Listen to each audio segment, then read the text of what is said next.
changing my life and I won't look back ever again. No fear, see clear, you deserve to be great. I know it feels like things get in your way. Push through those walls and the others will fall. Sit up, stand tall, you can get through it all. I need some energy, anxiety's no friend to me. I have a short memory, I don't really remember things. That's how I move on, that's how I stay strong. A new day's on, I'll keep moving right along. And I feel like the pain in the past, it needs to stay in the past. You gotta take off the gas. I wanna feel like I'm a new person. I wanna have clear vision and purpose. And I feel like the pain shouldn't last. If you can move on and past the things that make you feel bad, and you can change in your brain, I'm certain. I've done it before and man, I'm not perfect. I'm changing who I am. I'm making a new plan, rearranging my life and I won't look back ever again. You can't stop what's moving. You can't stop what's moving. I'm changing my life and I won't look back ever again. What it do, what it do, what it do? This your boy, you already know. It's your boy with the Cat Report, and I got the lowdown for the low now, and this is where it go down. We don't make the news, we just break it down. What's good, everybody? You already know what time it is. Everything copacetic, you already know. What's good with everybody today, man? It's Monday. Feeling good, feeling great. Let me turn this air on right now because I already feel it starting to get hot. Y'all. Let me turn this air on right now. 84 degrees already, goddamn. It's only 11 in the morning. It's 84 degrees. That's not good. That's not good. Red, what it do? Red in the building. Yeah, Cap Ganger don't bang. You know how we do, man. We not like the others. I give a little niggas some time to get their shit together, and they still don't move fast enough. God damn. I give niggas some time to get their shit together, dog. They still don't move fast enough. I'm like, what's going on? Y'all know y'all supposed to be moving a little bit faster than how y'all moving, man.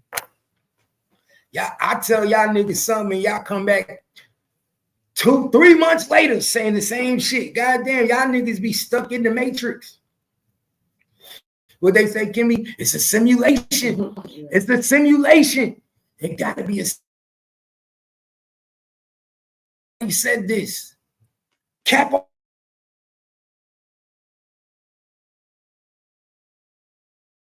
The Cat Report.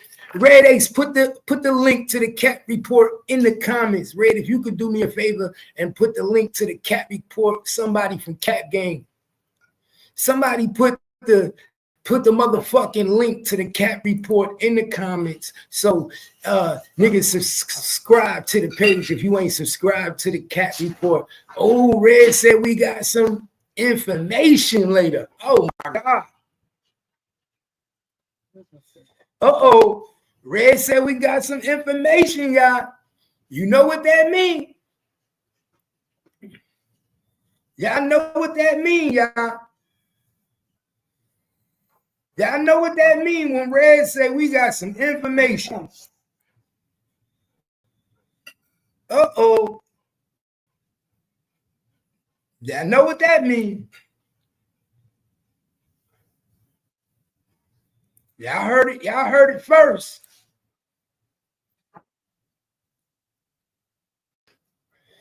Y'all heard it from Red first. This is going to be a good one. I hope it's some good information, too. Oh, I hope it's some good information. But until then, till that information come out, man, R. Kelly fiance Jocelyn Savage is on the board. Oh, my God. Jocelyn is on the board. Jocelyn Savage responds to her family's concerns about her well-being. Don't tell me Jocelyn is still going. So her family is concerned about her well-being. Like, yo, at this point, they need to just let R. Kelly free. And this man's reputation, and you still have your fiance, and he's in jail. He's not even. He ain't even out. Right. So he ain't gonna be out for another 25 years, 30 years. You have to question someone's well-being. No, you have to question the system. Was he railroaded worse than Diddy? We see what's going on with Diddy now, and Diddy might beat this case. They made R. Kelly trial unbeatable. They put him in a position where he couldn't beat his trial. You want to know why? Because they what do they call that when they take your funds away? They made him be broke. He couldn't get the best. They liquidated his funds, so he couldn't get the best. So basically, they find a way to rob you, and if humiliation is the case, then that's yes. What it is. Once you go through the humiliation ritual, then we're gonna find a way to liquidate your assets to make it where you can't fight and help yourself. Mm-hmm. Then once we liquidate your assets, you at a point, my nigga, where you can't fight the state and fight.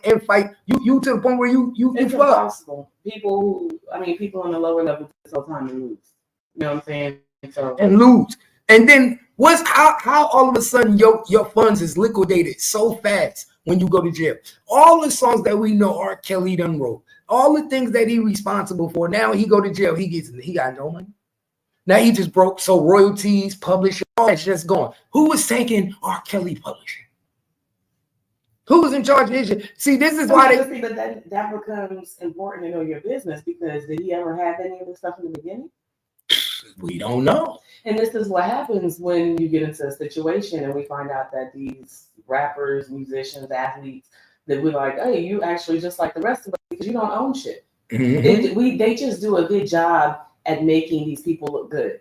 That's why when you hear stories about people jumping in their Kias instead of the Rolls Royce they just did a video with, or the fake jewelry, we're like, what? Well, we're surprised. But that's what it is. It's selling you an image. If you actually knew that I was in financial issues and that I didn't own any rights to my music and publishing, you would think I was a broke ass. Would you ever follow me? Hell no. Exactly. So, and what do they say? I heard somebody say not too long ago, when you a rapper, man, they make you look like you got money. Half of these people in the industry don't have money, bro. They don't have nothing. They just have access to a credit card that they allow you to have access to use as long as they give you access. Right. And once they feel like you're not profitable, once they feel like it's a loss instead of a gain, nigga, they cut your access off. And then they have people that you have to go to, which they call a handler, to ask them, can you purchase certain things? Mm-hmm. So, and that person goes to another person, say, oh, he wants to get this. I make them hold off into this. Right. I'll tell them, okay, it's okay. But that's how they do, control and manipulate. Right, yeah. They create your image. Ice Spice, when she was first coming out, of course, I wouldn't say she was very big. I don't know. I don't follow her music, so I don't know how big she is now. But she did like a little walkthrough with Vogue, and they were getting her ready for one of the award shows. And her stylist had to borrow and use some of the, what do you say, like the designers, the clothes that were from years ago. Mm-hmm. You know what I'm saying? So it wasn't new Chanel, new Gucci, stuff like that, because their budget is very tiny. So they got to make her look bomb, right? And create an image based off of what they're working with. So they're not working with $1 million worth of jewelry, all of Louis Vuitton. You know what I'm saying? They can't afford to dress her like they could dress a Nicki Minaj, basically, because everything is on a budget. They have to create the image. And depending on the artist you are, it may be a smaller budget than others. You know what I'm saying? So it's all imagery. But we don't think about that when we look at these entertainers. We don't see that her Chanel is from 10 years ago. Mm-hmm. You know what I'm saying? But to those in the industry, they're like, yeah, they dressing her with shit I was wearing 10 years ago. You know what I'm saying? But you got to start somewhere. Now she got a little endorsement with Kate Spade. And she's doing commercials. I saw them yesterday where she's holding the... Oh, no, who told me that? Now that I just remember. B.O.B. Remember the rapper B.O.B.? That was signed with... T.I. I remember he was big at one time. They were group B.O.B. Mm-hmm. But it was two dudes, but it was the black dude. He went viral. Well, he came out in the interview and he was like, bro, what made me change? He was like, I had a trajectory like this, but when I realized that I had nothing, it was all an image. He was like, the car I was driving, I didn't own. The house I had, I didn't own.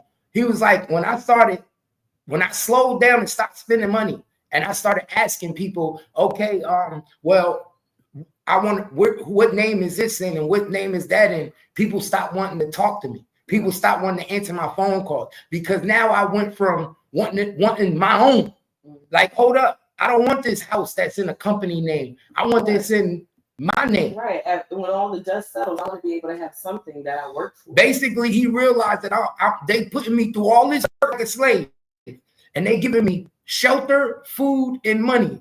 Right. And the minute when all this is done, they can take all this away from you. Right.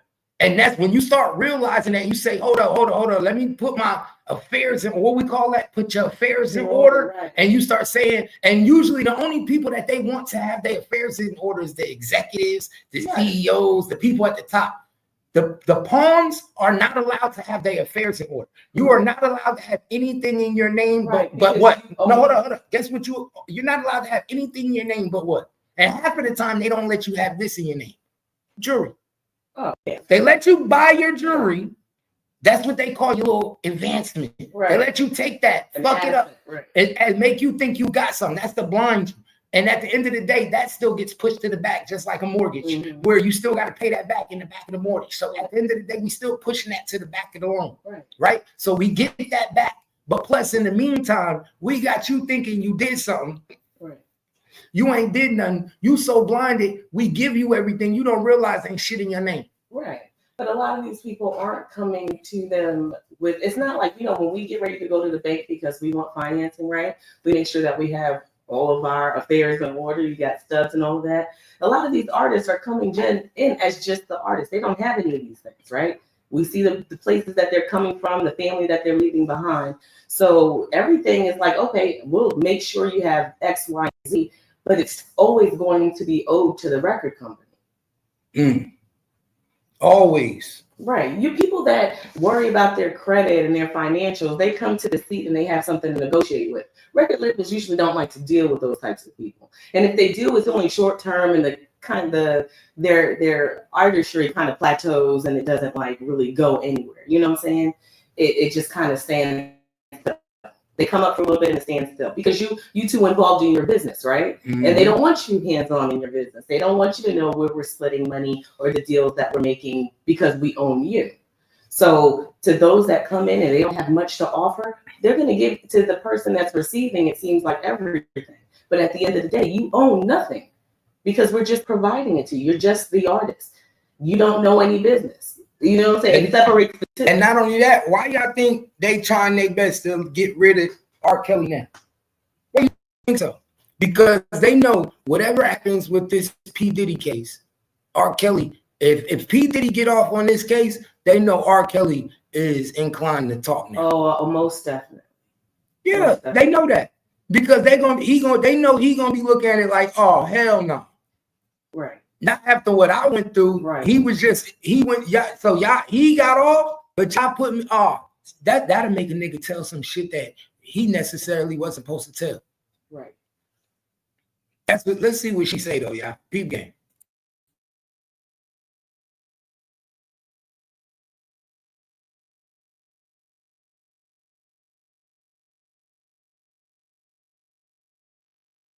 Everyone, my name is Joycelyn Savage. I'm 29 years old and I'll be 30 next month. I just want to come out here shortly to let you guys know that I am not a victim. I've been with Robert for 10 years. He has been incarcerated for 6 years and I have seen him every weekend for the past 6 years. Just 3 years ago, I proposed to Robert and he said yes. And we are planning on getting married and having a family and I'm very excited about that.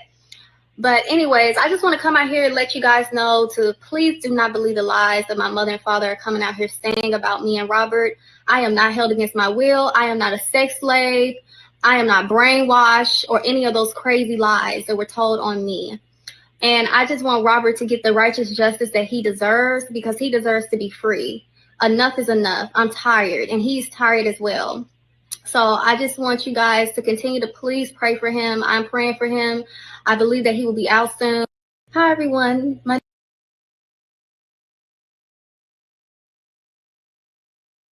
will be out soon. I have hope. And just you guys, please, just do not believe the lies because enough is enough. It's been 6 years and I'm just tired. I choose not to call my mother and father because I do not want to talk to them. I have a cell phone. and I choose not to call them. So I'm a grown woman, and if I decide not to call them, that's my choice. And it is what it is. So once again, I'm happy where I'm at. I'm in love, and I'm good. So thank you guys for listening. Have a great day. Bye.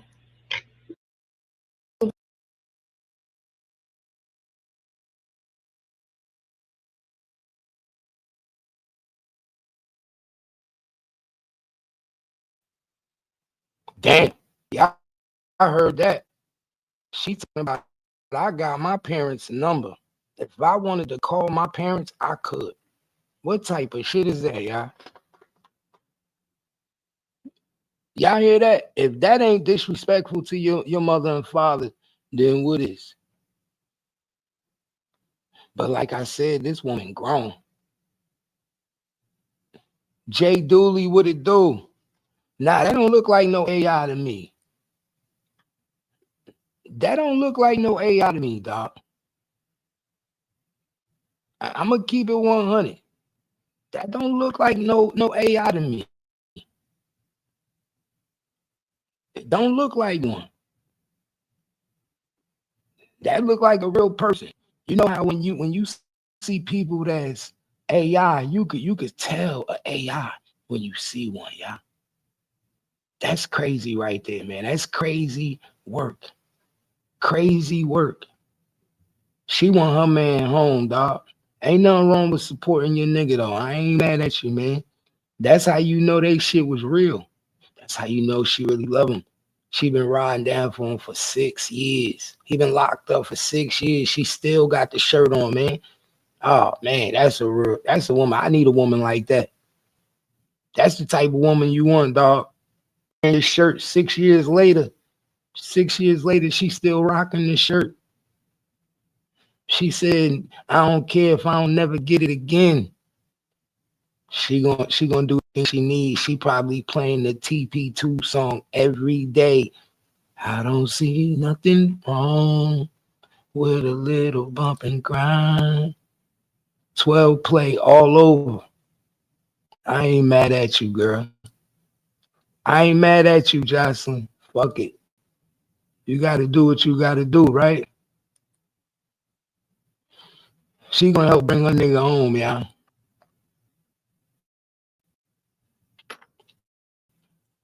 She said she gonna help bring her nigga home, regardless of what people think.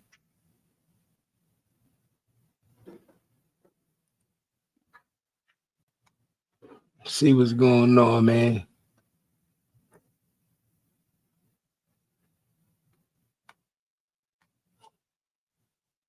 What up, Calais? Good morning.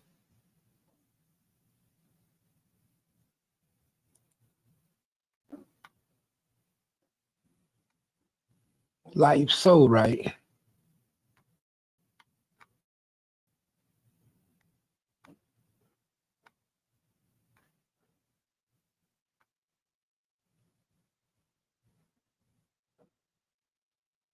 Damn, that's not good, y'all. Y'all think that's good? What y'all think about this, man? I don't think this might be a good thing, man. I don't think this might be a good thing, man. This might not be good for Diddy, bro. Diddy's defense team says they will not call any witnesses to the stand, y'all. Prosecution expects to rest case Tuesday. Bro. So you telling me you paid these lawyers millions and millions of dollars to only give you 2 days of a defense? Lena, talk to me, Lena, for real. That's not making no sense, Lena. Somebody help me understand that. Jay Dooley, only my truest. Nick, does that make sense, man? You telling me you paid these defense lawyers millions of dollars to only give you 2 days of a defense? That don't sound right to me, man. Something a little fishy. Is they working with the prosecution? Y'all not calling no witnesses? What? Y'all not calling nobody to the stand on Diddy behalf in his favor that can show him in a good light. No character witnesses, no people that you could say was at the freak offs. Come on, dog. DG in the building. DG, what it do? Hit the link, nigga. What it do, DG? Hit the motherfucking link. Come chop up with your boy. It's time to break it down like we do. You know how we do. But for real, gang, is that making sense? Because that don't make sense to me, gang. I'm not understanding that. I'm trying to figure this shit out, man. And I don't know if y'all trying to figure it out, but I'm trying to figure it out. I don't find it plausible. I'm trying to see how is this possible? How is it possible that you go through all this? You went through 4 or 5 weeks. Matter of fact, I think we've been on trial for about 6 weeks now. So the prosecution gave us 6 weeks of witness testimony, and you paid this defense millions of dollars. I'm pretty sure you kicked out over $50 million in lawyer fee for them to give you 2 days? 2 days? DG, what up? Yo, what up? Man, I'm trying to figure it out, man. I'm trying to figure it out, DG. Something ain't right, man. Something ain't. Oh, no witnesses? No witnesses is going to testify. Nobody on his behalf. I'm trying to figure this shit out, DG. Something ain't adding up. What they mean rest case? So he got a deal? Oh, when they say rest the case, that mean that they gonna rest the case, like that it's gonna go to the verdict. They gonna go take it to the jury. To the jury, damn. So maybe he got some, some moles in there. That's what I'm saying. Either you gotta have either moles in the jury that you already know it is gonna find you not guilty, or your defense team is working for the prosecution. Yeah, or you the sacrifice. Yeah, they don't want to move up the ladder. You got to take that. You just said something that made me just think just now. Say that again. If them lawyers want to move up the ladder, they gotta what? They gotta let Diddy go down. No, I mean they don't want the prosecution going higher on the Diddy level. Feel me? Like the people above. Now the Diddy. defense team too, though. Sometimes the defense lawyers take a L on purpose. Sometimes they'll sacrifice a case so they can move up in their career. Yeah, they were saying that the lawyers and Diddy been arguing the whole time and all this shit. So they might, because Diddy been trying to control his case from the beginning. Yeah, and that hasn't been working, They say he been basically micromanaging his case from the very start. Everything he wants said, he want them to say, he tell them. He writing it down on paper. If I was Diddy, I would not allow this to happen, man. If I'm Diddy, I'm taking a stand. That's why I'm looking at this crazy. You'll be pulling a big U and be trying to, represent yourself. But even if I don't represent myself, I'm definitely taking a stand. I always believe, I've always believed that an innocent man takes the stand. I think you see what I'm saying.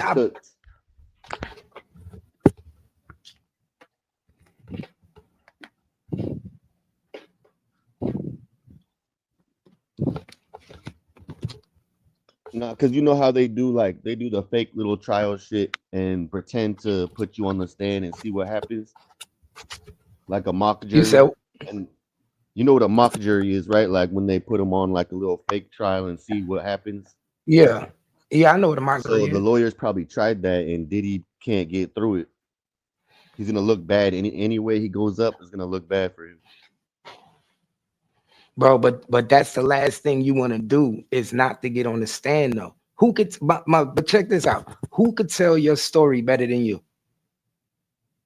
Yeah, facts. Let's be honest. Can't nobody tell your story better than you. And the only person that was in these rooms was you, right? So if you was the only one in these rooms, other than the other witnesses and other than the escorts, was you. So if you're not gonna call no witnesses to the stand to testify on your behalf, wouldn't it be smart to testify on your own behalf? You have to, yeah. You don't want to go down for all that. Exactly. And if I'm P. Diddy, I'm getting on the stand and I'm implicating Cassie. I'm implicating everybody else that was involved. I'm telling them, I'm telling everybody, like, hold up. I didn't pay for no escorts.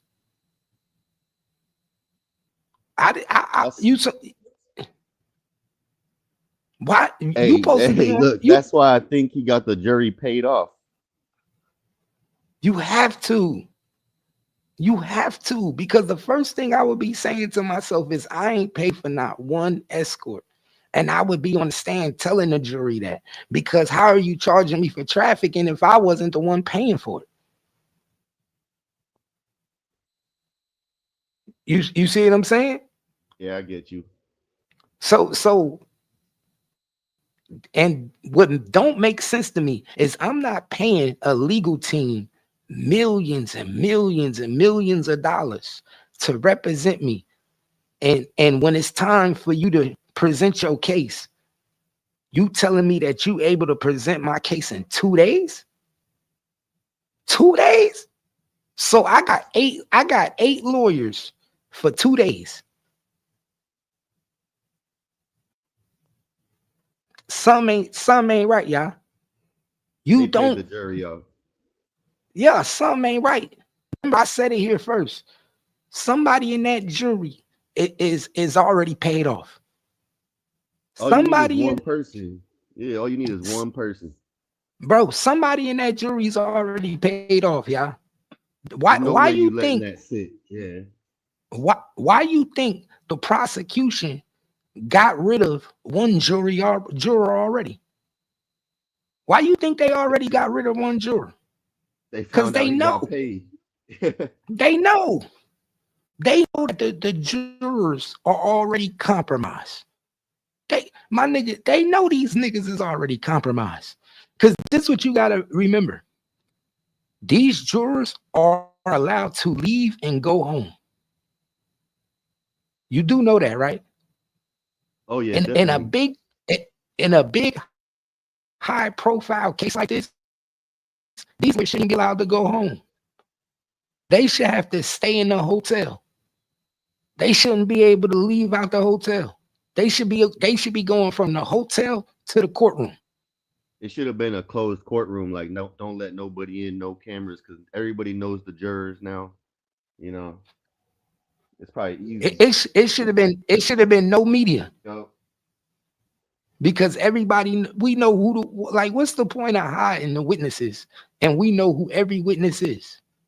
Yeah, what was the point? Hide the witnesses, but not the jury. What the fuck? That's what they should have did. You just said another thing.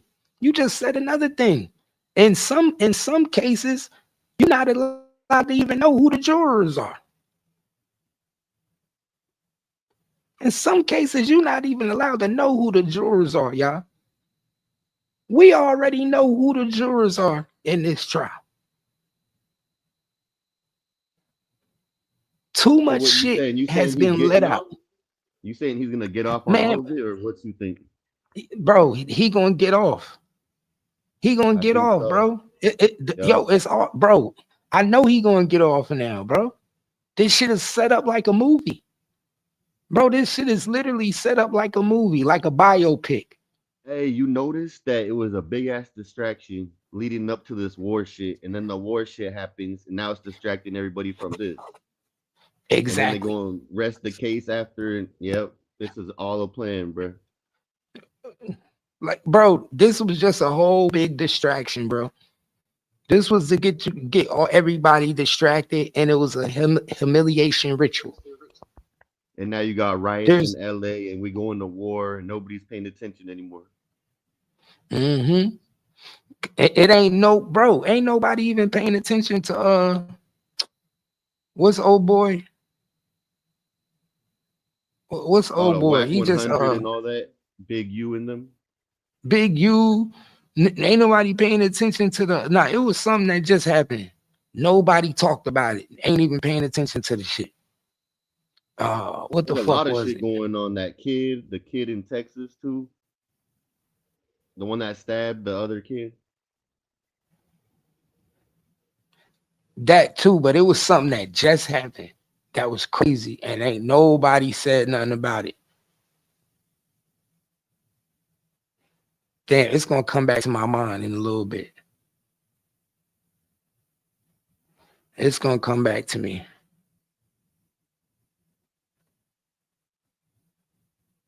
Yeah, I don't think Diddy's gonna be locked up like while we at war too. They're probably gonna post some Epstein shit.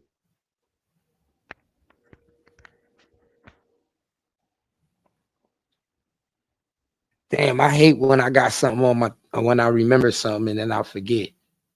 I hate that.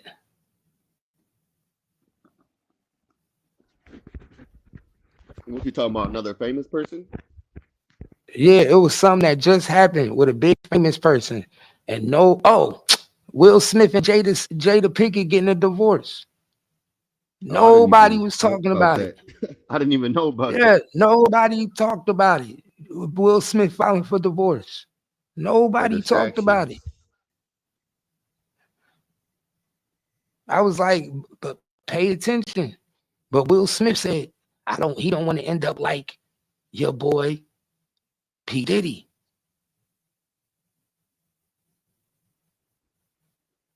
Everybody Yup, know when they time coming.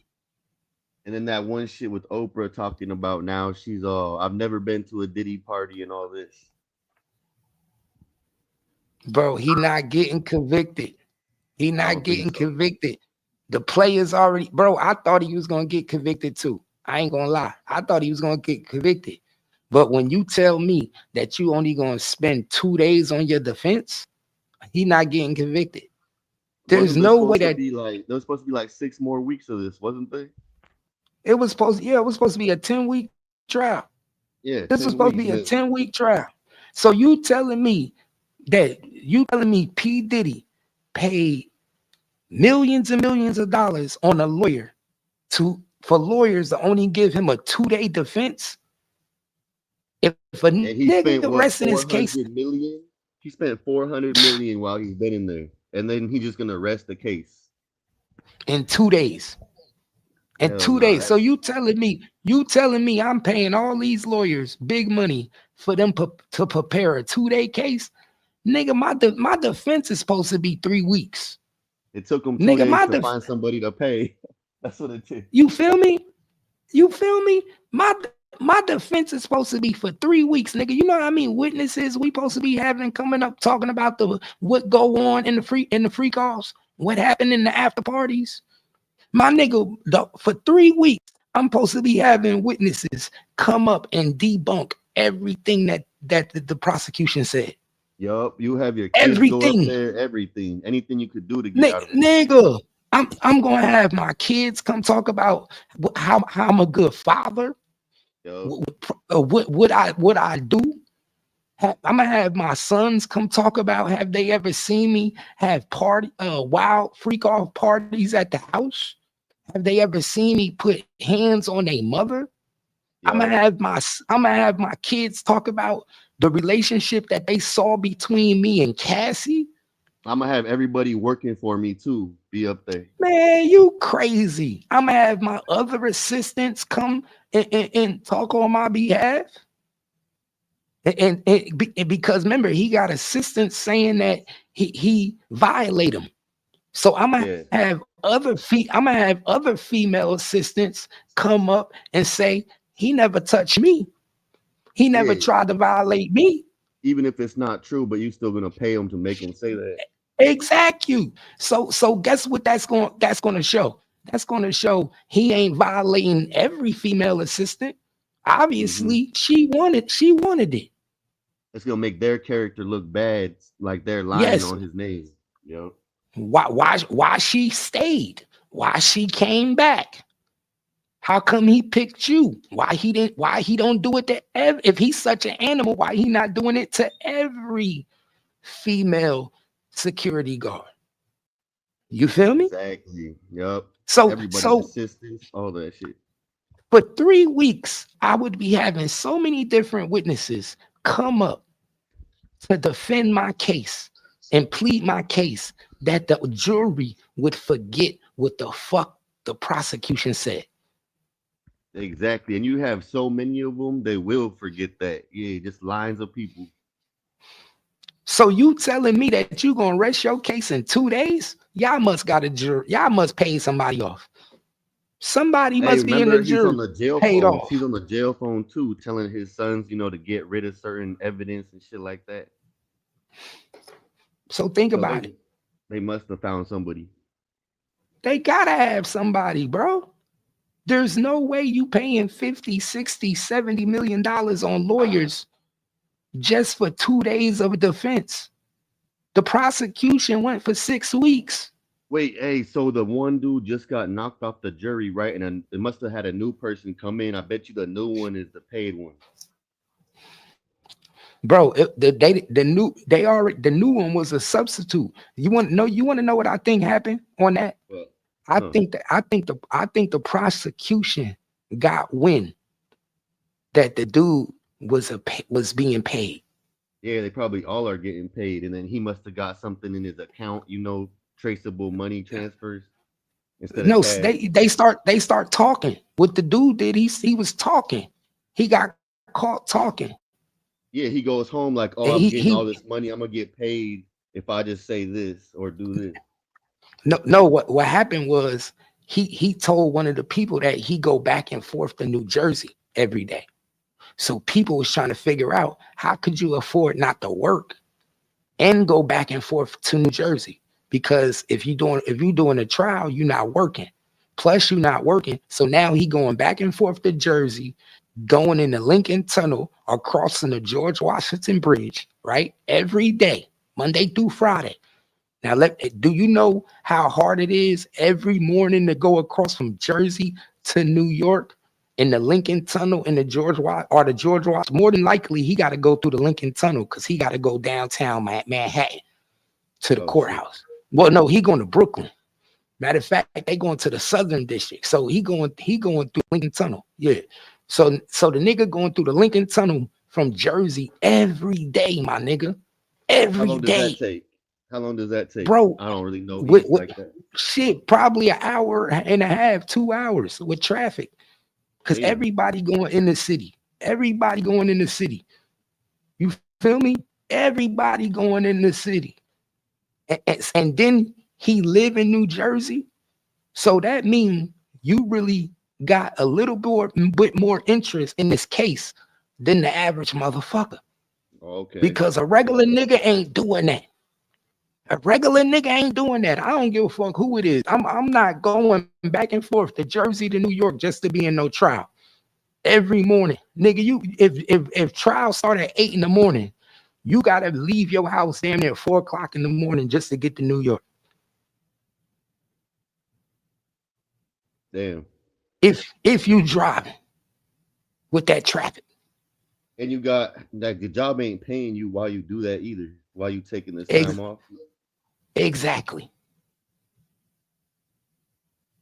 Every time I get some jury duty shit, I say I'm sick and they just let me go. I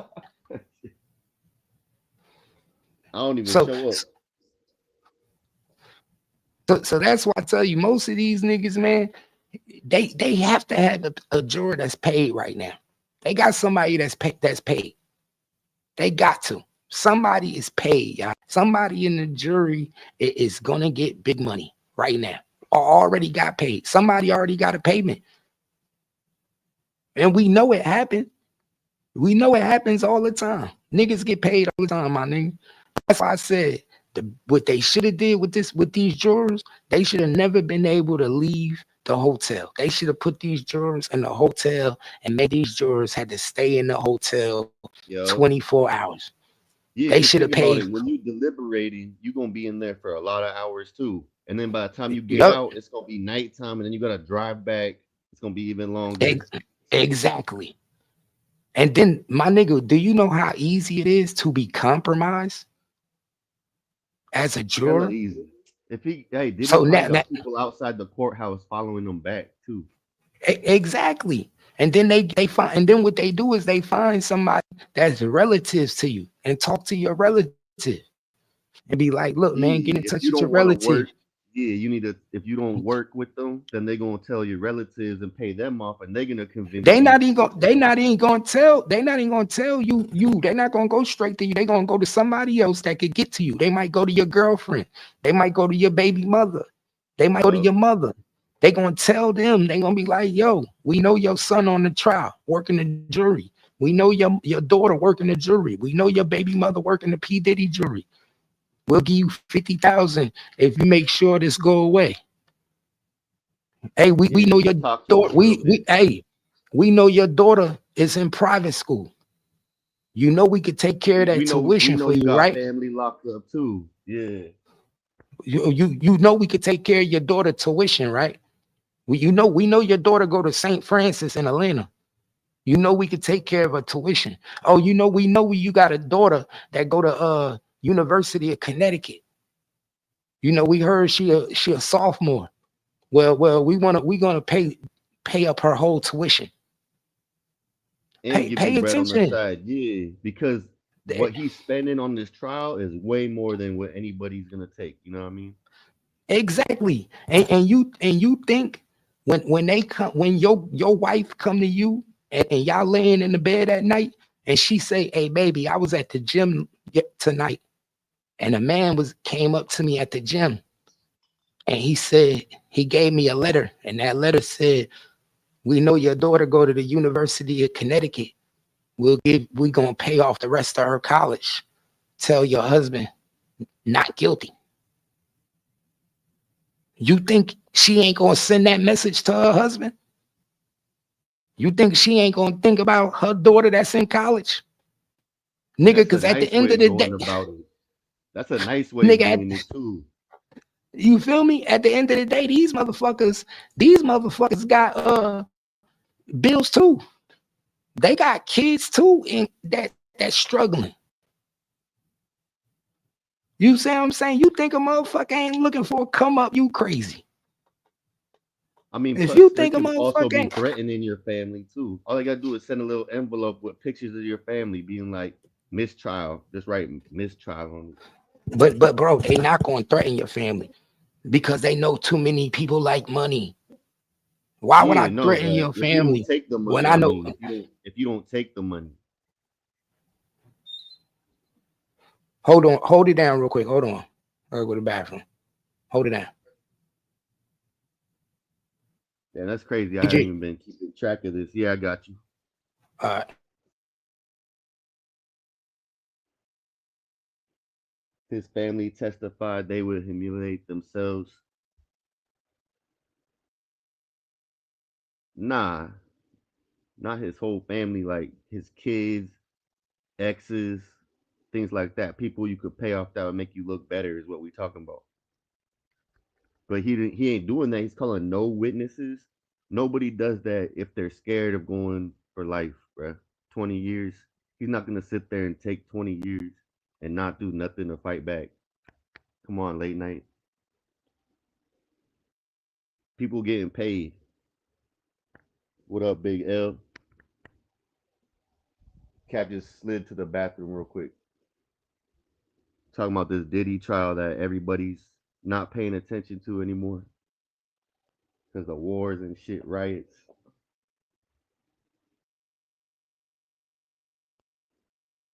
He said he ain't calling nobody to the stand, bro. Someone's getting some money.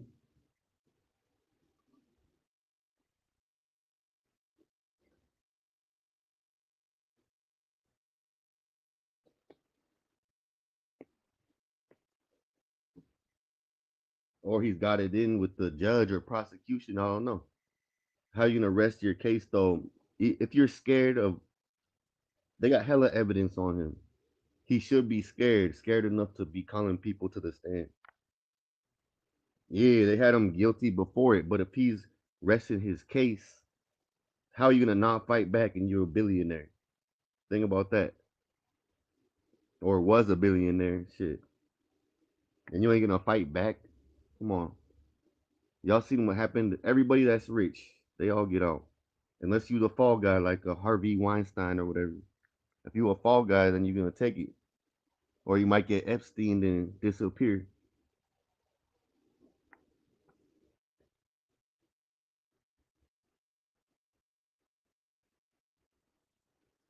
They had him guilty before it, but you see a lot of people been backing him up saying it wasn't his fault. Even earlier in the trial, they're saying he wasn't the main one initiating all this. Somebody's above him. Call to the stand anything, ex-employees just to show that you ain't the type of person they're portraying you to be. There might be evidence, video evidence. He could say that was him being emotional, whatever you want. But he could call up tons of people and just pay them off to lie. Even if it's not true, he got all the bread, you could just pay them to lie for you. But it's easier if you get somebody on the jury paid off. Then you only got to pay one person one big amount. Get it?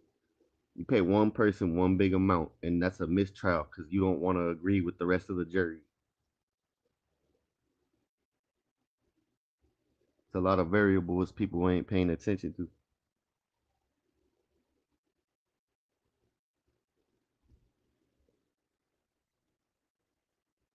Especially if you're a random citizen. Yeah, that's right. Big L, you right. Either the elites are letting him take this as a fall guy, or they're gonna help him get off, and so that way he must have some blackmail on some big people. If he gets off, he definitely got blackmail on some big people.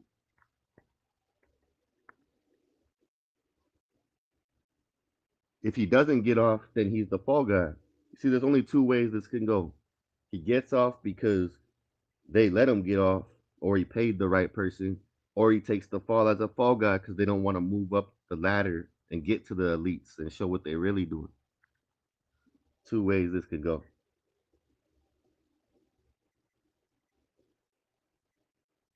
I mean, we'll see. If they rest in the case, then that means jury's gonna deliberate, and we'll see. It'll probably be a couple days. It might go a week, couple weeks, just to make it look like they're really deliberating. But all you need is one person. Yeah, that's what Cap was saying. Big L, facts. So if he already got one on his side, there's got to be another in there, right? Or he tried to get to more than one. He ain't just gonna be like, "Oh, that didn't work on one guy. He got out. Let's not try." No, they trying it with everybody. That whole jury probably.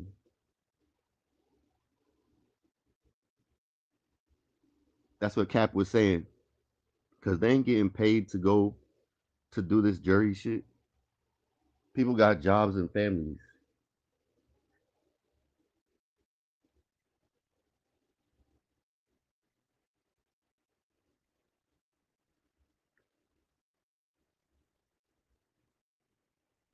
All you gotta do is throw them a little bread. People will do.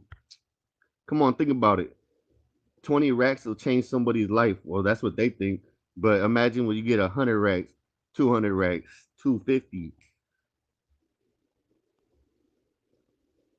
and all you gotta do is light work.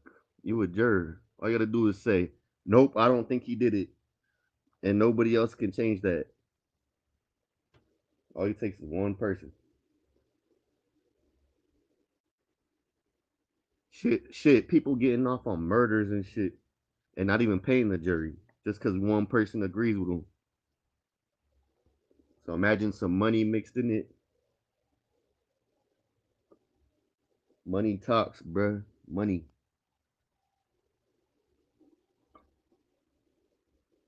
I'm in Cali, so I already know the East Coast probably move like that too. Probably worse over there. The corruption.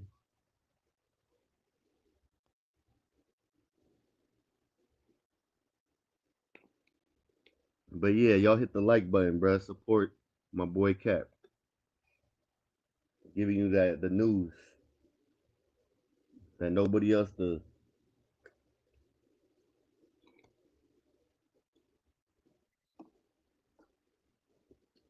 This little Cap over there blowing up the bathroom. It was number 6A, Big L. The one thing you got to look at, who was the new juror they brought in, the substitute. Also, people didn't catch that shit when he got replaced.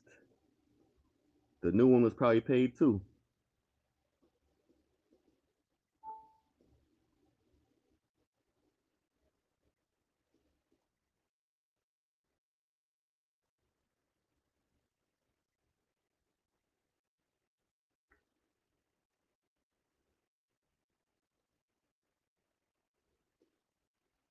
I mean, we'll see. What you guys think, he's gonna get off or not? That one dude in here saying he's gonna get 20. He said, "I bet you $100. Put up a rack, bruh. We'll do a rack. $100 ain't shit. Put a rack on it. Did he get it off? I'm already calling it. When do you see 100 millionaires? Because now he don't got a billion after this trial. But when do you let Diddy out lock up Fat Joe? Hey, that part for real. Fat Joe be on some weird old grimy shit too. All these cats, hey, you notice that all these cats they get a little bit of power and then they turn into some weirdos. That shit is crazy. You let the money change you like that. Certified goofies and shit on some weirdo shit. Little bit of money will change your life. Let Diddy out. We gonna start that. Lock up Fat Joe. But you gotta understand, Fat Joe's like he's under Diddy. Yeah, they all need to be locked up for real. Facts, Lena. If think about it, if Fat Joe's under Diddy, think about who's above Diddy. You got the record label owners. You got politicians mixed in it. All them people at them freak offs, bro, they were like high value people. People that run shit, control things.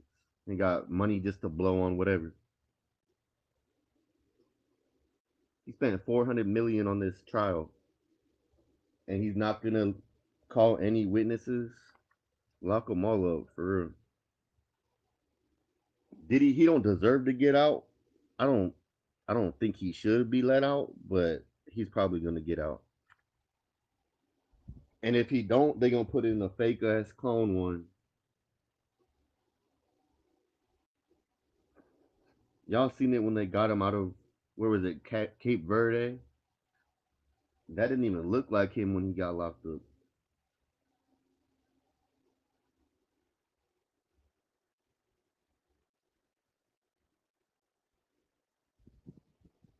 The whole industry needs to get reset.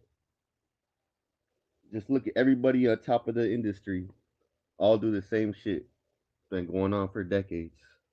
They scamming each other, ripping each other off, killing them just to get money off of their fucking names, their music, contracts. The list goes on forever, man. Michael Jackson, come on. He fucked with Sony, and then look what happened. Did he start talking about the liquor shit? He gets mad, but them liquor people run shit too. There's people at the top that we don't even know. Like who owns that liquor label? I mean that liquor fucking distribution company, all that shit.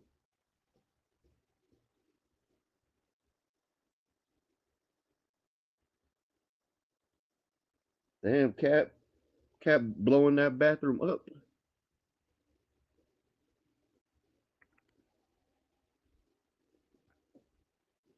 That fool went to the store or something. I don't even think he went to the bathroom.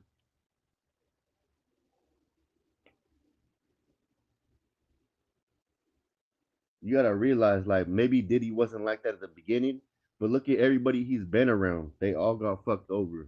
Look at Mace. Look at Biggie. Everybody around him, they all got fucked over.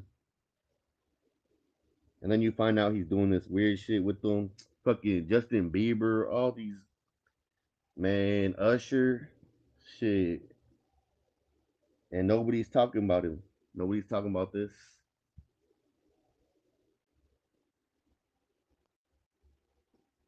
Diddy smart. He got a lot of blackmail on a lot of important people.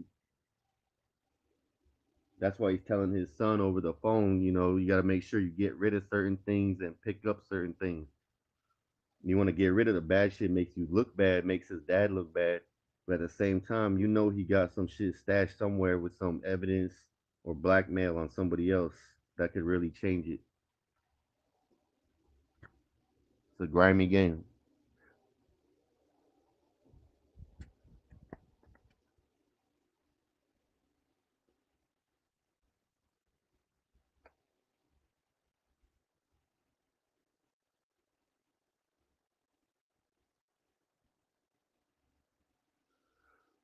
Yo, Cap, we gonna wait a little bit longer, Cap. We gotta move on to other shit other than the Diddy thing, bro. I want to talk about Trump. Wasn't I in here? Hey, I was in here the other day with Twin and them, and we were talking about how Trump wasn't gonna get involved in the war. Y'all remember that? Everybody said, nah, he's not gonna do it. He's not gonna do it. And I got trust in him, but I don't got faith in him like that. Yo, you back?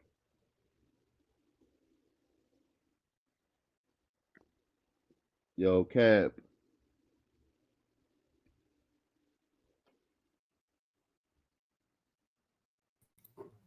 Yeah, I'm back. Yo, hey, Big L was saying let Diddy out and lock up Fat Joe's ass. He said let Diddy out and lock up Fat Joe. Yeah. But you gotta understand, like, Joe is under Diddy. I mean, I think he is. So he's like a smaller dog. Joe is under Diddy. Yeah, Joe is he is a smaller version of Diddy. Yep. So like if Diddy gets off, they might go after Joe. But they ain't going up the ladder. They ain't going up the ladder though, they're going down. What up, Big L? Yeah, Big L was speaking some facts too. If you start telling on the elites, that's when they're gonna get off on him. So he probably got some blackmail on some, you know, top dogs, bigger dogs than him. Bro, it just ain't no way that you pay over $50 million for a defense team to rest in 2 days, man. They said there's no way you can make me believe that. $400 million while he's been locked up. No, they say he lost $400 million. Yeah, so think about that. That's crazy. You see what I'm saying? But let's just say he spent $100 million in lawyers. Are you paying $100 million for a 2-day defense? To not do shit for you? Hell no. You ain't do shit. What the fuck did you do to me? Yeah, either the defense is telling you that everything's good, you're gonna win this, or you pay somebody. That's what it is. Exactly. Because I would be looking at my defense like, nigga, you supposed to be talking all day. Nigga, yeah, all that money. Nigga, y'all supposed to be pleading my case for 6 weeks. Nigga, if put it like this, if the prosecution pled their case for 6 weeks, the defense is supposed to plead their case for 12. Hell yeah. You gonna stretch that trial out as long as you can. As long as we can. My nigga, the whole time we gonna be bringing up people to testify everything against what they say. We're gonna be bringing up people's grandmas, everything. Exactly. We're gonna talk about all the people I paid for houses, all the people I took care of. Like y'all, they did a humiliation ritual on your character. Why wouldn't you try to redeem yourself? You supposed to be trying to have your lawyers are supposed to be trying to redeem your character at this moment. Hey, so look, hey, that's another thing we haven't tapped into. So you know how he was fighting with the liquor company and some other elites, right? Mm-hmm. So what if they're making him go through this humiliation ritual, but now they see how much he got humiliated and lost so much money? They're like, all right, you've done enough humiliation. We're gonna let you go. Nah, hell no. That shit, yeah, because the elites be on that shit some They weird ass they don't want to let him. They not letting him go. They want to punish him. They want to put him in jail. Not let him go, but put him in his place. What I'm saying. They like you ain't the big dog you thought you were. We gotta bring you down a couple notches. They want to put P. Diddy in jail, bro. P. Diddy has found a way to get to that jury. And the reason we know that they not just trying to do that, what you just said, is because if that was the case, they wouldn't have got rid of the nigga on the jury. They wouldn't have got rid of. Yeah, you right. If the judge was corrupted, yeah, you right. Yeah, they would have never got rid of that one black dude. He was the only thing, black though. dude. What if they're getting rid of him to replace him with somebody who is paid? Bro, my nigga, did you see how the defense fought to keep that dude on there? If that was the case, then the defense wouldn't have fought to keep him. They was so mad that he was leaving. They like, hold up, we want a mistrial. Oh, they was? Oh, I didn't see that part. Nah, you gotta play that. They wanted a mistrial because they was getting rid of this dude. They like, yo, this is not right. You try. This is discrimination. It's more white people than black people. You taking away all the black people. You trying to make it to where I can't win. Now it's only 3 black people on the jury pool. Damn. They literally trying to put themselves in a position where they feel like, yo, he's taking advantage. And I feel like they really did that. My nigga, how often do you see when the case is about to end, right in the rear end of the case, that they kick somebody off the jury? Yeah, they gotta be knowing you're getting paid for it. Yeah, they knew something wasn't right. They had to know something wasn't right. And now we see something ain't right. And guess what? How many people you think that person got to? Because remember, the jury speak to each other. Yo, and he's been there the whole time. Thank you. That's my point. You think that one juror ain't get to nobody? Think about it. If me and you is 12 people in the jury, right? And 3 alternates. So that's 15 people. The 3 alternates watch the trial, but they don't get to give their cents and they 2 cents in unless somebody gets sent home. But all these people in the jury, they have to talk with each other. They have to discuss. Yeah, they're eating lunch together, smoking outside together. All you have to do is say the right thing to the right person. You know? Yeah, what you think, man? I think they playing this nigga, man. I done had a few free calls in my day. Man, I'm telling you, you know how this shit go. Correct. That's real. How this shit go. Man, you know I done had a couple free calls. Now look what they doing. Damn. Wait, so what's the jury look like now? You said there's only 3 black people left. Who's the rest? There's only 3 black people, all white people. What's all white, the rest? But it'll be the white one that gets paid off too, and you won't expect it. No, it's definitely gonna be somebody. And I believe that the dude they kicked off the jury was the dude that got paid off. But in the midst of him getting paid off, he still already tainted the jury. Yeah, facts. I believe he's been there the whole time and he's getting paid. Yes, and he already been talking. I believe he already started conversations. I believe he already, it's just like if we was on a reality show together.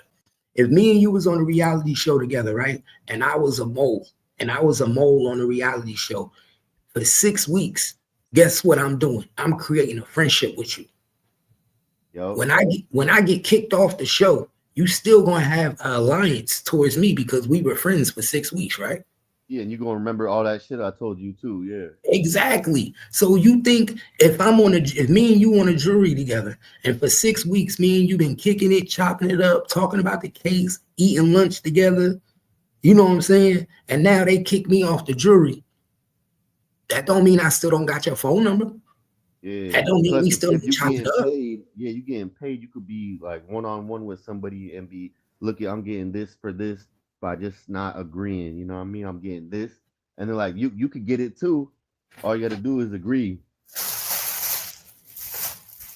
You think that, and then you think the person that was fucking with you them 6 weeks ain't gonna be like, oh, they just kicked this nigga off the jury, man. That's fucked up. You don't know what type of relationship he already built. So, hey, if he was the one that was getting paid, yeah, he could have put some words in people's ears. But the defense might have gave up because they got that one that was paid off. Bro, that's even more reason why they supposed to be working harder. Yeah. My thing about it, after losing that one juror, that they said was the only person that was the closest to hip hop. That they claim that juror was the only person closest to hip hop. Not only was he the only person closest to hip hop, but he's from New York.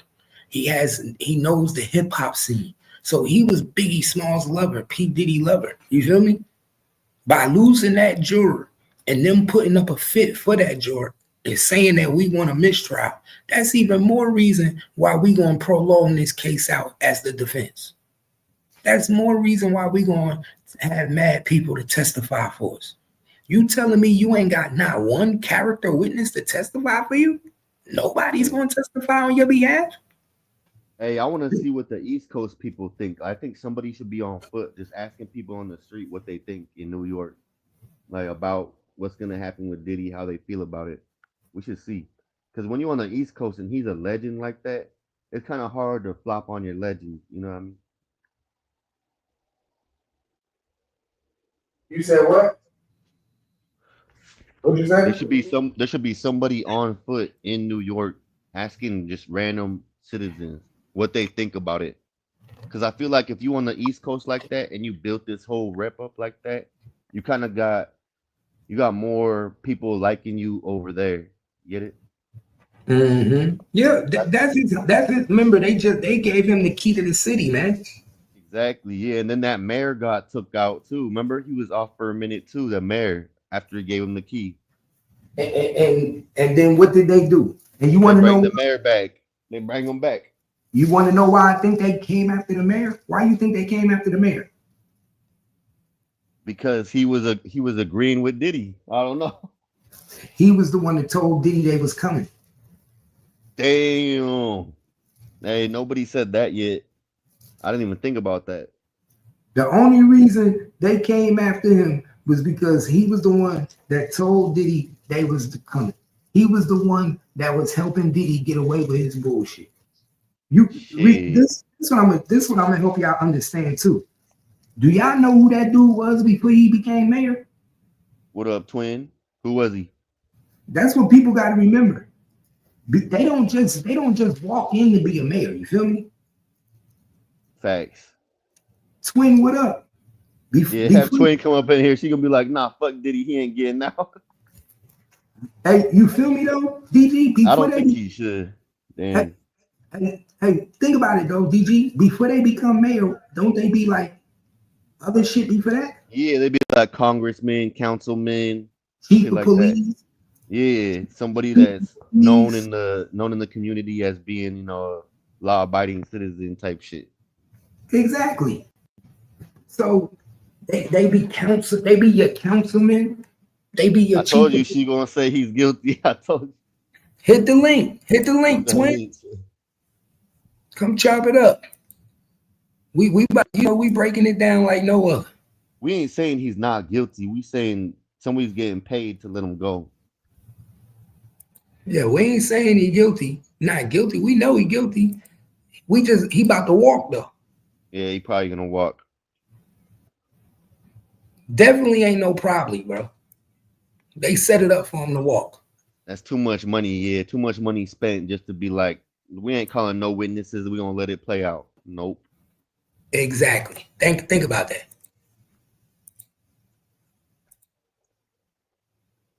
Twin, what up? What's up? What it do? Shit. You see this bullshit? Reset case Tuesday. Oh, tomorrow? Mm-hmm. It should be done by Thursday. It's gonna be done by tomorrow. Oh, the jury already. No, not the jury, but the defense is gonna stand. Like no witnesses. They're gonna arrest the case. They're gonna rest the case tomorrow. Oh, then we gotta wait for the jury, huh?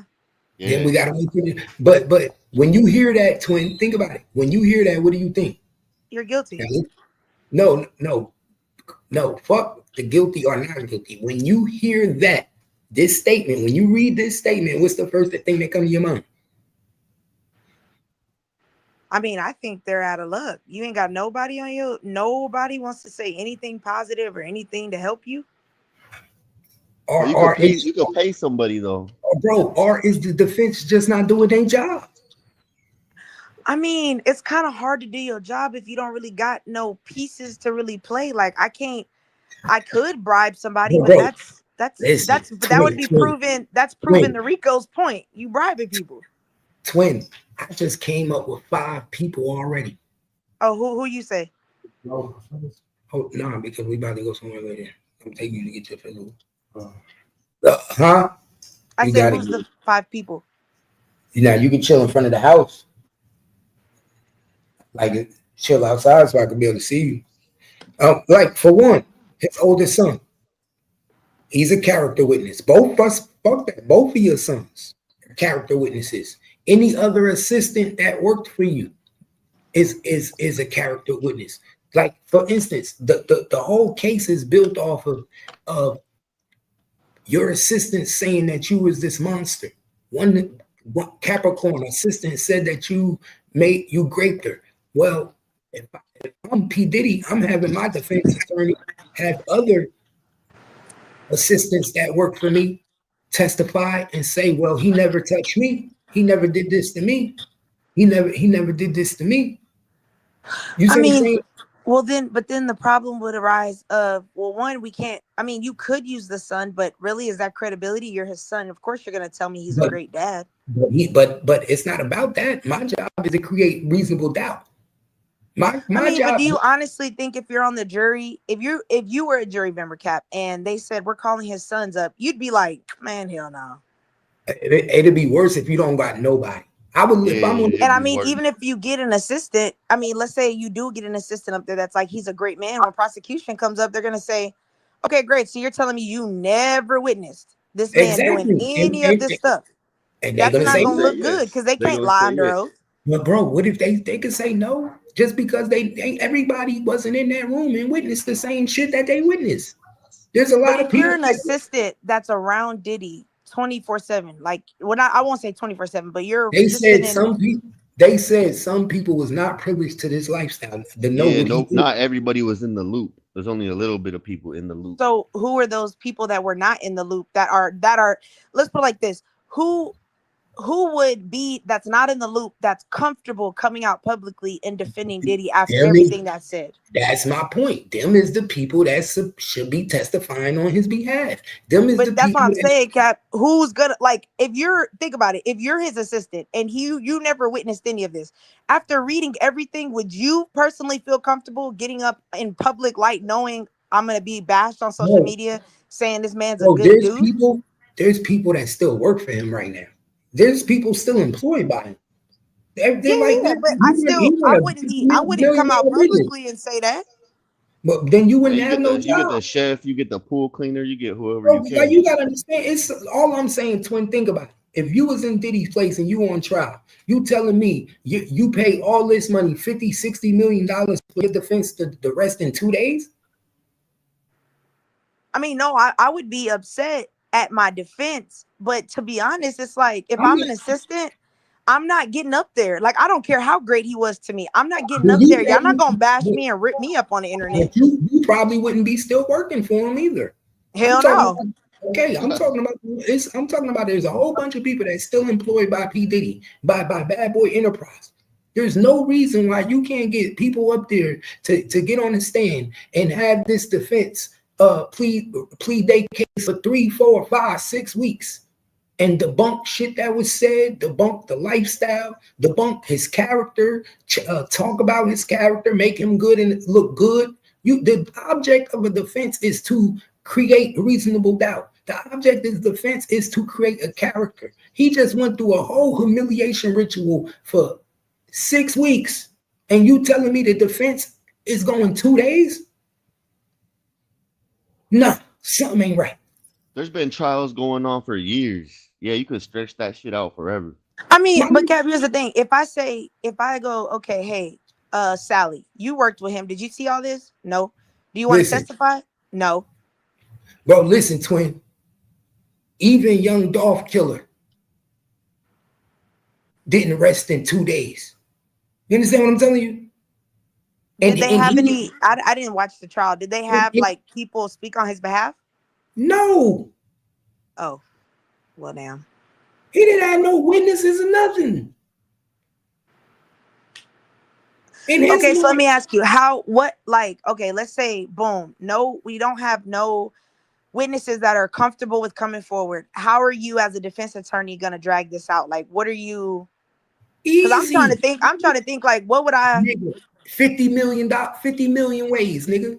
I pay you $50-60 million. You better figure out 50 million, nigga. That's the whole point of me paying you $50 million. You better figure out how to stretch this shit out for 3-4 weeks. You better come everything that they said. You better debunk in per day, nigga. What? Yeah, that's a hard one, nigga. I'm telling you, bro, my nigga, I watch trials all the time. I just watched the Murdoch trial in South Carolina. That shit was crazy. Okay, that nigga didn't rest his case in 2 days. I mean, he didn't rest his case in 2 days, but they didn't have as many. He didn't have no witnesses either. He didn't have witnesses, but like the evidence wasn't as crazy as what we've seen with Diddy.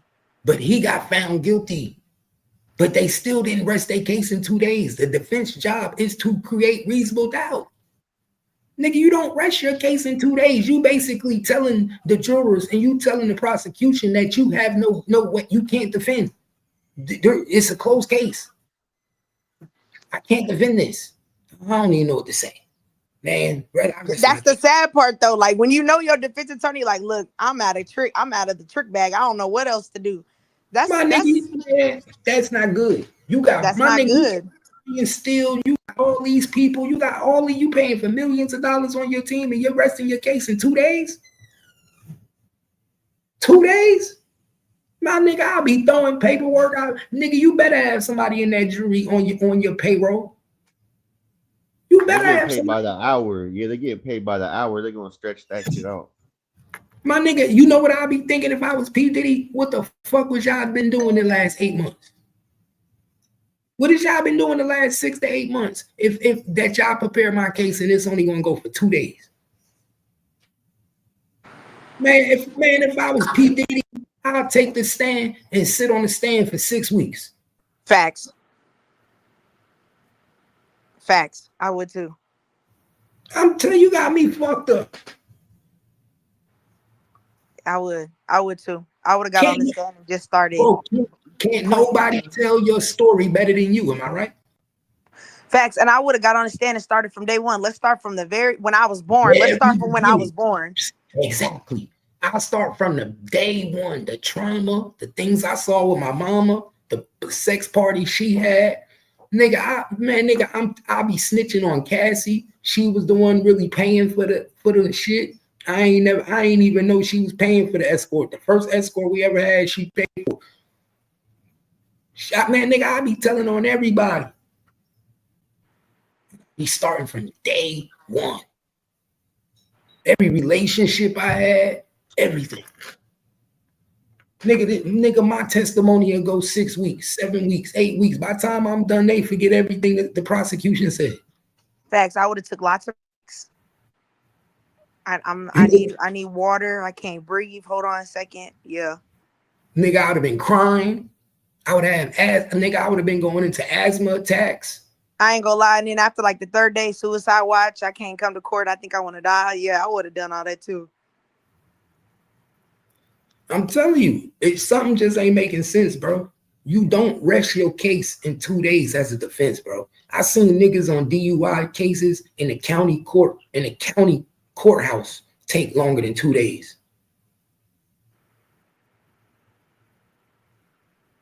You understand what I'm telling y'all? This is a high profile case. I've seen niggas in county courthouses get arrested for DUIs, go to trial, and don't rest their case in 2 days. I've seen niggas go to trial for domestic violence and don't rest their case in 2 days. I mean, but what if Diddy don't want to get on the stand? It don't matter. You still ain't resting your case in 2 days.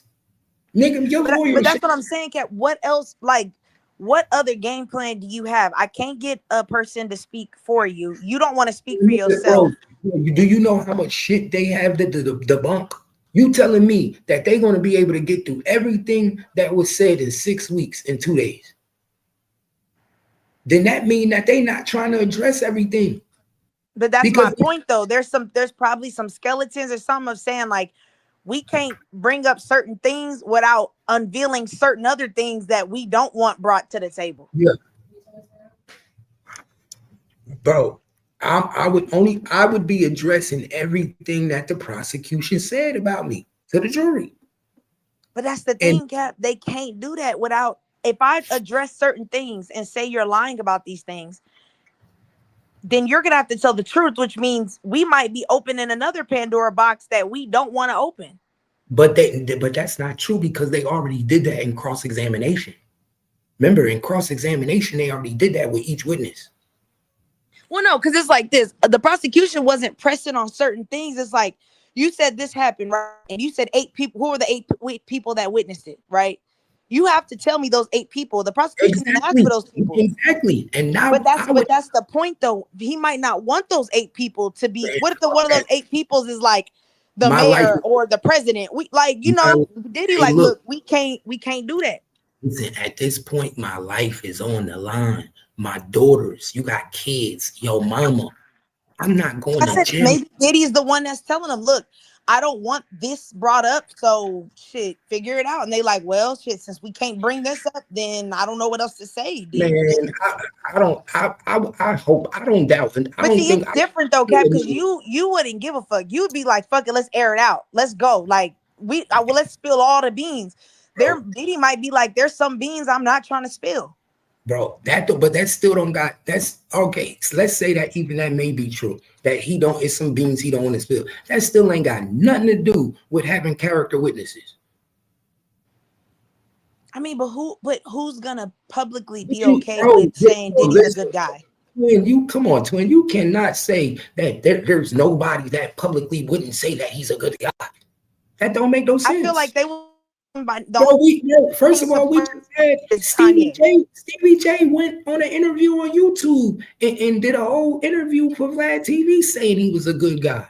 But it's a whole bunch of people that will testify on his behalf, bro. Yeah, we need to know why Stevie J didn't testify then.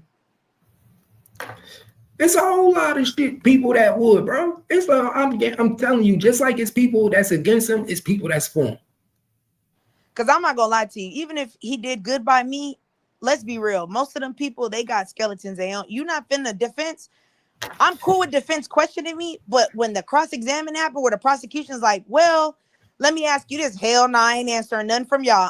Because y'all gonna start I don't remember. I don't recall. But this ain't for the prosecution. This is for the defense. So the prosecution can't ask no questions or anything? Yes, they could cross-examine a character witness, but the character witness could plead the fifth to anything. Yeah, I plead the fifth on everything. I'm not answering. The character witness don't have to answer none of their questions, and 90% of the time, the prosecution don't really cross-examine the defendant's character witnesses unless it's the same witness that they had on the stand. Yeah, plus not everybody's like a truthful person like you, Twin. Like a lot of people will lie on the stand and not feel bad about it. You know what I mean? Oh yeah, no, I'm not lying on the stand. It's people that will get on the stand and just tell there's like I tell people, bro, everybody don't get the same side of me. Like everybody don't get the same gangster cat. The side of gangster cat that Twin get ain't the same side as everybody else. Why you think Twin always tell people, yo, me and him never went at it. He don't do that shit to me. We don't go at it. Everybody don't get the same me. Everybody don't get the same human being, the same person. Some niggas don't get the same person. Some people get the same person to everybody all the time. No, I treat people individually different. Yeah. I treat people how they treat me. You see what I'm saying? So, and with that being said, P. Diddy, you think he was treating everybody the same? You think everybody got the same version of him? Nah. What the young Miami say? I didn't get the P. Diddy that Cassie got. But you also saw she said when they asked her about Tess, she was like, "Nah, I don't want to be involved. I want to distance myself." Yeah, you're right. Because I said a lot of people, it's like, yeah, he good, but I don't want this to affect my career. She also ain't getting that payroll no more, that paycheck. Yeah, that too, yeah. Because prosecution's gonna ask, did you get paid for this? When she was getting that paycheck, she was all for it. She was talking real good. She was a good witness. Why you think Gina ain't testify? Hell no, yeah. Gina like, leave me the fuck alone. You do know Gina was on the prosecution list. She was witness number 3 that didn't show up, right? Gina was the one that did an interview with Tasha K and told everything. She was the first person that outed this shit before Cassie. I wonder why she didn't want to. Gina got pregnant with 2 of his kids and had 2 abortions. Oh yeah, I do remember that. Yeah. You see what I'm saying? So everybody don't get the same version of you. A nigga might treat one girl good and then be with another. My nigga, man, put it like this, bro. I done seen niggas be married and treat their wife bad and treat their side bitch like they wife. Treat their homeboys like heavenly and beat on, yeah. You understand? My nigga, let me say that again for you niggas in the back. I done seen niggas be married with kids and treat their wife like shit, but treat their side bitch like the wife. Everybody don't get the same version of you. Yeah. And then when niggas find out, they be like, damn, my nigga, that nigga treat you good. He treat that chick he used to be with like shit. And then what do the girls usually say, twin? You said what? And what do the females usually say? They be like, look, I don't know. He ain't did that with me. I ain't that bitch. I ain't. Yeah, facts. Shit, you ain't never lied about that. Yeah, no. First thing a female say is, I ain't that bitch. I don't know what she allowed and what I know what I'm not going to allow. And I know what every girl bring a different thing to the table for a nigga. That's what people don't understand. And every girl allows certain shit that another girl won't allow. Amen to that. Cause I'm not gonna lie, like, I mean, I know this might be fucked up, but if I was with Diddy and even if he did good by me and they was like, hey, would you wanna? Hell no, I'm sorry, babe. Can't do it. Yeah. My nigga, I can't get up there and tell how good you are, cause nigga, what? You know what Kimmy said? Kimmy said, if I was Cassie, I would have let him do it with another bitch and another nigga. I would have said, hey, baby, I'm going to sit there with you and masturbate with you while we watch other niggas and other bitches fuck. Oh, God, for real, because I'm not doing that shit. Pissing in my mouth. Instead of letting me take the meat, let's watch other niggas do it. Shit, I'll go get the bitch shit. You feel me? I'll go get the bitch. Who you want to see get piped down? That type shit. Nah, that's true. But Cassie was into that shit. Like, not only that, but Cassie I ain't trying to downplay, but she not like a strong one. She not one of them. She's a submissive type of woman. She'll do whatever. Hit me with a pan. It's okay, babe. No. He got her when she was young. And I'm going to tell you, bro, everybody know when you get a girl when she young, it's easier to mold her into yours, bro. Not even manipulate her. It's easier to mold her. Because she's yours. She's going to do what is needed to make. And she don't really got enough experience to know what's right and what's wrong. Is she fresh? Exactly. What we call them, twin? We call them fresh meat. Fresh meat, yeah. That's what we used to call them. So let's be real. It amplifies when you got a lot of money, right? Yeah. So think about it. If a nigga on the street can be 22 and get him a 17, 18-year-old girl, right? Let's say he 26, 27, got an 18-year-old girl, fresh 18. It's going to be easy for him to mold her into what he wants as a woman. She's going to cater to his needs. That's why they always say when a woman get married that first time, she's always destined for divorce because she really don't even know what she wants because she's only being molded to what that nigga want her to be. Yep. And then she'll meet another nigga who, yeah. And then once she get divorced from that nigga and meet another nigga, everything that she thought she had to do with that nigga don't even want. Nah, baby, don't do that with me. Nah, baby, you ain't gotta do that. Nah, you ain't gotta iron my clothes. Yeah, she happy now, yeah. You see what I'm saying? Then you start feeling like, oh shit. Damn. Trust me, I seen it. I know. And why you think I've been able to be with my wife for 26 years? Because I know this type of shit. I've been through this shit. I seen this shit. This is the type of shit you go through, the levels of relationship that you notice. Nigga, I've been with my wife since we were 13, 14, 15. We 41 now. So what do that tell you? We molded each other, right? Yeah. So that's why these niggas like the young girls. That Beyonce, she's molded by Jay-Z. He had her when she was 18, 17. She's molded to his liking. To what right, he because that hoe don't ever, you don't ever see her talk. And it's automatically gonna be like that. People are not meeting at a time where they are grown and already been through life. You're meeting a woman where she's young and never been through life. So he already knows shit, already been through shit. So you know what I'm saying? He's molding her. Especially if he got money too. Yeah, she gonna follow whatever he says. Yeah, he especially groomed her. the industry. Yeah, I hate to say the word grooming because it sounds predatory. That's what it is. But it is. You're still grooming your relationship. You're grooming your relationship, and when you get them young, it's easy to groom a woman to be your wife and be a perfect wife because she's going to be more submissive. You will find your woman real submissive and easy to be submissive when she grow with you compared to when you meet her and she's already developed. Put it like that. Yeah.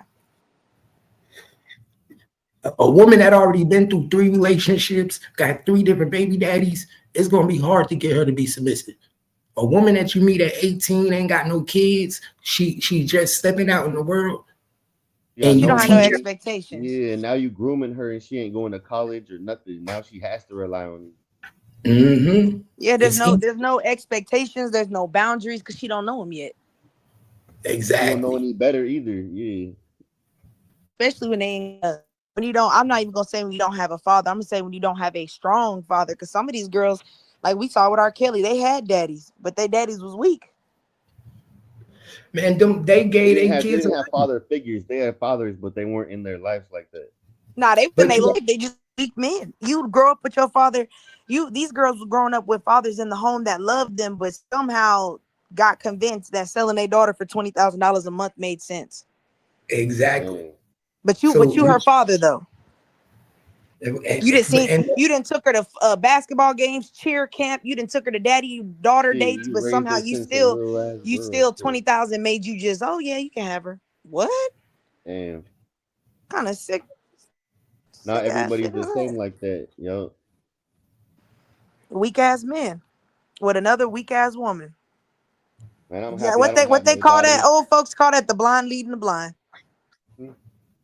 That's why I said don't be surprised. So when I say don't be surprised if he found not guilty, that's why I say that, because I don't see a defense team resting a case in 2 days if they don't have somebody in that jury or something up their sleeve where if they're not worried about it.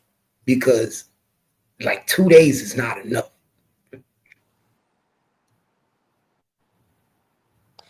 Honestly, if he's found not guilty, I would be concerned.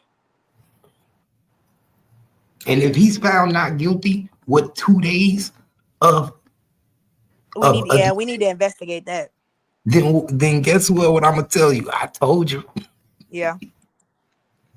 I'm gonna be like, I told you, twin. Think about it. A 2-day defense beat a six weeks prosecution case.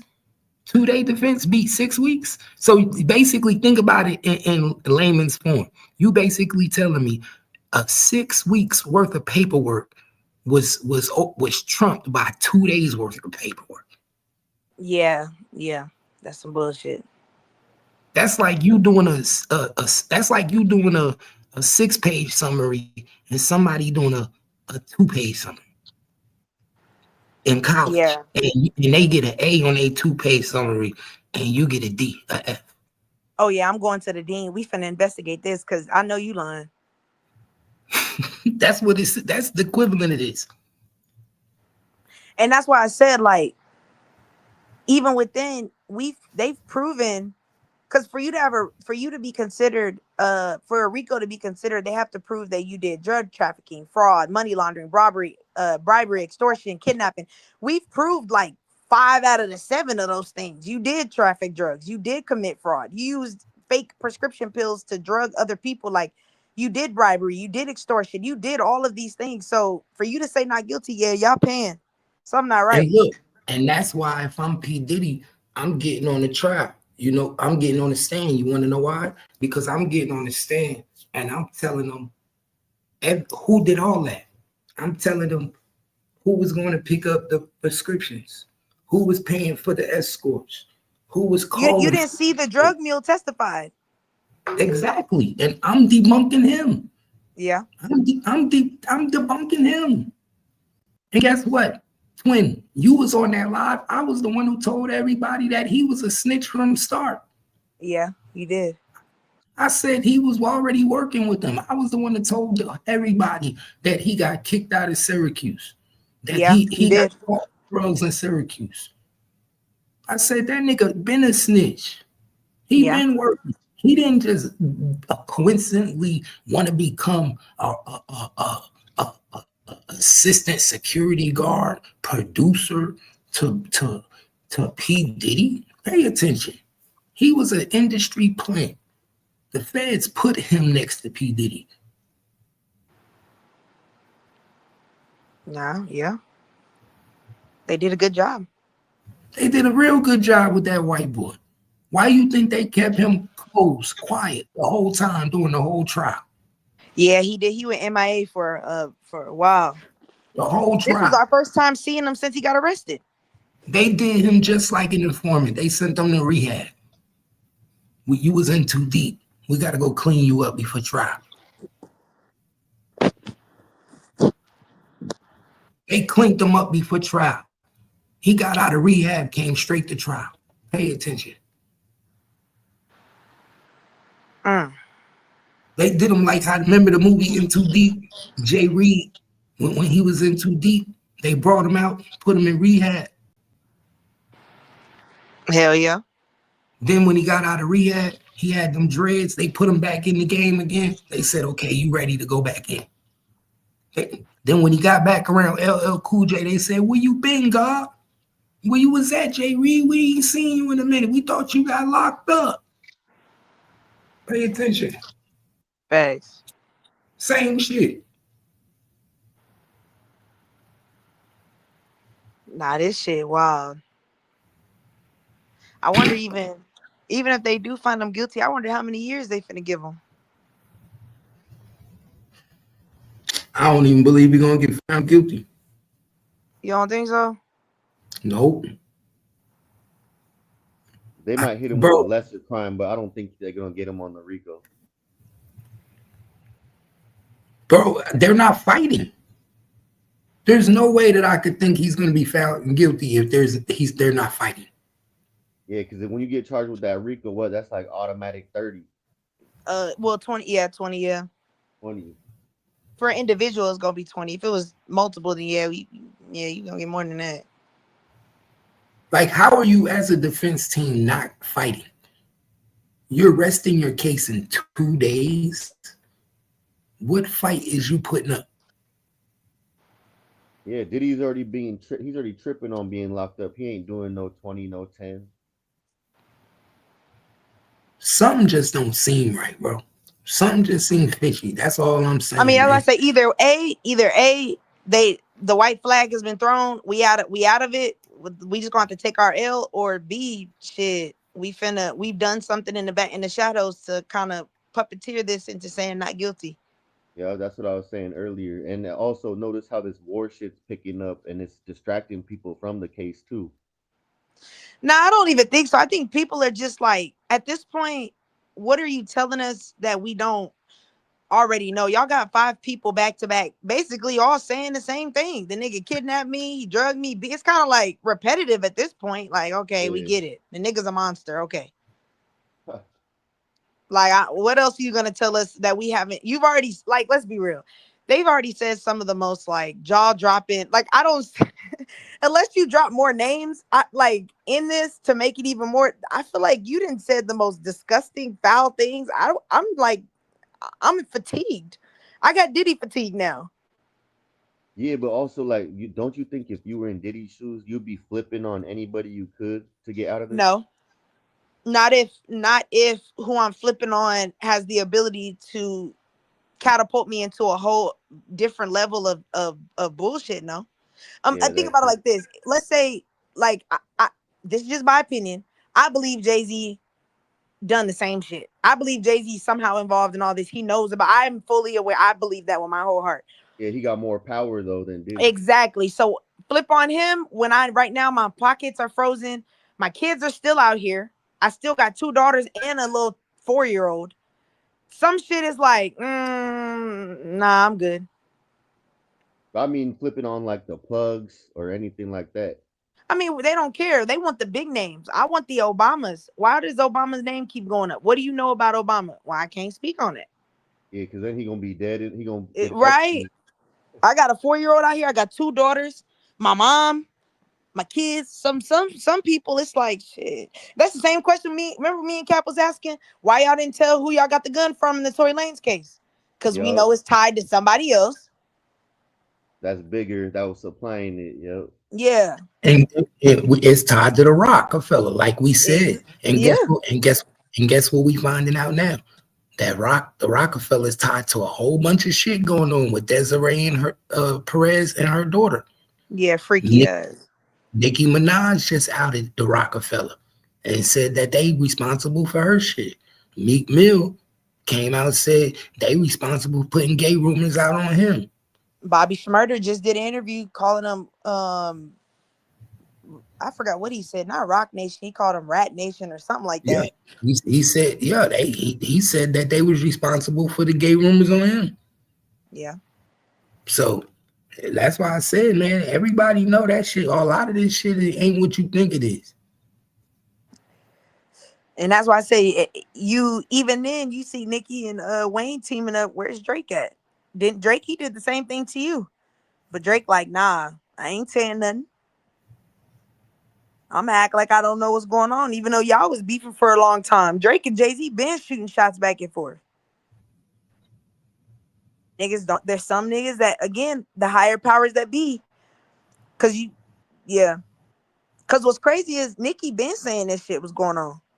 She been brought up this Diddy shit. She been brought up all this. Everybody called her crazy. They said she was on coke.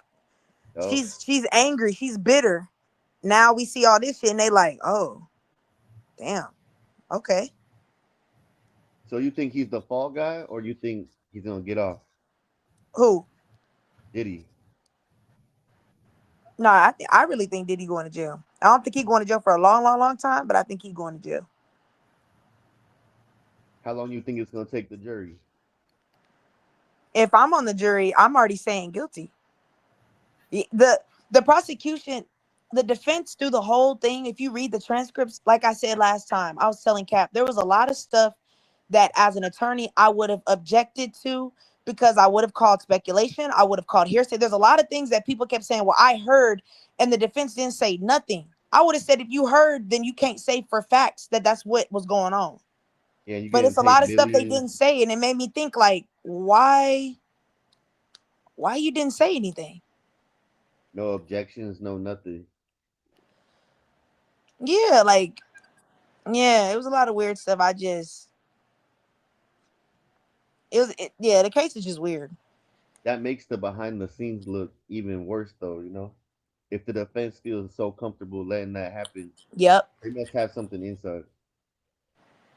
Because remember, even go back, the first attorney that Diddy had recused himself because he said there were some things he just could not defend. What were those things that were so bad that you did not feel comfortable defending that you knew about? That part too. Yep. The judge didn't even ask. The judge was like, "Oh, okay, yeah, we'll let you recuse yourself." When an attorney you paid thousands upon says, "Hey, look, whoa, this is that makes me wonder, like, what the fuck do y'all niggas really know? That's why I said there might be some shit that they don't want to bring up.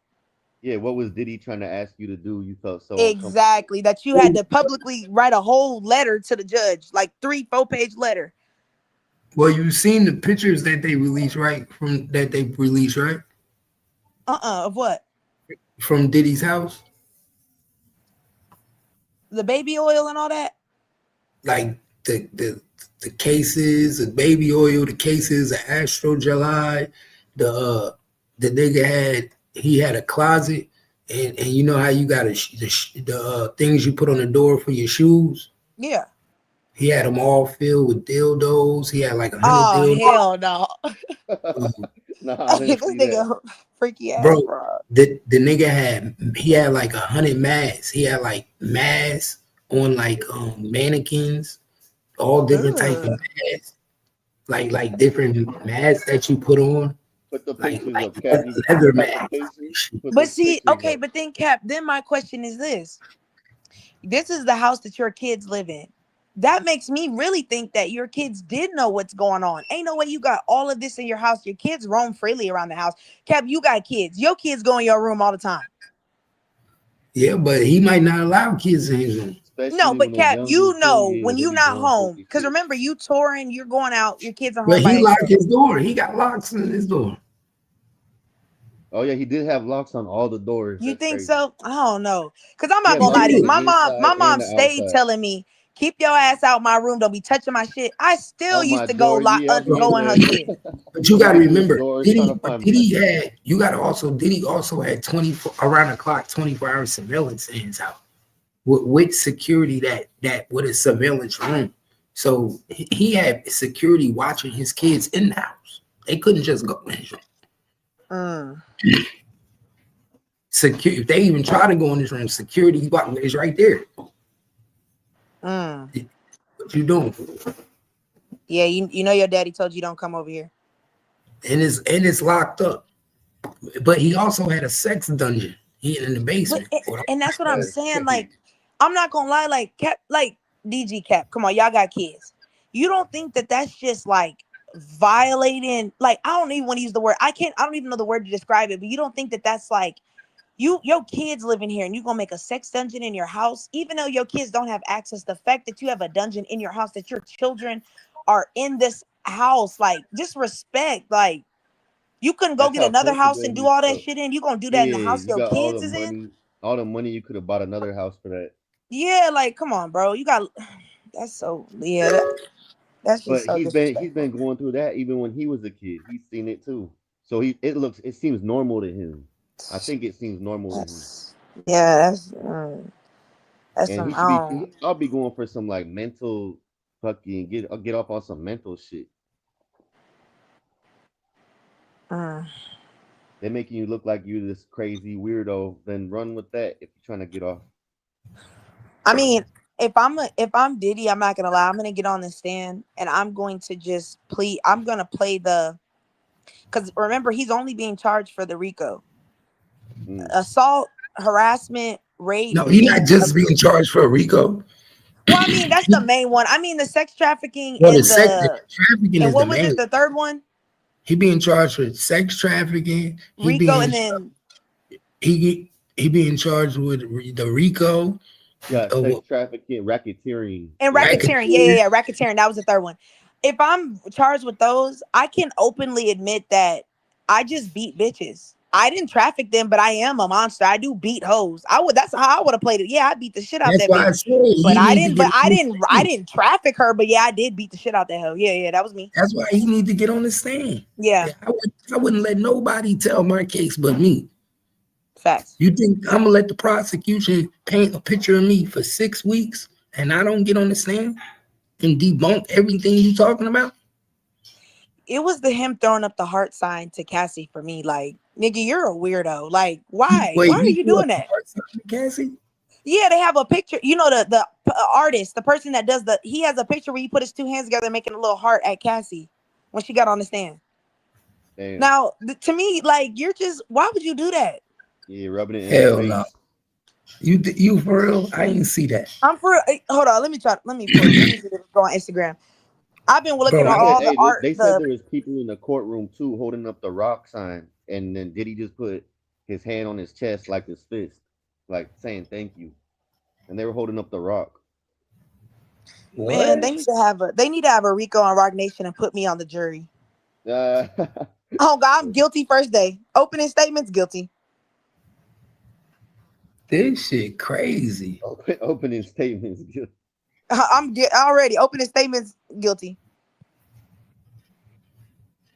They're gonna be asking you all types of questions. If you biased, you gonna just play it. I'll be like, no. I'll be like, I've never. I don't even listen to Jay-Z. Like, you ever been a juror, Twin? No, I wish though. They try to make me go, but I got some shit in the mail, but I just say I'm sick or something, and they just never call me back. If I'm gonna be a jury, y'all gotta give me a good case. I don't want no bullshit drug case. Yeah, give me a good one. So the other thing, me and Cap was talking about, one of the jurors comes all the way from Jersey to that trial just to be a juror every day. That's the one that got kicked off the jury. Oh, that was a New Jersey cat? Why they kick him off? They said he was tainted or whatever, corrupted.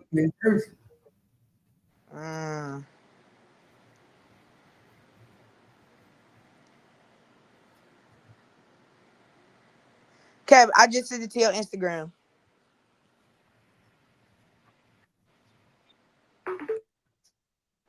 Yeah, this supposed to be an all New York jury. You ain't supposed to be living in. Said that's why he was ineligible, because he's from Jersey, not. Oh, he was trying to make it seem like he.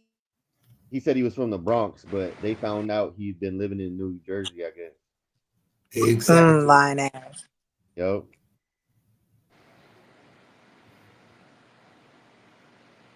That shit wild. The fuck is this? They said Diddy lost over 1 million Instagram followers during this trial.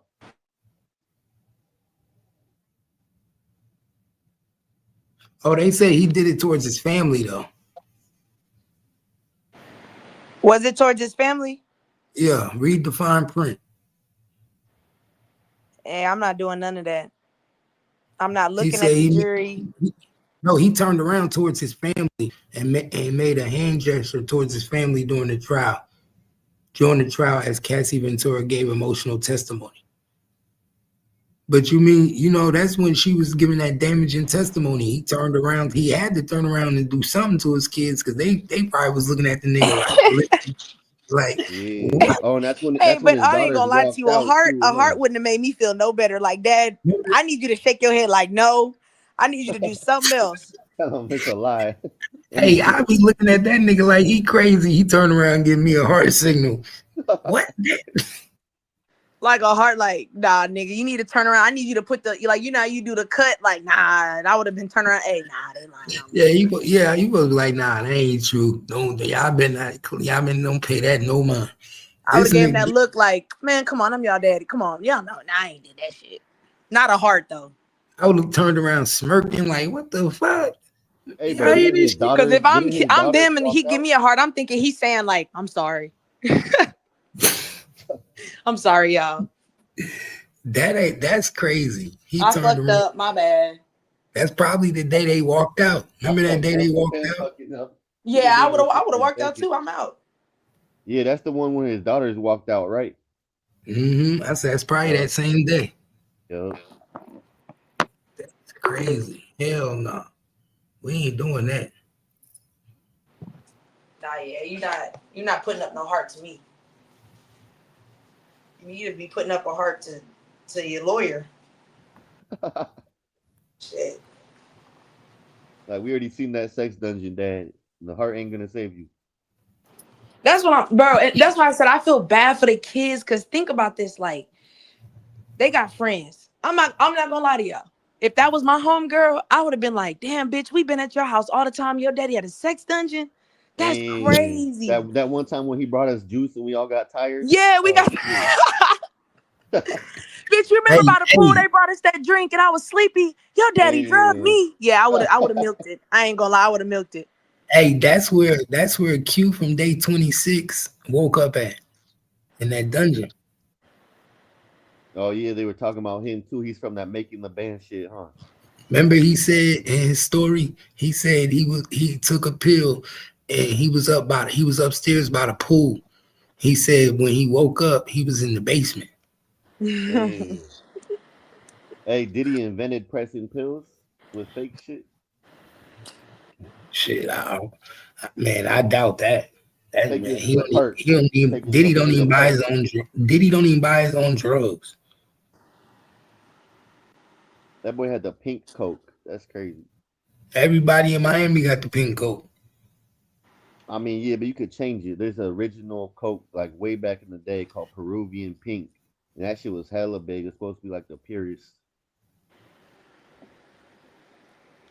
He probably got that This same nigga plug. got to do time, cause this is just you got to go to jail. I'm sorry. You're a menace. You're literally a sexual deviant. Like you. His lawyer compared them to Hugh Hefner. He said he ain't do nothing that Hugh Hefner ain't do. What we And all know that Hugh Hefner was a deviant his damn self. He's just yep, white. he had fucking tunnels under his house and shit that led to different actors. Yep, I bet you Diddy does too. Well, I that mean, whole none of us what ever thought Hugh Hefner was innocent. We just couldn't prove it. You know, like we knew, but we just Everybody didn't knew he know. was a No. pervert, but they didn't know the extent how far he went. Yeah, Yeah, how far it was. It wasn't no. We couldn't prove it like with text records, testimony, but we knew the nigga. Like we knew them girls was young. yeah. Same with Diddy though. Like with the Meek Mill shit, everybody knew Diddy was on some fruit cup shit ever since 50 aired him out. Everybody was airing him out, but nobody thought it was this bad until he Yeah. got charged. I mean, even in with Epstein, like you got like we all know, we know what kids look like. I don't care how developed a child is. You can look in the face of a child, not their body. You can look at a face and tell, this could be somebody younger. And you telling me you hanging out with Epstein, he got girls walking around handing you drinks, and none of you thought, man, this girl kind of looks too young to be Yeah, serving a none of you drink. could tell she 14 and shit. Exactly. That's why I said they knew, but it's like we can't prove it, but we know. And I feel bad for his kids though, because they're gonna grow up. They grew up like that, just like how he did. Now they're gonna be traumatized and going through that same shit. I mean, I think his sons is doing the same shit. Yep, Yeah, as me. probably. That's why they're helping him, and that's why he's asking them for help. His sons did it. I don't care what his sons is freaks too. Somebody got paid. Somebody on that jury is getting paid. But that's why I say you better make sure that you protect your daughter, even whether you enter jail or out of jail, because karma's a bitch. What you did to all those women, you got 2 daughters. And they And want to be models. And they going into the industry. You better hope a nigga don't older come and groom her. yeah, Diddy's not man enough to take the fall for them either. Shit. Y'all, man, that's crazy. Poor Cap, daughter. you should get them trial pictures, Cap, and put them on.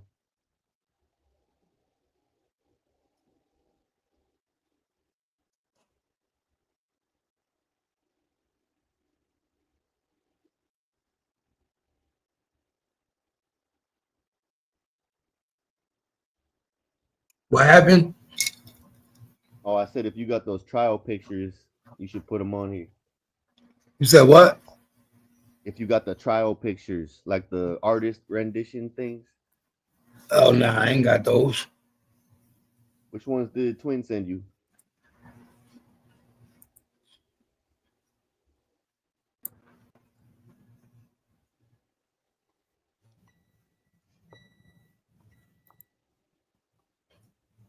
Shit crazy. Too fucking naive.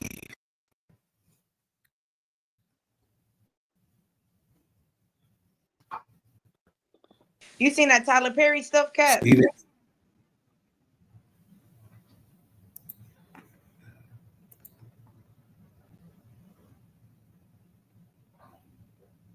look, even TMZ saying he won't testify.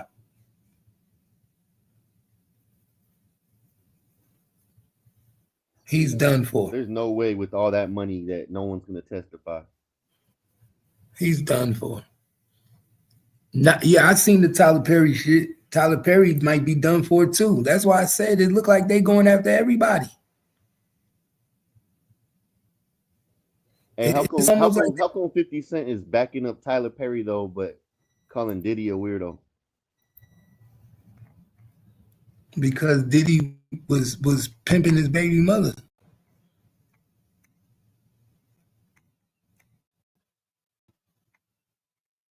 He had his mother out there. Damn, it says the Tyler Perry lawsuit, $260 million. Damn. Yep. Man, what we gonna do, twin? What we gonna do? With what? Oh, I saw that.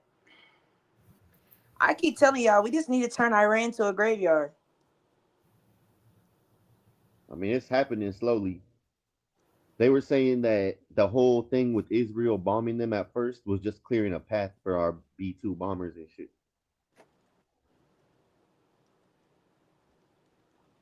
Honestly, I'm not mad about going to war with them. If this was somebody else, I would be hesitant, but I'm cool with it. I do feel bad for him because You do know what's about to. Yeah, I do know what's about to happen, right? Iran just launched missile attacks on U.S. military bases in Qatar and Iraq. Now remember, we invaded Iraq, we invaded Afghanistan. We are about to be at World War III. World War III has officially begun, y'all. We are about to put boots on the ground. We are about to put all the boots. Islamic countries is going to back up Iran too. Like they starting to go on Iran's side now. This ain't no different to when the Japanese invaded Pearl Harbor. Once you start attacking military bases, we at war. But Cap, remember what happened at Pearl Harbor though? What did we do? That atomic bomb will wipe their whole life bloodline. We came hell for, but we had to go to war. A lot of people died. Shit, that's the casualty of war. But we about to go to war again. We ain't been to war how long? Since 9/11? That war, 9/11 didn't end to win. That war went on for what, 15, 20 years? Yeah, it did. Almost 15 years? 14 years? Yeah. So get ready for another long war. Yeah, and you gotta know, like Iran's allies about to try to take over the regime. Russia's on Iran's side too, and China. They fuck with Iran because they got the oil too. Exactly. So it's about to be up. Yep. Trump ain't just about to let them attack our military bases and not think we're not gonna respond. It's up. No. It's up.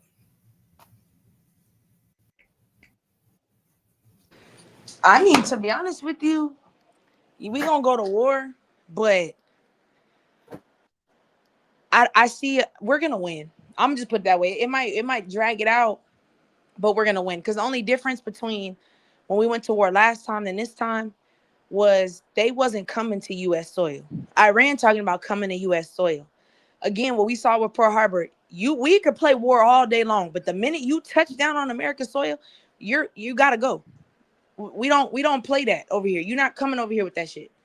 Yeah, and we consider military bases over there our soil too. I mean, yeah, but we'll go back and forth over there, but you're not gonna go back and forth over here. But yeah, we'll play with you over there. That's why I said that's the scary part. Y'all playing a dangerous game. They said they got China moving out some military shit over in the sea by the South China Sea, whatever it's called. They got some warships headed out there too.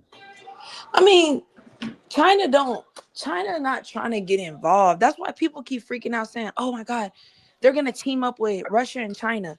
Russia can't go to war with us. Russia battling to keep Ukraine up and running. But Russia going to get them weapons and machinery though. I think they're gonna play proxy war. I think they're gonna use cybersecurity attacks because that's all they got in their budget. You just spent most of your missiles, guns, all of that y'all is fighting Ukraine, and Ukraine is not going down without a fight. Like Ukraine is ready to die behind this shit. Yeah, so it's like you trying to fight Ukraine and help Iran while you're still getting your ass kicked by Ukraine. I just don't see them having the money or the funds to do that. Russia don't even got that much money now. Yeah, but China and Russia, you right, they good at that cyber shit. Yeah, they gonna start. I'm telling y'all, they're gonna try and attack the grid. They're gonna try to grab the internet. They're gonna try to use propaganda and they're gonna play the cyber war games. Yeah, and Ukraine's gonna be the foot soldiers. That's the. They're gonna try to attack your bank. Yeah, they're gonna. I'm gonna tell you right now. The first thing we do when we go to war is we knock off their grid. That's the first thing we do. Listen, when we get over there. I'm gonna tell you right now. Pay attention when I say this. If you got money in the bank, take it out. Take it out right now. I'm telling you.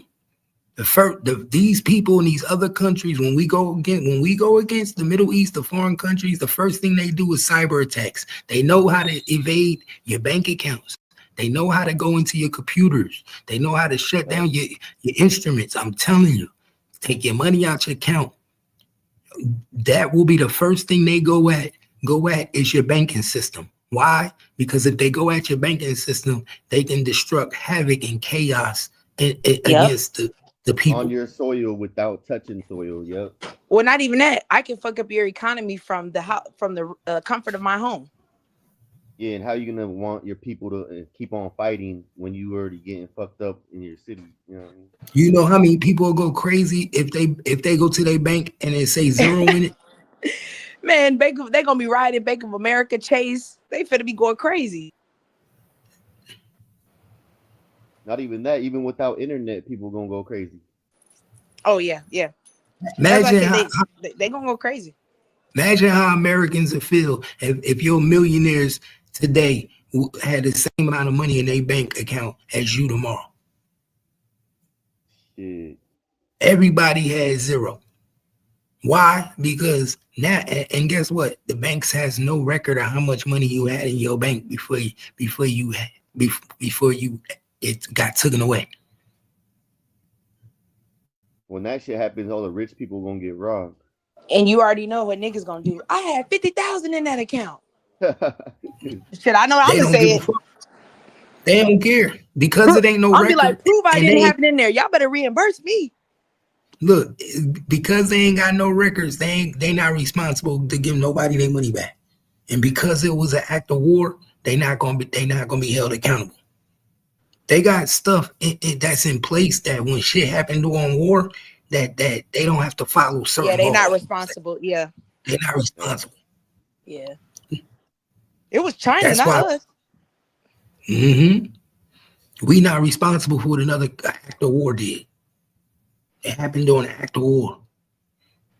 Now you lost 50,000, and the government talking about giving you 10,000 in stimulus check.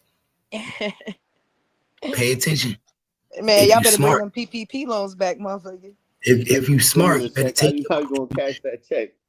Look, if you Exactly. smart, you better. Hey, you gonna have You to go to better. Speedy Cash, and they finna take 10,000. I mean, you get 10,000, they finna take like 4 of that bitch. You know how Speedy Take Cash goes. 20% of Hey, that shit. so listen what I'm telling y'all. You better take your money out the bank now. Be smart. Facts. What's the first thing that go down when we go to war? The banking stock. Yeah. The stock and banking. First thing to go down. Why? Because everybody start taking their money out. The stocks and certain shit. Why? Because they know that They get scared. during war, anything can happen. Yeah, they gonna start. Hey, but look, that's why I said I'm not gonna lie to y'all. If you're smart, you're gonna get rich. You can get really rich off of this if you smart. Everybody pulling out. Stock market's gonna crash. Well, I won't say crash, but it's gonna plummet. Stocks and bonds gonna be down. Mutual funds. Remember, the government's gonna want you to use the bonds so that they can borrow your money. Like you could really hit man. Let's just say I'm ready. I'm ready. Yeah, start pulling y'all stocks out. Don't worry, because guess what? When all this shit blow over, y'all gonna have to buy them back. I done already bought all of them at little penny prices. That's facts. But I mean, I don't know about the stocks going down because right before this whole shit started, all the Congress and shit was buying hella oil stock. Yeah, but think about it like this. When Iran, they just blocked one of their routes that Europe can't get oil. Remember, us in Britain, we the ones that stole from Iran way back when Eisenhower was president. So we've been using those routes and everything to get oil. Oil prices is going to go high. Niggas is going to try to sell and get their bread back. Because let's be real. If gas prices hit $5, niggas is not driving. That shit's already over 5 up here in Cali. It's like I mean in Cali, but I mean like, okay, well, you're in Cali, so if it's 5, let's say it go up to 9. You buy the water, so it's easier for you guys to get oil. Yeah. I'm about to say, because we're at like, what, 290 right now? What, is that high over there or what? No, I think that's pretty, I think that's pretty good. That's reasonable. That's like what it was when I was there in like 2012. Shit. Yeah, I mean, gas isn't horrible. I mean, $2.30 for unleaded, that's not bad, in my opinion. Yeah, over here it fluctuates hella quick. Like one day it'll be $5.50, the next day it's $5.80. It's crazy. Now imagine they start slowing down oil and you go to the gas station and unleaded is $9.50. Yeah, and all of Europe uses that oil coming that way too. Europe's gonna get fucked up first.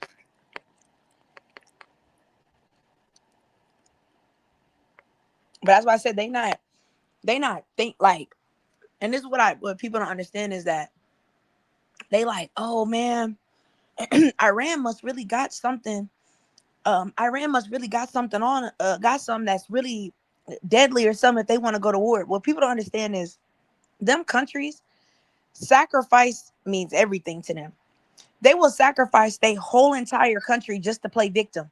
You see what America did to us? They wiped out our babies. What did we see with Gaza? Not even that. Their religion tells them if they do sacrifice themselves for the country, they live in fucking heaven, basically. Exactly. Crazy.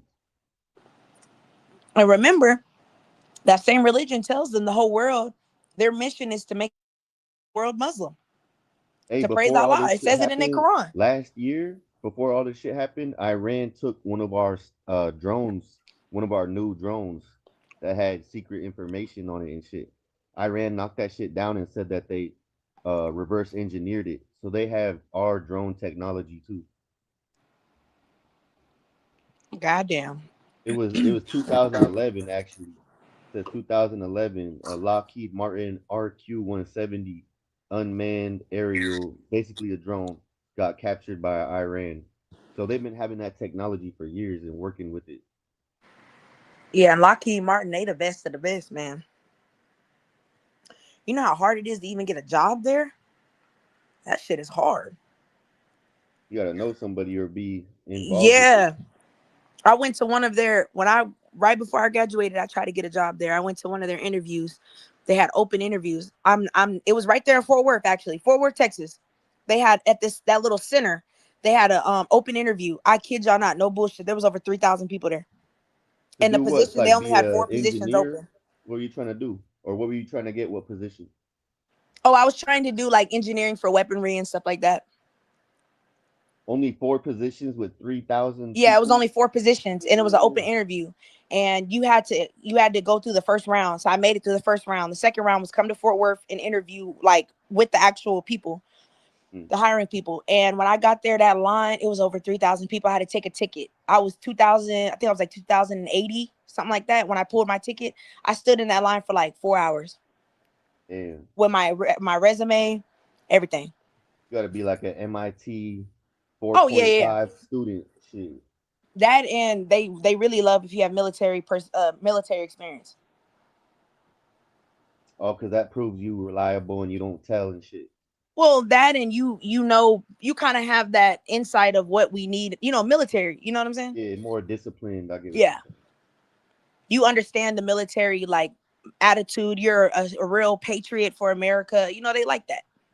Yeah, they want to Especially do if you've been in background. weaponry before, they love that. Like you pretty much gonna get a job. If you have a So great what happened at the technology interview? background.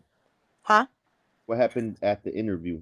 Oh, I didn't make it. They loved me and everything, and they were like, "Hey, you interviewed great," and I never heard from them again. And And like 3 days later, I went. The spots had been filled already. No email, no nothing. As I said, them niggas is the real deal. I'm talking about they do security background, like FBI type shit. yeah, they handle all the like secret information and shit, national Yeah. security stuff. Nah, they do. Even when I used to work for the government, they went through my whole life. I was like, God damn. It says Lockheed Martin employs 121,000 people. Yeah. Damn. 350 plus facilities. That's crazy. Yeah. And they only grabbed the smartest of the yeah. So I was competing. I mean, I kind of knew I wasn't gonna get the job because literally the people I was mingling with the other people that were waiting, a lot of them they make drones in college, like for fun. They was making drones. I was like, oh shit, I ain't never done that. I just know how to use a computer and code and shit. I ain't never actually built nothing. But they knew how to build weapons and all kind of stuff. I was like, damn. Yeah, because everything they make is for the Department of Defense. Yep. And they do like And I was just focused on the cybersecurity part. I wasn't trying to build actual weapons, and I was just trying to program like drones and stuff. But them niggas they knew how to do the hardware and the software. So I was like, oh shit, I yeah, might it not. says the easiest job to get there is a program planner. Yeah. That's probably what you were going, or you would get an engineer associate. Yeah, I was trying to be an associate. That's like it says that's the easiest jobs to get there too. Fuck. Yep. And they only had one associate position. Damn. And the other three was like one was associate, one was a software, and two of them were actual weaponry. I was just trying to be an associate just so I could get my foot in the door. Yeah, that's entry level. That's how you have to get in. Yeah. But it was like When you entry 3,000 plus level other at people. Lockheed Martin entry level, you get between 42 and 120,000 a year. Yeah. Yeah. But you got to know somebody to, you know what I'm saying? And at that time, I didn't know nobody. And the crazy thing is, it was only like, maybe out of 3,000 people, it was only probably like 60, 70 black people there. It was mainly white people, like majority white, a couple of Asians, but that's about it.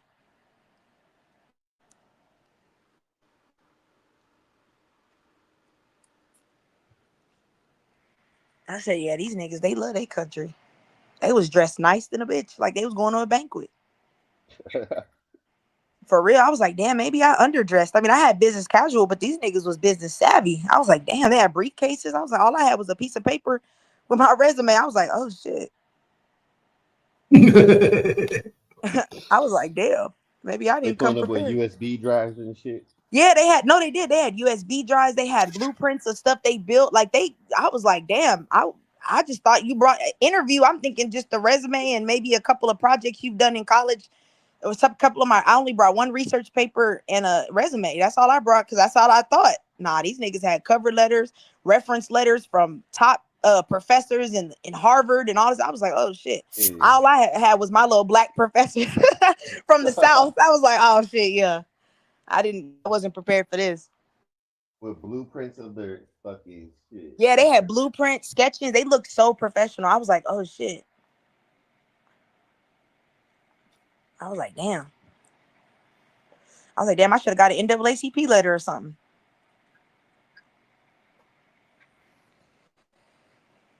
And you don't know the people that got hired either, huh? Hell no, it was more than 3,000 people. I couldn't even. But that's why I ended up even working for the government so that I could work my way to the Department of Defense. But that shit was What hard happened? to get into that. So you just stopped? Nah, I ended up working for the Department of Education and then the Department of Healthcare Services. And I worked for USPS. I did their robots and stuff like that. But other than that, that's as far as I could go. Defense was hard. You got to battle within the company.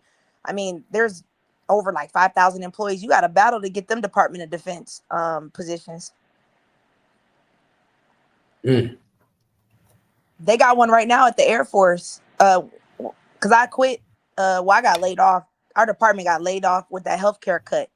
But that last year they had a new project for the Air Force, and they make you sign all kind of NDAs. Like I made it all the way to the final round, and they ended up hiring a Army veteran over me, which I understood because they usually do hire people that come from like armed forces and stuff, right? Yeah, they did. And the crazy thing is I had more experience than him, but because he was the Army, that company they prioritize military over civilians. So I kind of already knew when I got to the final round, it was just us two. And he was a black man too. And he went to HBCU. So I wasn't even mad. I was really clapping for him because like, that's what's up. Like, I love to see black people win. I ain't even mad. And you fought in the country for us and you went to HBCU. Like, yeah, good shit. That's why they picked him, yo. Yeah, I was like, good shit. He was like, no hard feelings. I said, hell no, nigga, you better go in there and do what you do. Like, I'm proud of you. Hell yeah, I'm just happy it was a black man. Because mind you, it was just me and him were the only black people, and there was 30 applicants or 30 interview people for the interview. They was all white. It was just me and him, the only black people. So hell yeah, the fact that we made it to the final round, I was already proud of myself there. Shit, I ain't even need to make it. You ain't never thought about working for Homeland Security?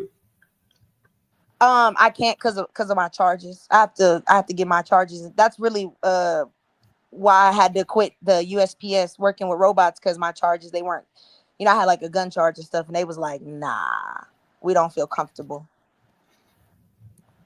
So I had to get my charges and shit, my record cleaned up before I could even expunged. Yep. Yeah, pretty much I have to go get it expunged, but I'm almost at the deadline where I can do that. So that's why I tell people it's always good to just start your own business. Yeah, that's what made me start my own business, because I was like, damn, I really can't get into the stuff I really want to do. Like engineering, I could do that shit on a basic level, but I wanted to work like up there with them, the big dogs. But you got to have a perfect record. Your credit has to be perfect, because they do credit checks. They do debt. If you have more debt than you bring in, they'll deny you. If you have student loans you owe, they'll deny you. Like you can't have nothing wrong with your stuff, because they feel like if you owe money, you're a liability, because somebody might offer you something to get you out of debt type stuff. Oh yeah. Yeah. If your credit score I think your credit score got to be a 670, 680 or higher. Bro, they do that when you work for credit card companies too. Yep. When you work for financial corporations, you can't have bad credit either. Yep. And that's why they told me, they were like, you have a lot of student loans. So they was like, Homeland Security was like,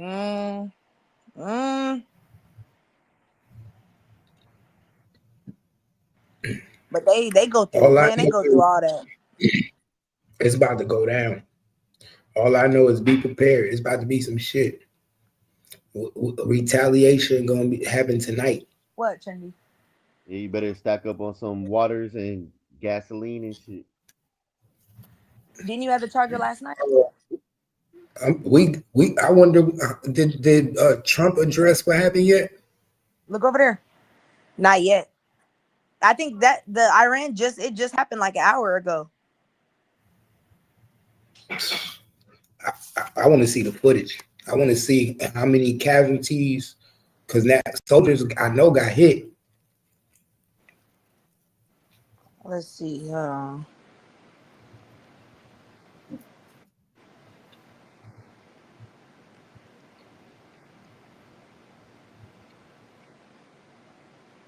Unless we evacuated our troops ahead of time. It says 3 hours ago, Israel hit one of Iran's prisons. What the fuck? It's 1:41. You can eat lunch at 2:30.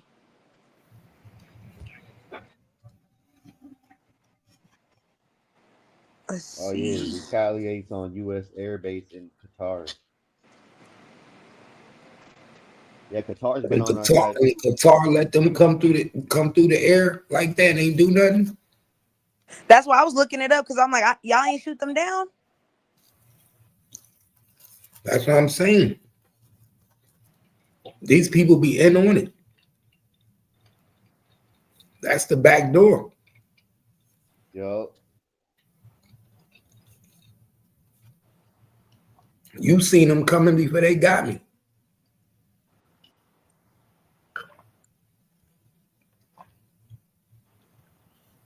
Nobody pre-warned us. I really hope there was. Oh, it said the missile. Okay, it says it was successfully intercepted. The missiles it was intercepted and no casualties were reported. It said its airspace is now safe. Who said that? The Boston's new leader, what is it? WCVB, ABC News, but Washington, whatever. They just reported from Dubai that they launched the attack, but shortly after the Gulf nation of the whatever, which is our fleet headquarters, they suspended flights and intercepted the missiles. Yeah, it says no casualties have been reported. And Iran said the attack matched the number of bombs dropped by the U.S., so it's fair.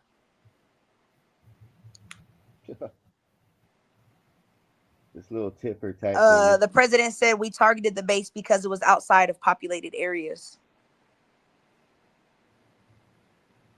But they missed. So it was a failed attempt.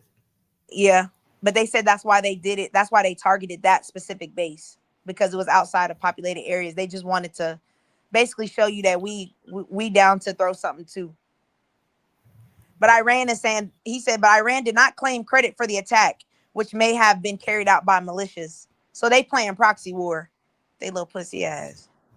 Yeah, Qatar's on like the other side of the Middle East too. It's closer to the other allied countries that Iran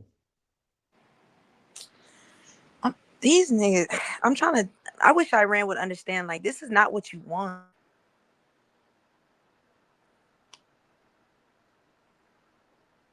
Oh, it says Iran also fired at Iraq too.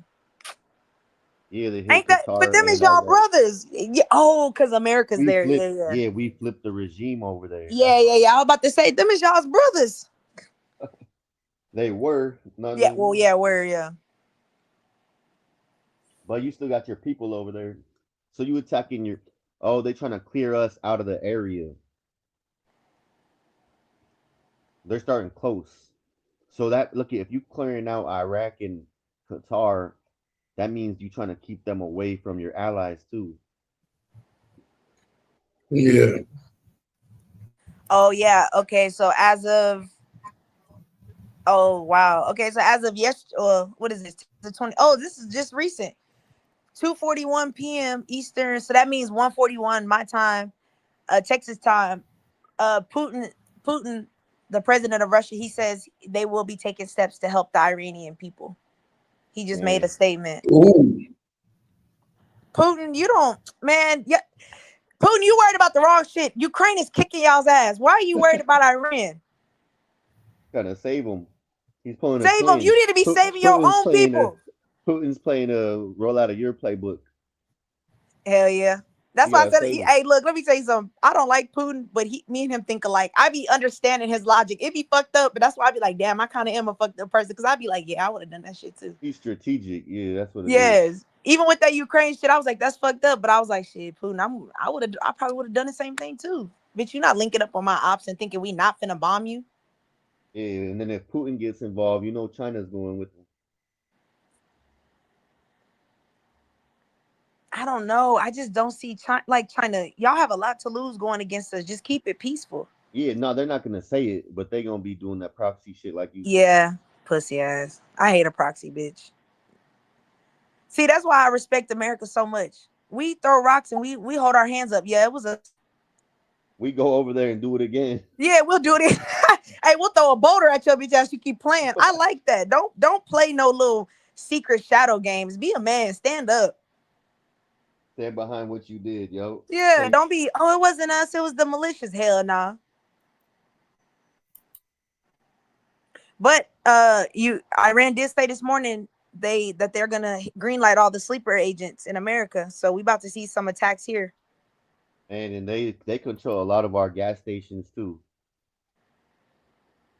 Oh my God, you're not right. Iran personally, but the Iranian people that live here.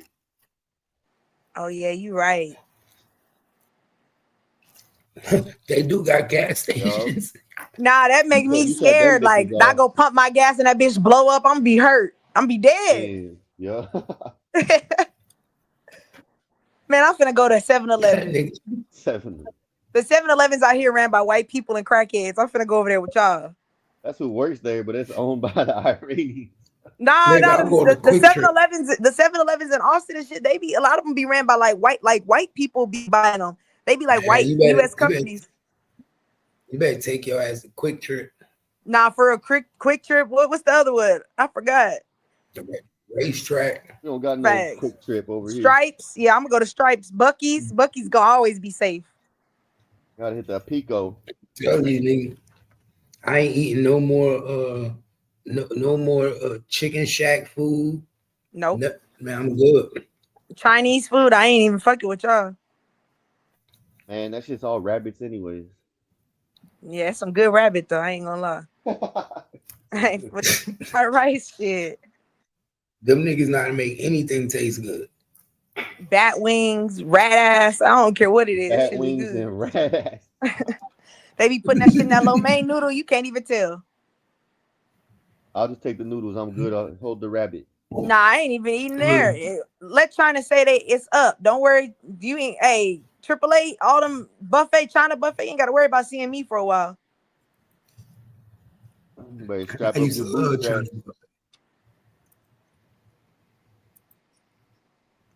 Yeah, I love me some China buffet too.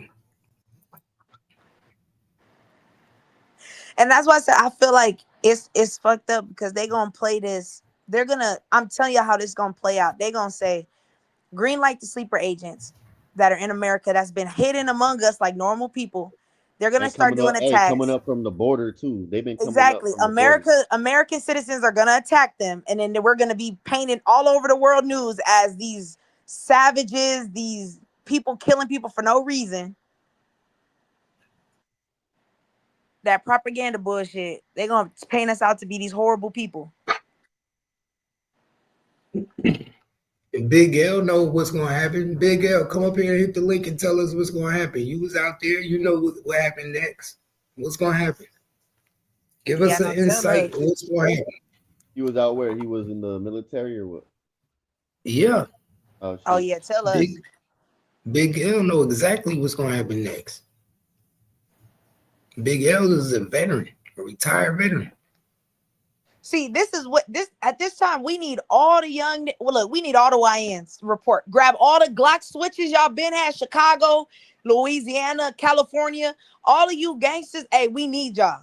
Let's get it popping. Y'all want to drill? Shit, this is the time to drill. Drill for America. We've been practicing. They've been practicing. Hey, we've been practicing. Now they've been practicing. See, but they'll get their chance to do that if Iran invade our land like we invade everybody else's land. See, remember, we always invade everybody's land. Now, what's going to happen if Iran decide to invade our land? Have y'all ever seen that? That's why I said we need the young niggas and the young bitches. We need the YBs and the YNs. Have y'all ever seen the movie Red Dawn? Hey. You said Red Dawn? Yeah. What was it about? Who was in it? With Patrick Swayze.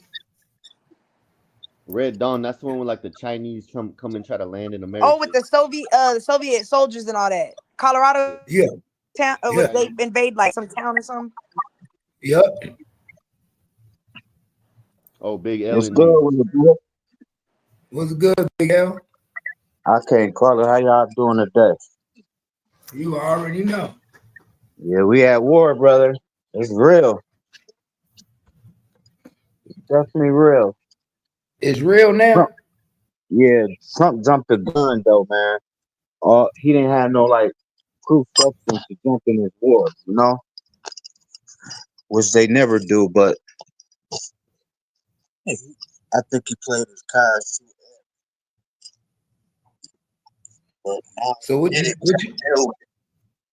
so what's about to happen next? What you think about to happen next? I don't know what's gonna happen next, bro. That's why. But it's a lot of Is it, sleeper cells here. You gotta realize there's been a lot of people in place for a long time, So all he had to do, Iran had to do, is activate him. Cause that dude, the president, if you listen to him, he said, "Yo, United States gonna pay for this one." But Yeah, it's he said everybody's not gonna prophesied feel it. that America gonna fall anyway in the Bible. So just like the Revelations time, anyway.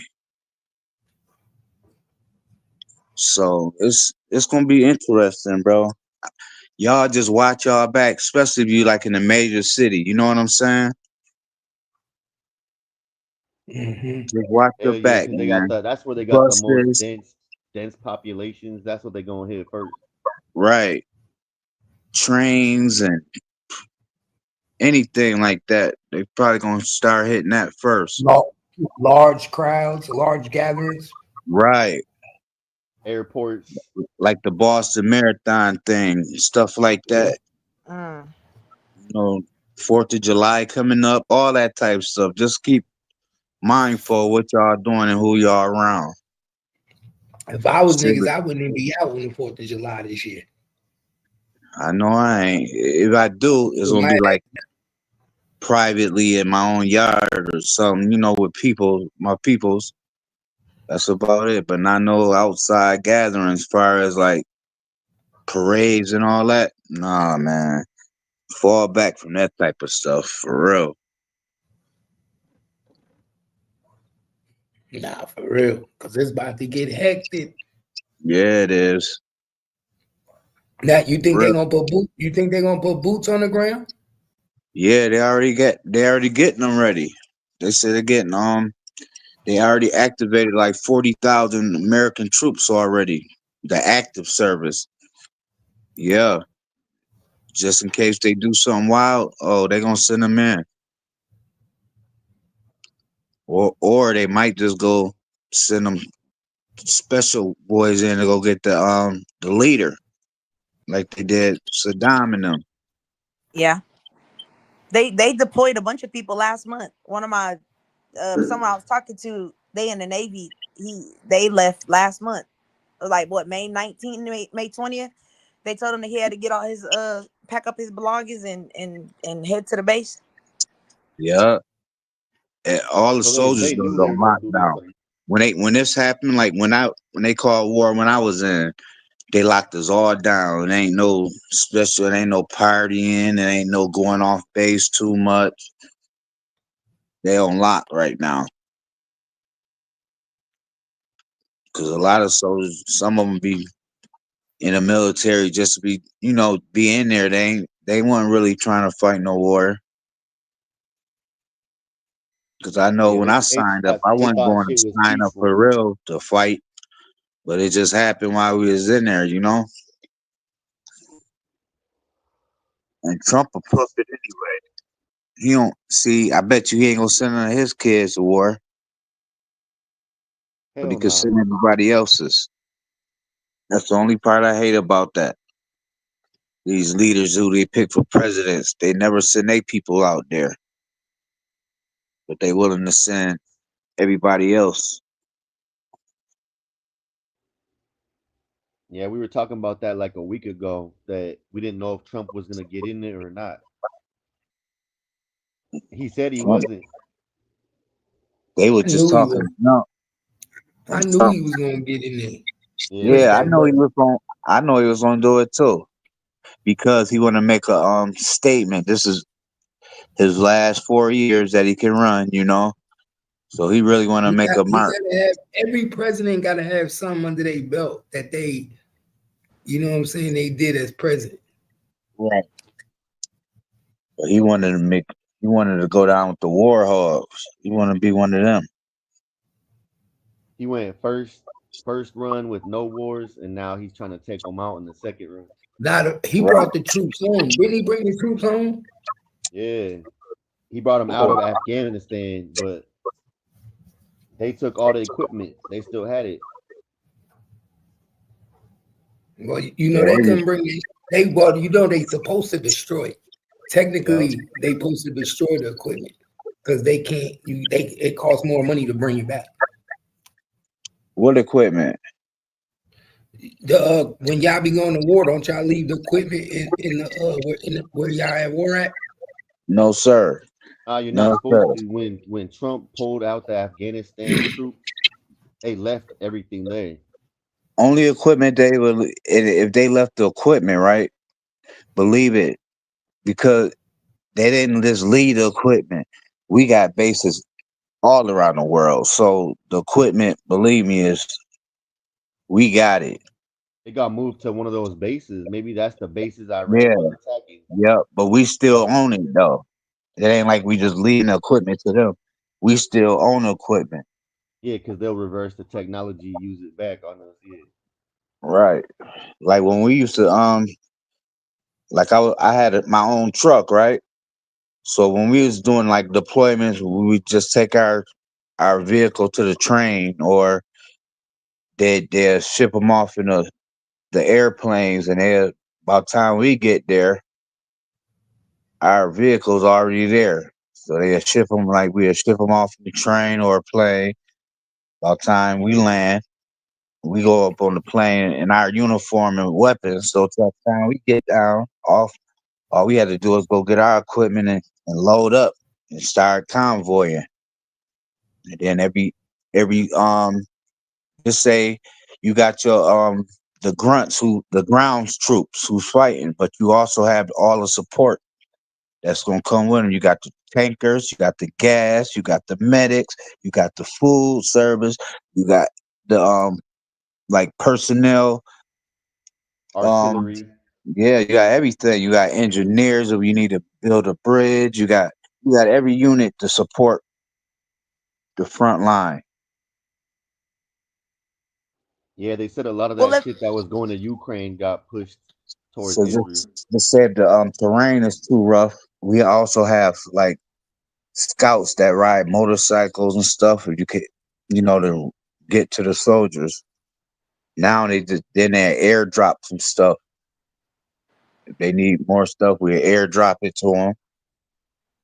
If they're in tight spots, the military is fascinating, though. Well, let me ask you this. Let me ask you, with you knowing how much Middle Eastern, countries don't care for us, do you feel like we wrong for the way that we go about or the aggression that we use against them?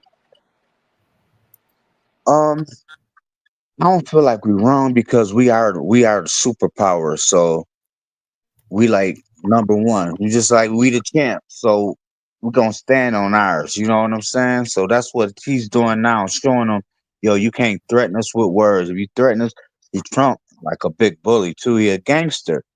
He's a gangster, and he's not a politician. He's a businessman. That part. You know what I'm saying? So it's like a different situation. He's a gangster businessman. Nigga, you talk shit to me, okay, we're gonna come after you. All right, we're gonna holler at you. We're gonna tell you it's 2 weeks, but go in 2 days type shit. Right. You're gonna have to show me you got nukes. I mean, they've been hiding. Yeah, they've been threatening us with the nukes for over 40 years. Yeah. Oh, remember with Obama? Remember they made that little truce where they were like, okay, well, we'll allow you to have this, and this, but these are the things. And Trump was like, nah, this is a 10, 15-year plan. What happens after the 10, 15 years? Nah. Yeah, right. Obama was sending Iran like 100 millions every week or something. Shit, Obama killed more people than than anybody. Exactly. Obama was taking them out under his Not to regime. mention they yelling, "Oh well, this is why we should have voted for Kamala." Kamala husband a whole Jew, a real life Jew. She would have done the same thing. What it is, y'all gotta understand, okay? I'm gonna give you the real now. All of them, even the president, is a puppet. Yeah. They don't run nothing for real. When they even the war, right? Don't do the smoke. Don't let them do the smoke and mirrors with y'all. They have like the top elites, the royal company, the royal families, and all of them, the real elites. They playing both sides. You feel me? All of this is money, about money. Yeah. All of this is about money. Smoke and mirrors. It ain't about no oil. It ain't about no nothing. Yeah. This don't have no real substance. So who's the big dogs? We the big dog. No, We I mean always like if we're the puppets, who's the puppet master? Let me ask that. the puppet masters like the you know how the queen, they said they own our like social security cards and all of that Yeah. over in Europe. Yeah. Yeah, so they run us. Believe it. And they start the war. The royal Yeah. bloodlines. The royal family, them sons of Okay. bitches. Yo, Cap, I'll be right back on, okay? Got somebody at my door. That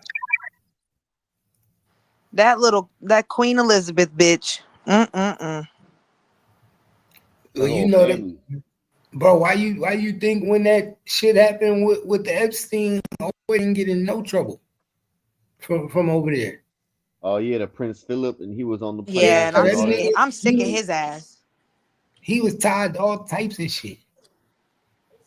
He didn't even get nothing on him either.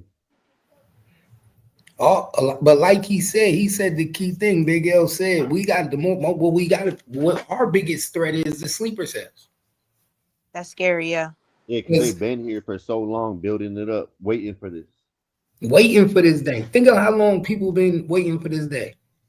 But they could be your and look, hold up. Twin, they could be your pilot. Yeah. That could have been that person that's been flying for American Airlines for the past 10 years. That's your Uber drivers. That's everybody. He could be they be having different jobs. They be making sure that they got jobs that they can take over. They be your technician. They be your Moving computer into programmer. positions of power. They be your database administrators. You see what I'm saying? They be working in your hospitals. Damn.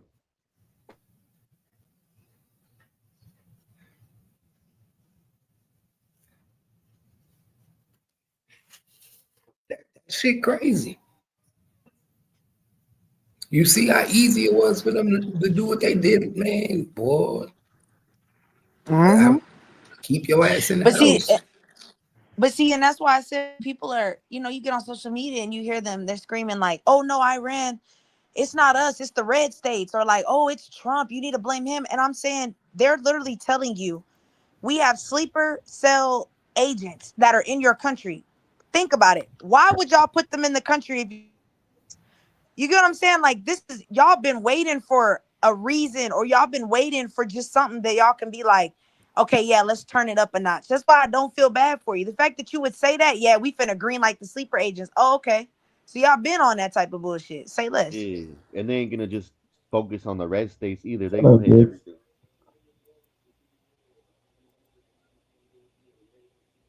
Yo. What up? What's good? Nigga, what's good with you? Everything. Everything. Nah, though. So I'm up here, man, asking 21 questions, man.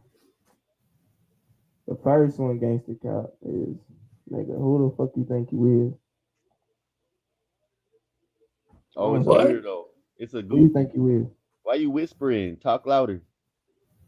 Nigga, I am talking louder. All right, speak your mind. What you talking about? I'm talking about this nigga Cap, bro. Cap, he said he hates you. He got some feelings towards you. I'm saying though, like, bro, He said he got I some can see feelings your for old Cap. content, Cap, bro. You falling off, bro. You falling What? off, bro. This just happened right now. What you mean old content? This happened an hour ago, bruh. Where you at? I've been watching for the whole hour. That's what's up. You a How, fan? how many minutes are an hour? Definitely a fan. How 60 many minutes. minutes are in an Why you hour? ask a dumbass question like that? Are you having a bad Why you day? trying to play What with my happened? Let's intelligence? talk about your day. Whoa. Why she trying to play with my intelligence like that? Intelligent, because you Come sound on now. stupid. Come She's on now. calling you stupid.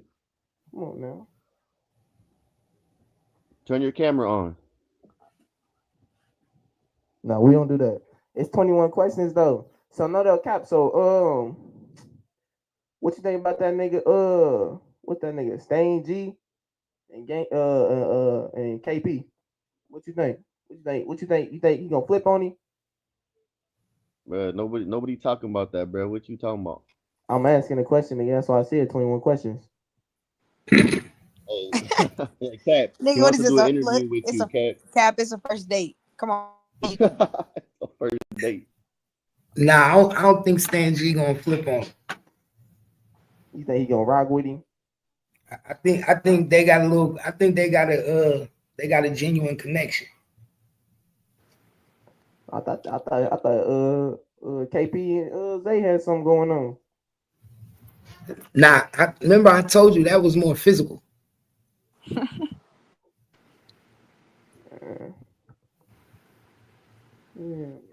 Like I think Zay had a crush on KP. I knew you, Ooh. Cap. I knew you Hey. was going there. That's why I started laughing. I knew you was gonna go there. Damn.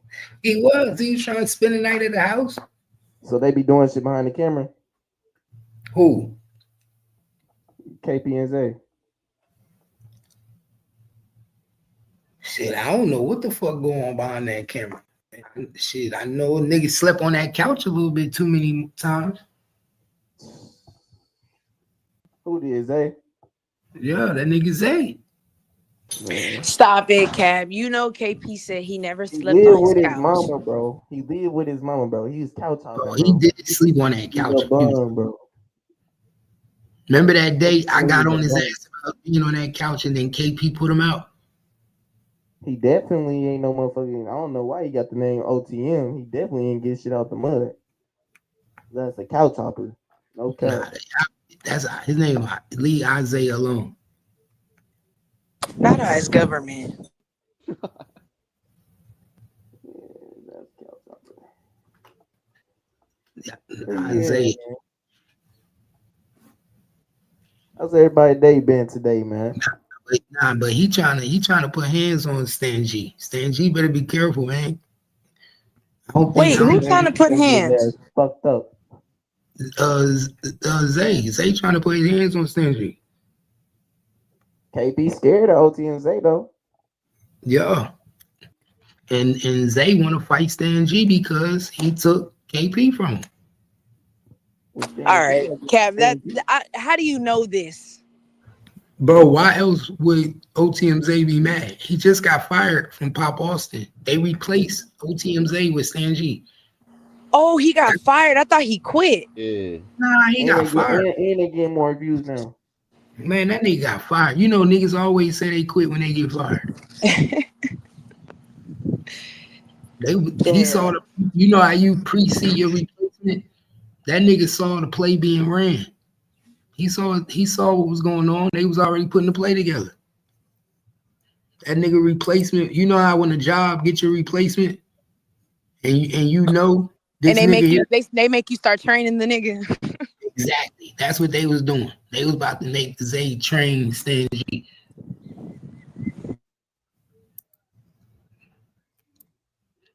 Exactly what they was doing. About to make Zay train Stan G. So and then they took Stan G shopping. So he really was hurt. I mean, they numbered. I ain't gonna lie. They say. I mean, I don't watch Pop Austin, but I've seen like little clips. on Instagram, they say that the numbers is going up. They getting back. They getting back in the algorithm. Because of Stan G. KP. They getting back in the algorithm. KP been on that motherfucker. They been had some views like a little bit, but Stan G really would pop their ass off. He the one racking in the views for their ass.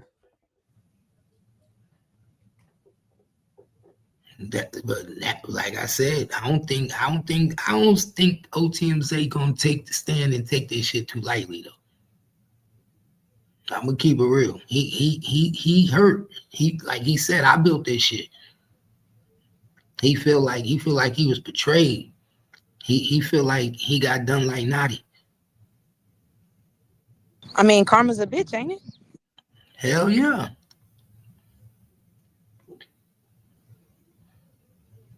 It's a motherfucker. Man, he act like he don't need a job, but KP said his ass was begging to come back on set. I thought he said he had a job now. KP said he had a job now. Yeah, you see them on the live, they were arguing about who had more bread in their pocket. That shit was bro, them niggas was arguing. That shit was the funniest shit I've ever seen. Hey, KP was counting his doves as he put them on. That shit was hilarious. Them niggas was counting their money. This nigga was showing $700. Bro, I'm like, yo, y'all niggas is wild. That was the funniest shit I ever seen in my life. That nigga, you know what that shit reminded me of? It reminded me, remember that argument of the fat little black dude and his best friend? And they was arguing, they was talking about the peanut butter, they were talking about the sandwiches. Oh yeah, the bologna sandwich, cheese sandwich, yeah. You eat cold spaghetti. That's how you burn a sandwich? Hey. That's what it reminded me of. I swear to God, when I was watching it, all I kept thinking about was that. That shit was funny. But see, it goes back. But see, Cap, it goes back to what I always say. Wait, people say they friends, but wait till they have a falling out. That'll show you if they was really friends or not. But that's why I say, don't tell me you're friend because you my friend, because you don't really know who your real friend is until you go through something. Yeah. Everybody is your friend in a time of need, in a time of the come up, or when we just kicking it. But it's not until we go through the struggle do I see if you really my friend. If I tell you no, is you still my friend? If I don't agree with you, is you still my friend? Or if I win and you lose, are you still my friend? Are you still my friend? Exactly. It's not until you go through something that you realize that. Till we go through that argument, is we gonna shake back from that and we still be friends. Nigga, if one argument could make niggas stop being friends, then guess what? We was never meant to be friends. Never really friends. Yeah, never really friends from jump. That's why I said a lot of these niggas be throwing that friend word around too freely. Too freely. Nah, fast. Because let's be real, like, not even trying to throw no jab, but a lot of the stuff we know about Zay is from people that was his friend. Mm-hmm. I mean, we didn't know about him dating a little kid. I mean, not a little kid, but you say it right, a little kid. The young girl, not a little kid. She's not a kid. I don't want to throw them allegations on nobody, but even the young girl, like, we didn't know about none of that. We didn't know about the mama and the cancer. We didn't know about none of that.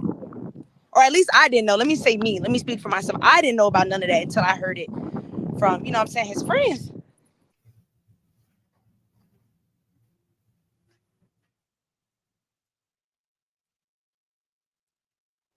Hey, he still got 19 more questions. But you know what I do know? You know what I do know? I looked motherfucking OTMZ up. He a good boy, man. That nigga's, I don't even know why he on the internet playing tough. He's a good boy. When I mean I looked him up, did my research, that nigga's a good boy. You know what I found? One ticket. And guess what else I found out, twin? What? OTMZ is a snitch. Cap, stop it. Yes. Hey, here we go. How do you know? Proof. We gotta have proof, Cap. We can't just throw that on people's jacket. Saying he ran his paperwork. That's what he's saying. How do you know for a fact? All right, I'm gonna tell you for a fact how I know. Didn't he get arrested before Naughty went to jail? Yeah, for the gun and the weed, right? Exactly. You know that's not on his record, right? Oh. Not on his record at all. Damn. Does it show maybe he did like deferred adjudication or something? Does it show anything like that? Nothing. He don't have, first of all, for him to do deferred adjudication, it have to be complete before it's took off. Oh, yeah. Oh, well, that was just only a year ago, right? Exactly. And deferred is usually like a longer, yeah. Exactly. Pay attention. That's not even, only thing he has on his record is a speeding ticket. This nigga ain't going to court for that. He ain't going nothing. That nigga working unless they holding that over his head. That you know how Austin do. They build. Honestly, Cap, I'm not gonna lie to you. I don't know how Austin does. I have never seen this shit where Travis County is not charging you niggas for these charges and they just hanging them over y'all's head. I have not seen this, and I keep hearing they rather have you as them as a control buyer. It's called control buyer. CI. It's called like you know if to be. This is what you gotta understand, twin. When you detectives and to be a good police force and to be, you have the only way you could be good police is to have good snitches. Cops don't do the work. Snitches do it for them. 90% of crimes get solved by informants, snitches, people that's talking, phone calls, Crime Stoppers. You see what I'm saying? The media putting it on the news. So when you have people in the street, cops can't go purchase at the drug house. But guess what they do? They have to have a control. It's called a control buyer. And guess what? We need just as many control buyers as we need informants. And a control buyer is someone who that we use whenever we need to make a buy from someone who's a big time drug dealer in the city, a nigga who's selling drugs. We say, take this $200 and go buy a cutie. Yeah, go take this. Since you from there, you're gonna think of you like a rat. Mm-hmm. Shit happens everywhere. It's called a control buyer. That's why I said. That's why I said the shit just be kind of fishy. I'm not gonna say fishy. It just be questionable because it's like, why they holding that over your head if you know what I'm saying? Like, if you because get it, they hold it over your head because they know you don't want to go to jail. That's one. And as long as you don't want to go to jail, they hold it over your head and make you work for them as a control buyer as long as possible. I can make you be a control buyer for 3-4 years. Oh no, I'll take my charge. You see what I'm saying? Because some of these niggas don't want to go to jail. Either you work for me for 3-4 years and be a control buyer, or you go to jail for 8 years, 7 years because this your third gun charge, or this your third charge for caught with weed, or you got caught with a gun. And your boy Isaiah, he's a good boy. Never been in trouble before. So that nigga ain't trying to go down for no gun charge. Damn. Good boy. Zay don't want to sell weed. Remember, he kept getting pulled over, saying he was getting pulled over by the police. Remember, that was all lies. He was working with the police at the time. Yeah, and if you got weed with you with the gun, that shit just goes up from there. Damn. He was working. That nigga was working with the police the whole time. There's no reason why when I ran this nigga name, looked at his background, he ain't got the gun charge or the weed charge on his shit. Yeah, pay attention. You got the gun in Texas. If you got the gun too, you get possession controlled while armed. Yeah, you ain't getting out of that. He's a worker. I just want to know, man, what fucking judges are y'all seeing? Why the fuck they ain't do that for me? Because you a girl. Because you didn't want to tell. But and I guarantee you, if you would have brought it up and said, I got something to tell you, they would have did it for you. If you said, yo, I tell you who got the weed, who got the drugs, bro, they would have had you working too. Yep. Yeah, no, I didn't. I just immediately lawyered up. Exactly. These niggas don't lawyer up. These niggas got it. My nigga, we know this nigga got it. Automatically, they are not gonna try to flip you. They already know. Bro, you saw what that nigga did when he went for arraignment in court in Travis County. That nigga started telling everything live on YouTube. Right. I was like, this nigga wilding. The judge had to tell that nigga to save that for your lawyer. Right. Yeah, he was talking about he's an informant and shit. That fool. The judge even want to call a nigga a snitch. Yo. Yeah. Chill, snitch. Chill, snitch. He was snitching in the arraignment, my nigga. Snitching in the arraignment. That's when I said, oh yeah, if he's snitching right here in front of all the people in the courtroom, imagine what he say by itself. Didn't he say something about some gun too? Yeah. He said the gun wasn't mine. Yeah. Oh shit. I didn't know that. Yeah. Bro, because you twin, for some reason, out there in Travis County, y'all courtroom shit be on YouTube. Yeah, they do. They be live. So Naughty shit was on camera. And then so when Zay shit came on camera, they showed Zay shit. Yeah. I remember that. I watched the whole thing, my nigga. That nigga was snitching in his arraignment. Hey, because I'm not gonna lie, when I went and I seen the camera was on, I had my head down the whole time. Snitching in his arraignment. How you snitching in your arraignment? The nigga said, I ain't know the weed was there. I don't know if the cop put it there. No, this is what he said. He said, I ain't know if the weed was there, but he said the cop told me that if I talk to him, he'll drop that. Oh, wow. The judge said, don't say that in the courtroom. That's not because it's being broadcasted live. Don't say that. Yeah. Don't say that. Basically, nigga, he told the whole courtroom that he was snitching. Well, I mean, maybe do you think that's why that they maybe dropped the charges because the cop coerced him? It's not dropped. If it was dropped, then we would see dismissed. It would show the charges and it would say dismissed. So it's not showing nothing. Nothing. Like not even the arrest. Not even the arrest. Oh shit. They haven't even sent it. Literally haven't even sent it to the DA. It's just sitting on the desk somewhere. That's crazy. No gun charge, no weed charge, nothing on that nigga record. Yeah, we need to stay legal for real. Because he'll get himself 100 years by his damn self. And he said in the live with KP the other day, he was like, he don't smoke no more. That nigga said, he even said, he was like, I don't do nothing no more. They spooked him, that's what it was. You don't do nothing no more. All that shit with Naughty spooked that nigga for real. Yep. What Naughty been up to? Same shit. Waiting to come home so he could pop out like a raccoon. He locked back up? Yeah, he's still locked up. God damn, I thought he just got out. Nah, not yet. Oh, okay. Hey, twin, they say you trying to give Zay the benefit of the doubt. Man, before it hit the jacket, I always try to be like, well, maybe it could be something else. I be trying, man. Oh yeah, we got the info already. We already looked it up. We got the info. Stay working, man. I was shocked, bro. I was shocked. I thought I was at least going to see the gun charge and the weed charge. That shit is not there. He's a good boy. He ain't got nothing but a ticket on his record, bro. So Travis County is holding that over his head because we know he got arrested for it. Yeah. That's the sad thing about knowing people. When you know somebody got arrested for something, then you look at them and you be like, what is charge at, nigga?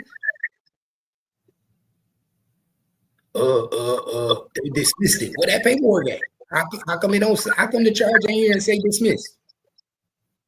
Okay, then we know something ain't right, man. The secretary didn't do the paperwork right. All that bullshit. Nah, that's what I say. I be trying because like I say, for me, anytime I didn't got caught up, I always just took my look. Like, look, it is what it is. I plead no contest. Let me grab a lawyer and I'm gonna shut the fuck up. So I don't know what. I've never talked to police. So it's like I don't be knowing how people be getting certain things because I ain't gonna lie, I be kind of salty. Like, damn. I mean, I wasn't gonna tell, but damn, ain't nobody offer me nothing. You motherfuckers was like, nah, you did it. Like, goddamn. But 9 times a good percentage, if you just be quiet and let your lawyer work for you, a lot of them charges that they try to put on you will be dismissed. They did, yeah, but they did. They corroborate a lot of that shit. That's why they talk to you. Right. If you talking to them, they'll go in there and say, "Hey, your boy already told us. You might as well tell too." That's what they try to do. Mm-hmm. But see, that's where the fuckery come in. I don't care what my boy tell you. I'm gonna have my Yup. lawyer talk to you.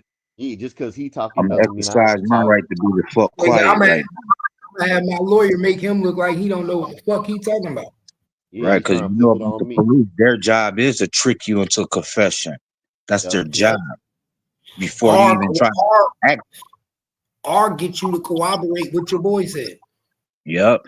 And they try to hit you before you even holler about a lawyer. Because once you holler lawyer, they gotta stop Stop. Yeah. everything. Yeah, most of the times it won't be true. Like your boy might not even told nothing, but Right. you're gonna think he did, and then you're gonna tell too, and now you Yep. flip flop. And the first thing they try to do is put you at the scene of the crime. Don't ever put yourself at the scene of the crime. Once you put yourself at the scene of the crime, nigga, they automatically got enough to get a warrant. That's why I don't understand why niggas they catch a case, then they go on podcast snitching themselves out. That shit is so weird to me. Because they do it for the clout. Yeah, The that shit whole turned shit into they a did was trend. for the clout. All them All motherfucking it years is. ain't worth no clout to me. You They get be more thinking, time, you do that they shit. be thinking they got away with it. They be thinking they got away with it. They think Right. because 4, 5, 6 years ago, oh, I got away with it now. They think they be talking in code, not realizing you ain't talking in code, man. Right. And that's the Oh, same y'all. thing when they put And you in then the you cell. saying, yo, y'all read between the lines. Just read between the lines. Nigga, they know how to read between the lines too.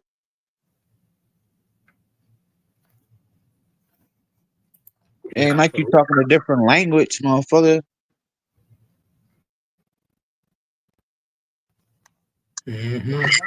I'll never understand it.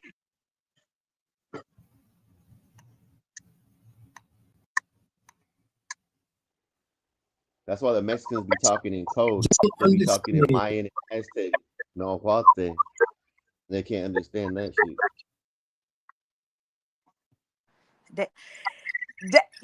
Daya, I know who you are now. I'm glad that you brought that up. I know who you are now.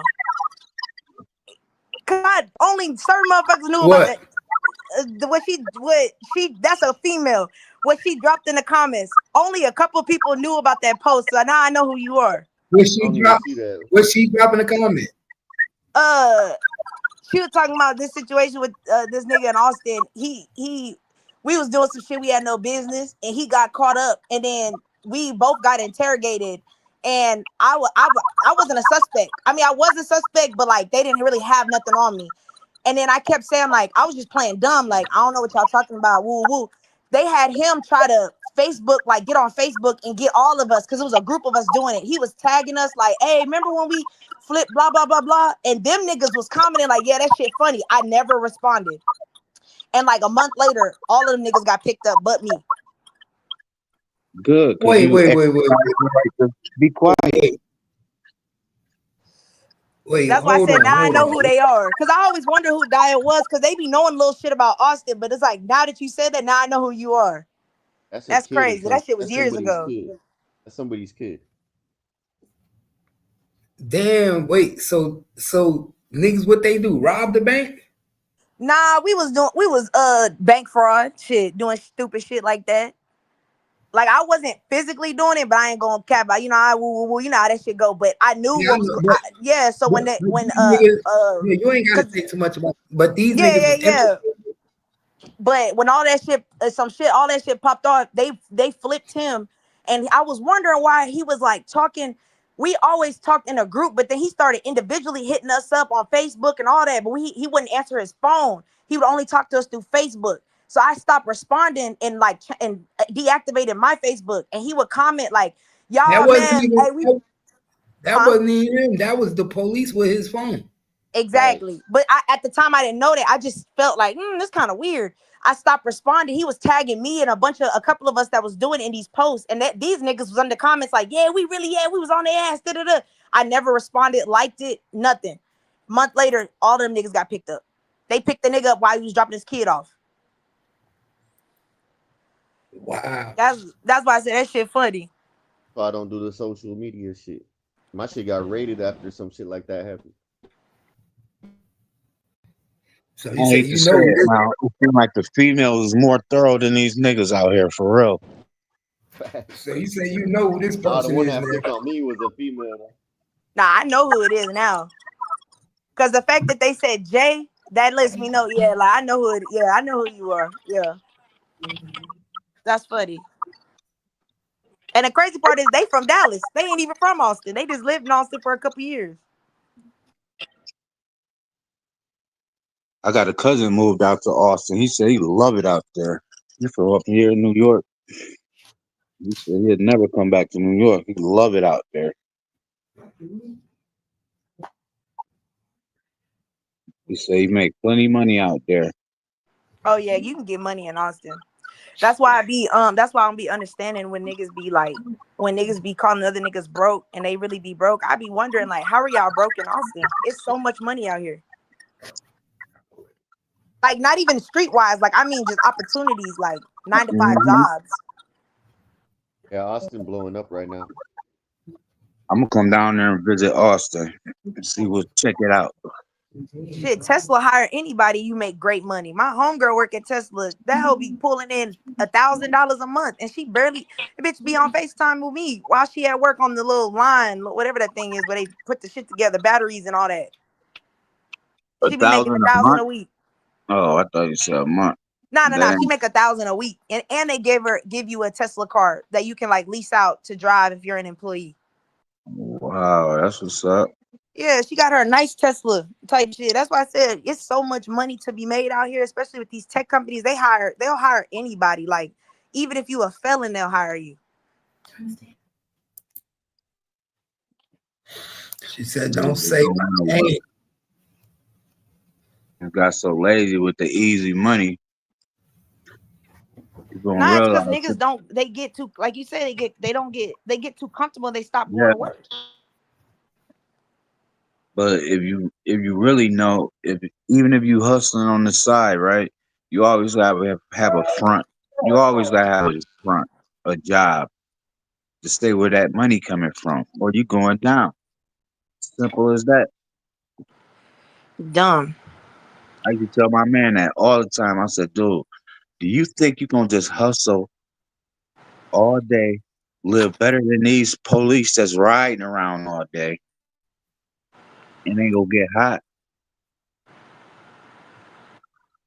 And Nah, he that's just facts. kept getting busted, going to jail, getting out, going back, getting out. I said, get you a job and you'll see the whole change. He finally got him a job.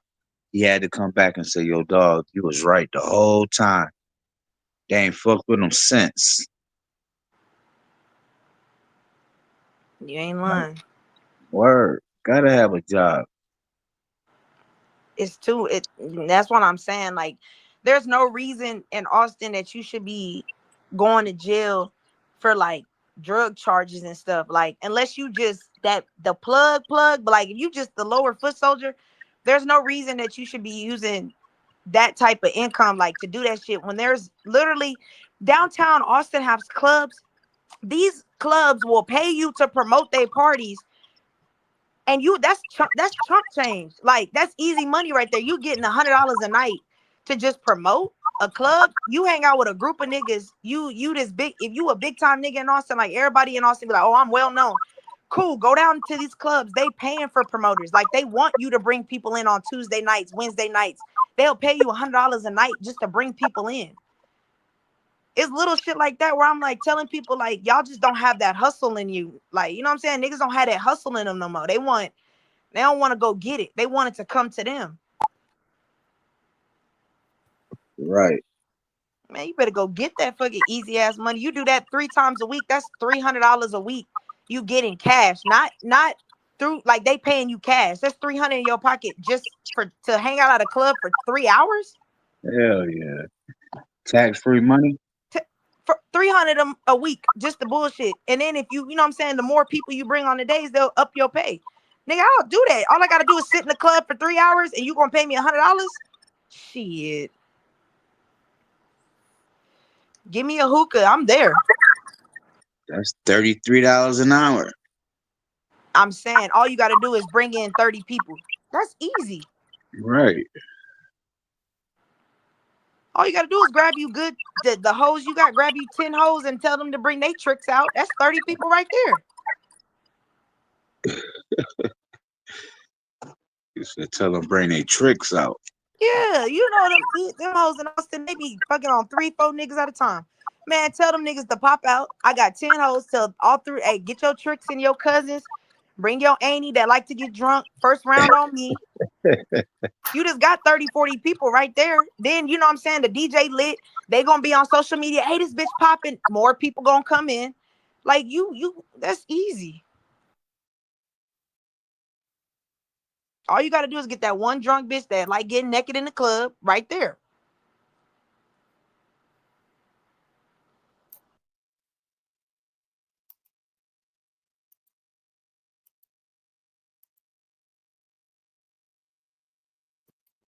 Look like I was right again.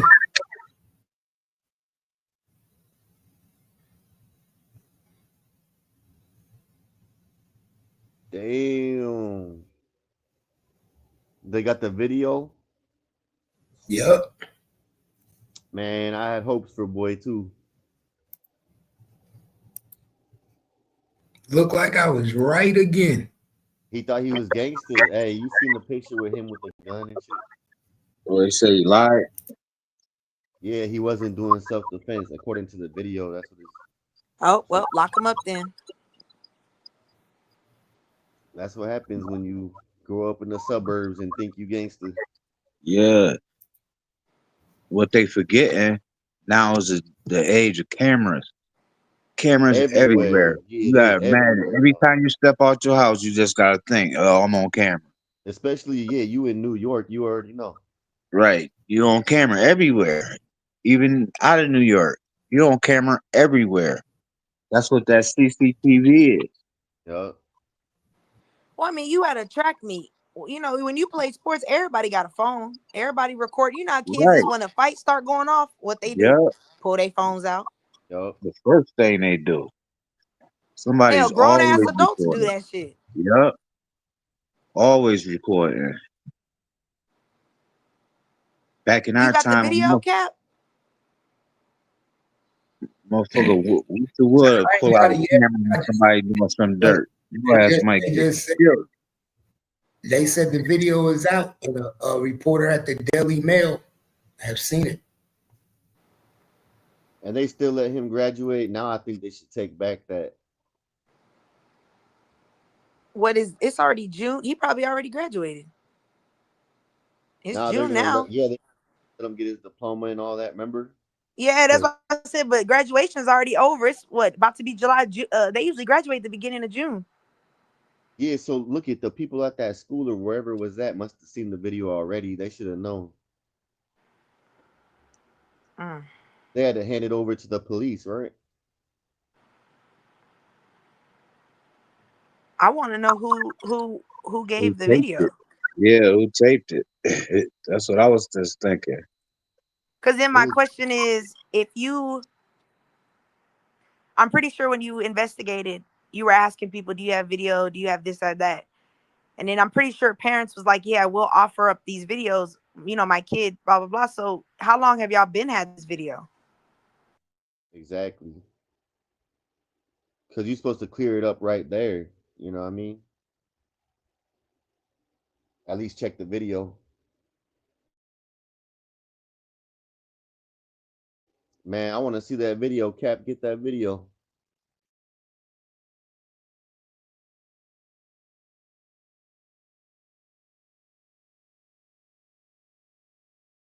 They probably didn't release it online yet. Cops probably still got it.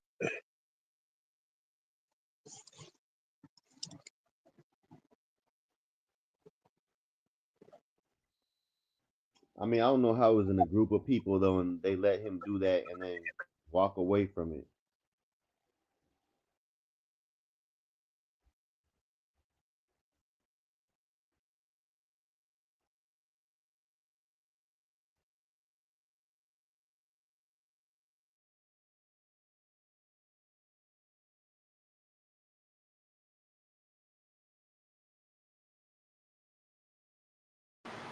Oh, he said it was the stadium video.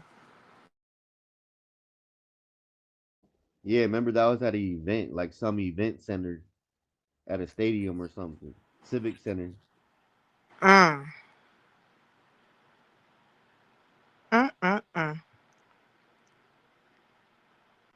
It says the video was released. I'm about to check it right now.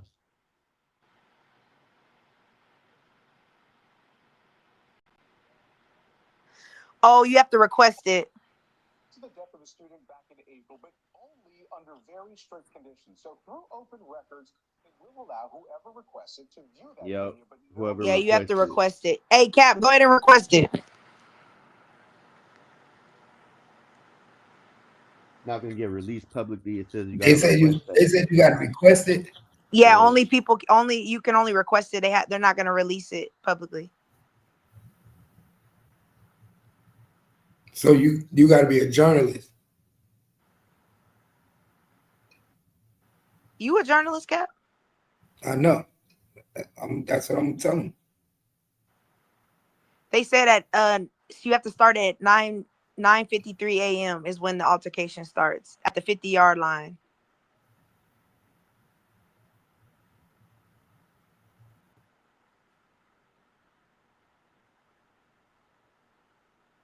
Oh yeah, they're talking about how one of the journalists got it. And it Yeah, shows I'm looking at it now to see what she said she saw.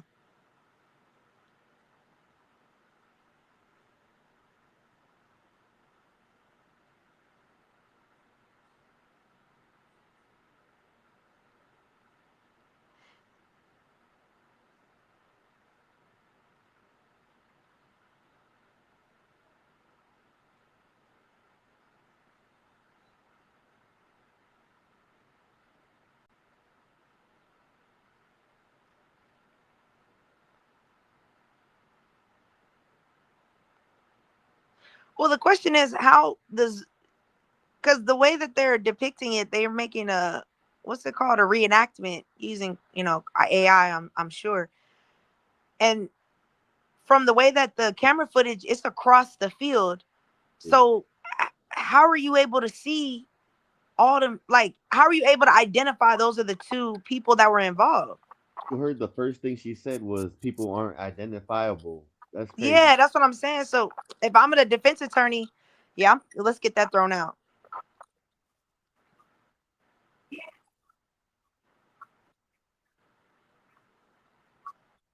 Hey, what up?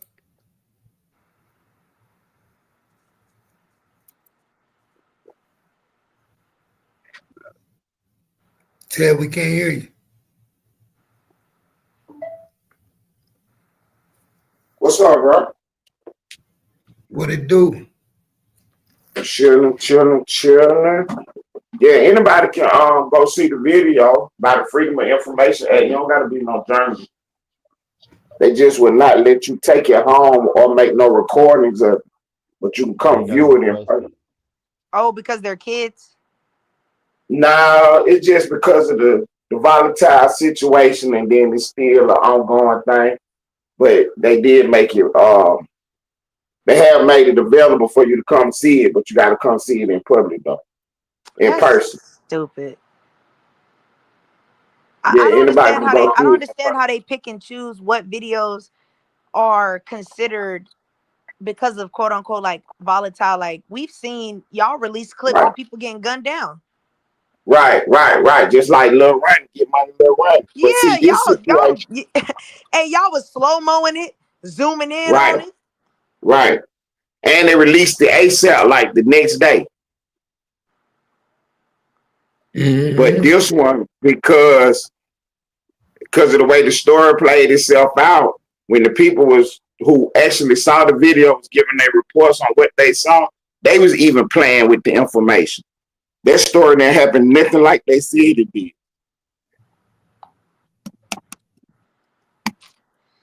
I'm sick of these folks. Hey, that ambulance got there quick in 8 minutes. Shit.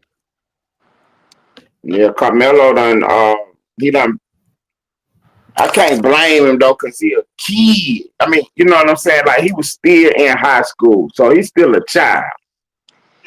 So he'll say or do anything. Yeah. You know what I mean? I blame all the adults around it, but like I was saying at the time, the system is trying to push black people into rioting and creating a big disturbance about this. And I was telling everybody to hold up and make sure y'all got all the information first. Just make sure the facts on the table.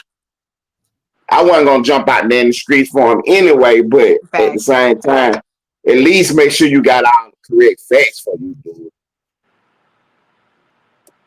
Not facts, especially because this ain't a black and white issue. This is two kids, and one of them, they both. Well, I mean, we can honestly say they both lacked good decision making, and one just kind of took it over the edge.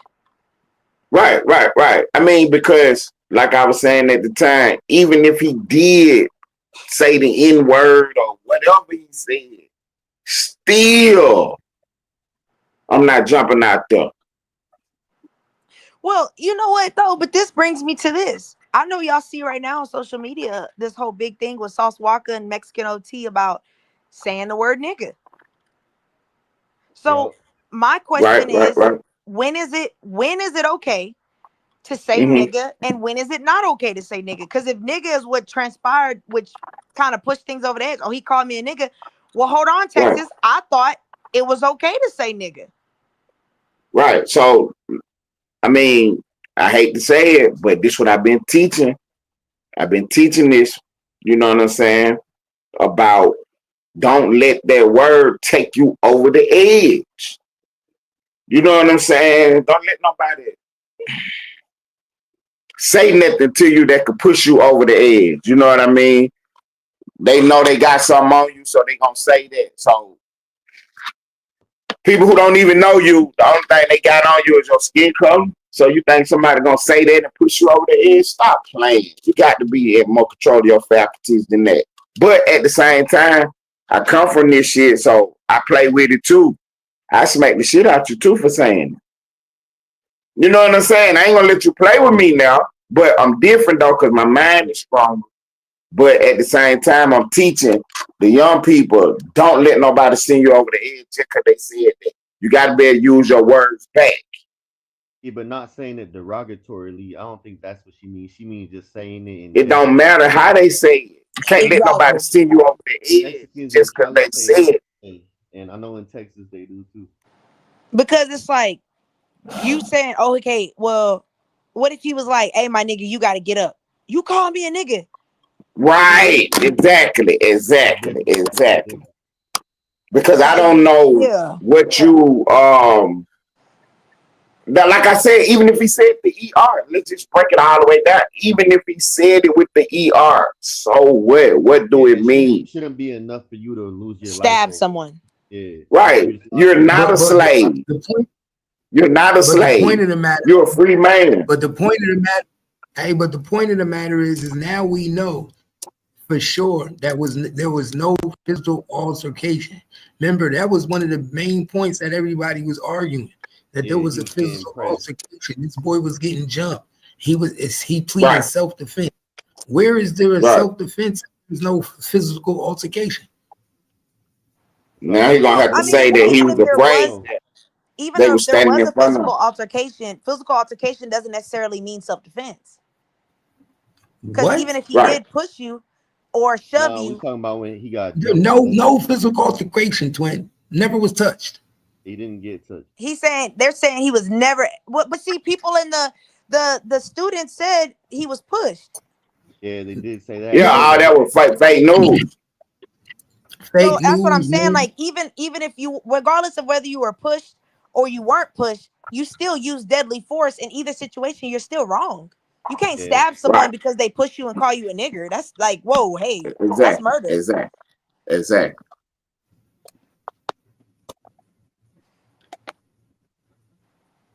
A lot of people. So yeah, he got his Go ahead. Now I was about to say a lot of people lost a lot of money behind that self-defense claim. Right. All them donations. A lot of donations went out. Thinking. I'm telling you, it's a reason they don't want that video out. I've been telling y'all when that video come out and they see that. Now you know what I mean. People donated money. and gave up money? Can you get a refund at GoFundMe? Hell no. Oh, no. I about to say, At a certain point, you could, but it's probably past that point now. That money They already took that money out. Right. Once they done took the money out the account, it's over with. It's wrapped. Pay attention. It's mighty funny how his family got real quiet. Mm-hmm. But see, it's just like the get money running situation. It's really a scam. They should be really talked about in a bad way because they knew from the beginning. We just now finding out the truth because of whatever. But they already knew. The system knew because they saw the video right after. They just hadn't released it. But everybody already knew what was going on. The police, the prosecutors, the judge, everybody already knew. They saw the video already. So they let them do that. They let them donate the money. Exactly. Because, and that's what I was saying, that the system was pushing this, and you could tell. Because of why, if it was a good case, you know who would have been there, Cal. What's the dude, the bald head, dark skinned dude? Crump. He would have been there for sure. Yeah. The fact that they had the B team lawyer scammer dude there let me know all I need to know about the case. That's what I said. Yeah, they let a baby beater talk for him. Yeah, right. You know, third rate scammer. Yeah, that's why I knew. I said, yo, this is all about the money. This is all about money. In a few weeks, we ain't gonna never hear about this again. It's gonna be quiet. But see, that's what they hoping, but the white folks might not let it go though. Oh yeah, because you got to think, not the people involved, not Carmelo. No, I'm talking about the other scammers on the white side, on the right side, or whatever. That's looking at it for a money play too. Now they actually got the right of way now. You know what I'm saying? This done caused a whole big situation. Well, I ain't gonna say it has. It could lead to a whole big situation because you got people who really don't like black people for real, whatever. Now, y'all wake up and understand what's really going on. And they looking at it like, see, I told you they always lying. And they can use that to raise their money and stuff. Why would they let it go? Why would they stop now? That's why you got to be careful when you let these situations blow over like that. And we really got to get out there. Over there, you know what I'm saying? Defend black people and say that it ain't us, it's these people that did wrong, not us as a whole. You know what I'm saying? This family did wrong. This mother, this father, and this little boy. The little boy knew what happened, and he should have just stood on business like that ain't how it happened. You know what I'm saying? I appreciate the help, the donations. But, you know, we're going to have our day in court or something. They should have did something, man. He knew that the story was out there, that it was self-defense, and he knew that that was the right story. But they took that money anyway. And they still quiet. See, they took that money anyway and played on false sympathies. Man, these people trying to kill me. They come to my house. Now we got to buy a new one and get out of there because they scammed everybody. And I wouldn't be surprised if they get more money because there's still people out there willing to donate. Hey, didn't you think they still want to donate? 200K. They said young. Yeah, there's still people willing to donate, man. Because at the end of the day, he was still a little kid, man. That kind of got himself caught in a situation. At this point, you need to tell you need to have your defense attorney drop this first-degree murder and try to get you a manslaughter case. That's honestly your best bet. Now, the video is shot from a camera across the field. You know how the track in the football field is. Yeah. The camera is across the field, so it can't see faces clearly. But you can definitely tell the difference between children and adults or whatever. So you can pretty much see what's going on. But a good attorney, you know how I go, twin. Yep. You know, he can try to work his move. So it ain't all lost yet. No case. No face. Right. It ain't all lost yet. But at the same time, the truth is out there. There was no big scuffle, no big fight. Yeah, and he already put himself there, admitting to it, saying self-defense. So he kind of could. Right. And then we was trying to figure out, you know, who took the knife out. He poked the dude and ran and threw the knife. Was the He knife didn't get a recovered? man. Yeah, I think they got the knife. He didn't get a man the chance, and we never seen the murder weapon. That's what's gonna really fuck people up when they see the murder weapon. That motherfucker Right. hit him. They hit him with. I believe he got hit with a steak knife. See, why do you have that in your backpack? That nigga. Well, that. when from my understanding, y'all grew up going to sports events. Well, I mean, I know y'all are a little bit older, but when I was in high school, you had to go through a metal detector. We ain't have them back then when I was in high Okay, school. I'm about to say because when I was in high school, with big events like that in a stadium, they used to have like little metal detectors you walk through. But see, then this was the difference though. For the team didn't go through the same door everybody else went through. They go through the. They don't. Oh, so was he? I didn't know he was. I thought he was a speculator. I didn't know he was participating in the sports events. Yeah, he was participating. Oh, Yeah, he was a track athlete. So you see how they, I don't know if you watched the video with the news showing you the lady talking about the clip, and they were showing that the ambulance drove onto the field and stuff. But that's how the buses will get there. They might drive onto the state.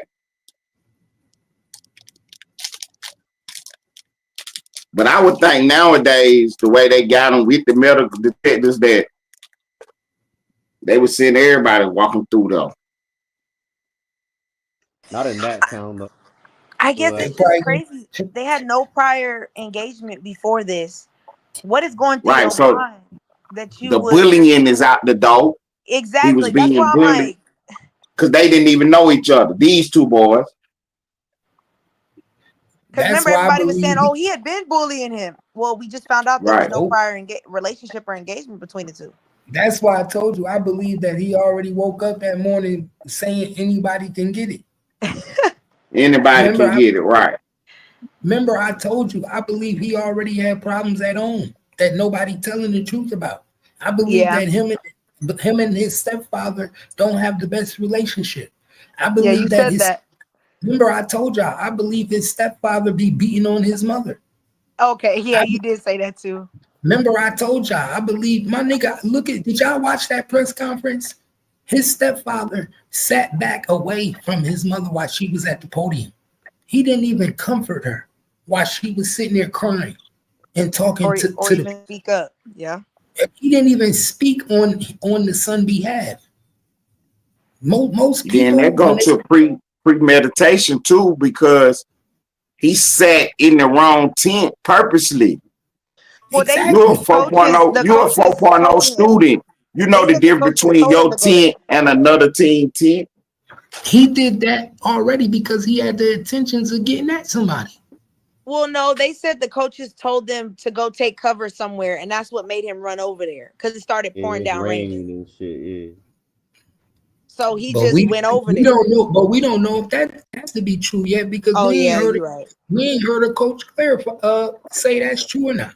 Yeah, that was his side of the story too, just like they were pressing him. Yeah. Just like they tried to say. 4.0 student. I'm just saying, y'all got to be paying attention. Remember, you know how they say it's always leading circumstances that lead up to people doing certain things? Yeah. It's always stuff that happens. What do they call that in the courtroom? Mitigating circumstances. Exactly. Trust me. The mitigating circumstances in this young boy case is just because you live in a nice neighborhood don't mean that what's going on in that household is so nice. Yeah. Right. Just like with them twins from California that went to jail that killed their parents. Oh, the Mendez brothers? The Mendez brothers. They was rich as hell. Hey, free them niggas. So people, I'm telling you, I believe this little boy had something going on in his house. I believe he was scared of his step pops. I believe his step pops would be abusing his mother. She's a stay home mom. I'm telling you, I believe something gonna come out. Watch, something gonna come out. It's Yeah, a because lot. I there need was them a to crash tell out. us why. Why'd you bring a knife in the first place Exactly. to attract me? Why did you? This what y'all should be asking. Why you think he brought the knife? Was the knife for his safety on his ride to school? Who dropped him off at school to go to the track meet that day? Was it really intended for his stepfather? Yeah. Was it? Yeah, that Say, who gave it to you? Did you buy it yourself? Did your mom provide it for you? We gotta find out what kind of knife it was. Does he get remember, do you know how hard it is to have a 4.0? Is his stepfather strenuous on him? Most people that got 4.0s, parents are very, very strenuous on them and don't give them freedom. Hey, check Can't this. go. Let me clear something up right quick because I don't want to see no fake news out. He actually had a 4 point. He had a 3 something, but he was a smart student though. It was like a 3. It was a 3 point something. But Yeah, you know what I'm saying? He was a smart I'm pretty student. sure it's a 3.8. Yeah, it's basically Right. Yeah, it was 3 something. I don't want to put the exact number out there because I ain't sure what it was. I was just being hyperbolic when I was saying the 4.0. Oh wow, I seen the picture, DG. I see the one you just posted. Yeah, he thought he was that boy. He thought he was him. Where he got that gun I mean, he from? got different pictures, so you can't go by his pictures either. Because he got pictures where he looking like a real goofball too. Well, here's my thing. Why? Well, that picture, my bad, twin. He's trying to portray himself. Why you got that? Right. Exactly. That picture with him, the one that Cap had with him at the house, with him and that man, that's the real Carmelo right there, that goofball looking dude. With his pants looking all crazy, him sitting there looking all crazy. That's him right there. I wouldn't be surprised if he ain't slow too. Bro, he was holding. He got up that slow look in his eye. Who AK he was holding up? That's what I'm saying. Where you got that gun from? I think there was them it was some more the white gun was the white gun. Yeah. They was in the picture. They was in some pictures with him. And they had talked about they used to be out shooting guns and stuff. So I'm probably just a little friend because, like you say, he grew up in that area. It probably ain't but 3-4 black people there. So that's a nice. It wouldn't surprise me that a majority of his friends is white. Hey, but the picture of him holding the gun was posted hours before this shit happened. And that they in a nice house, so I know you're not in the hood. See. That looked like a nice 2-parent home. You see the wood floors and the little thing on the background where it say family and all that. Yeah, nice little 2-family home. Damn, I can't believe this. But I want to be careful because I said a lot, but I'm on the family hard, and I gotta say this. I don't blame them because they've been mistreated by the system. They've been treated and confused, but they still wrong, though. You see what I'm saying? I got sympathy for them, but they still wrong for letting it go this far, knowing that that ain't what happened. Mm-hmm. Because your kids, you know your kids. If anybody know the kids, the parents do. You might not, because my mama didn't know everything I was doing, but she knew if I was telling a lie or not. Yeah. Mm-hmm. You know what I'm saying? Moms knew if I was lying.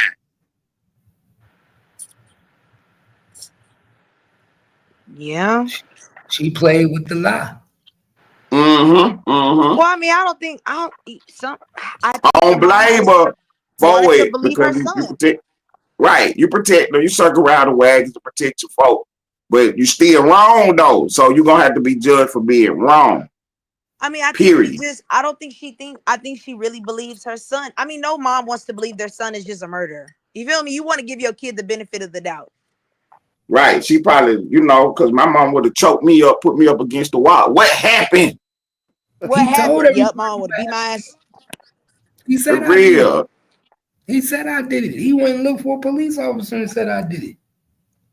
Right. But you know what I'm saying? It was self-defense. You sure?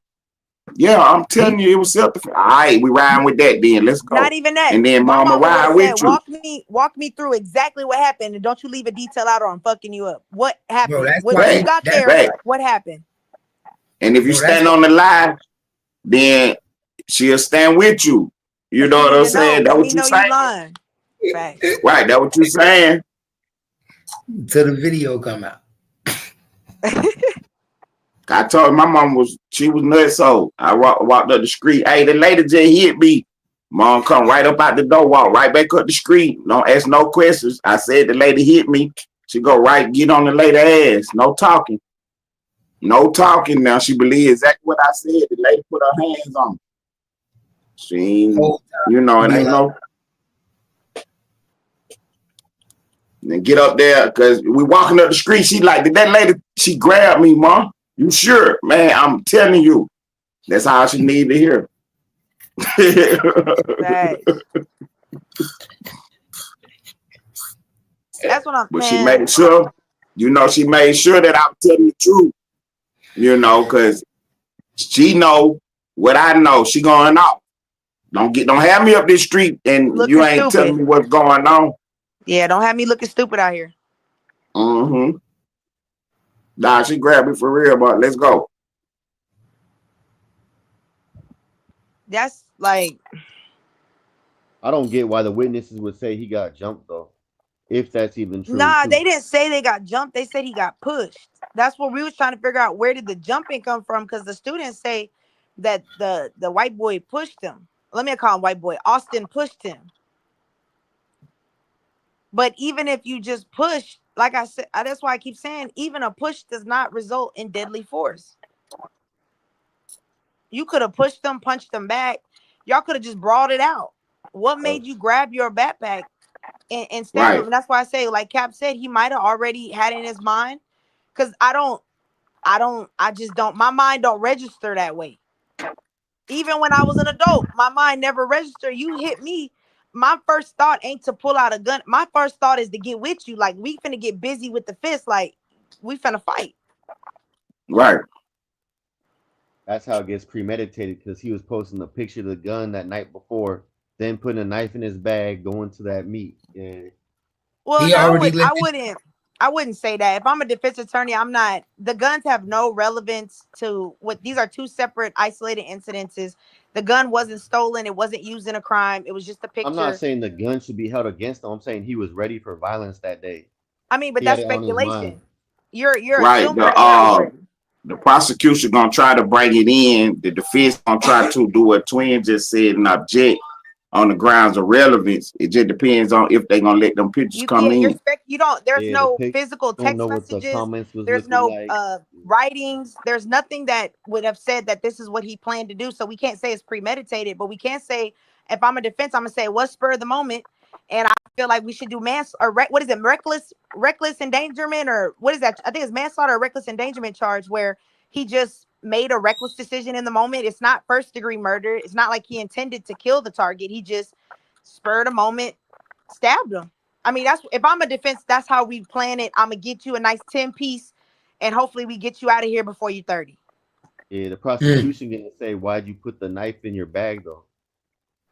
I mean, I could easily say he was carrying a pocket knife. In Texas, that's not abnormal. I mean, ain't no pocket knife. That's a butcher. We got to see. Yeah, we got to see if it was one of them Rambo style hunting knives. We got to see what kind of knife it was. Because if he's with these white boys, I'm assuming it was a hunting. I'm assuming, we don't know, but I'm assuming it was a hunting knife. Yeah, it was a flip knife for sure. I think it was a butcher knife. It was one of them knives you cut. Cap, he's not Michael Myers, Cap. He ain't walking around the screen. He's not walking around with a... What you mean? He pulled a Michael Myers move. Yeah, he got an it might be a machete. He said he not Michael Myers. When the last time you seen a nigga get killed at a stadium in front of everybody with a knife? That's some shit. Broad daylight. And what are the odds that you stabbed him right one time in the right place. Yeah, Michael I'm Myers. surprised he didn't go after more people. See, right. That's some But shit, see, Michael Cap, Myers. look, you just helped my defense. He didn't go after more people, so that means he wasn't planning to harm most. He's not a threat. Or he just And wanted It more was an victims. accident. The Yeah. reason I There said it was was no an accident cameras. because had he left the knife in the chest, he could have survived. Yeah. But by poking it and pulling it out, yep.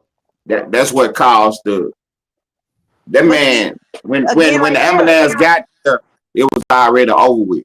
That But shit see, got right there there, in 8 Ted, minutes. you helping my defense again because he pulled it out because he was scared. He didn't expect this Right. to happen. It just was spur of the moment. That's why he pulled it Right. out and ran.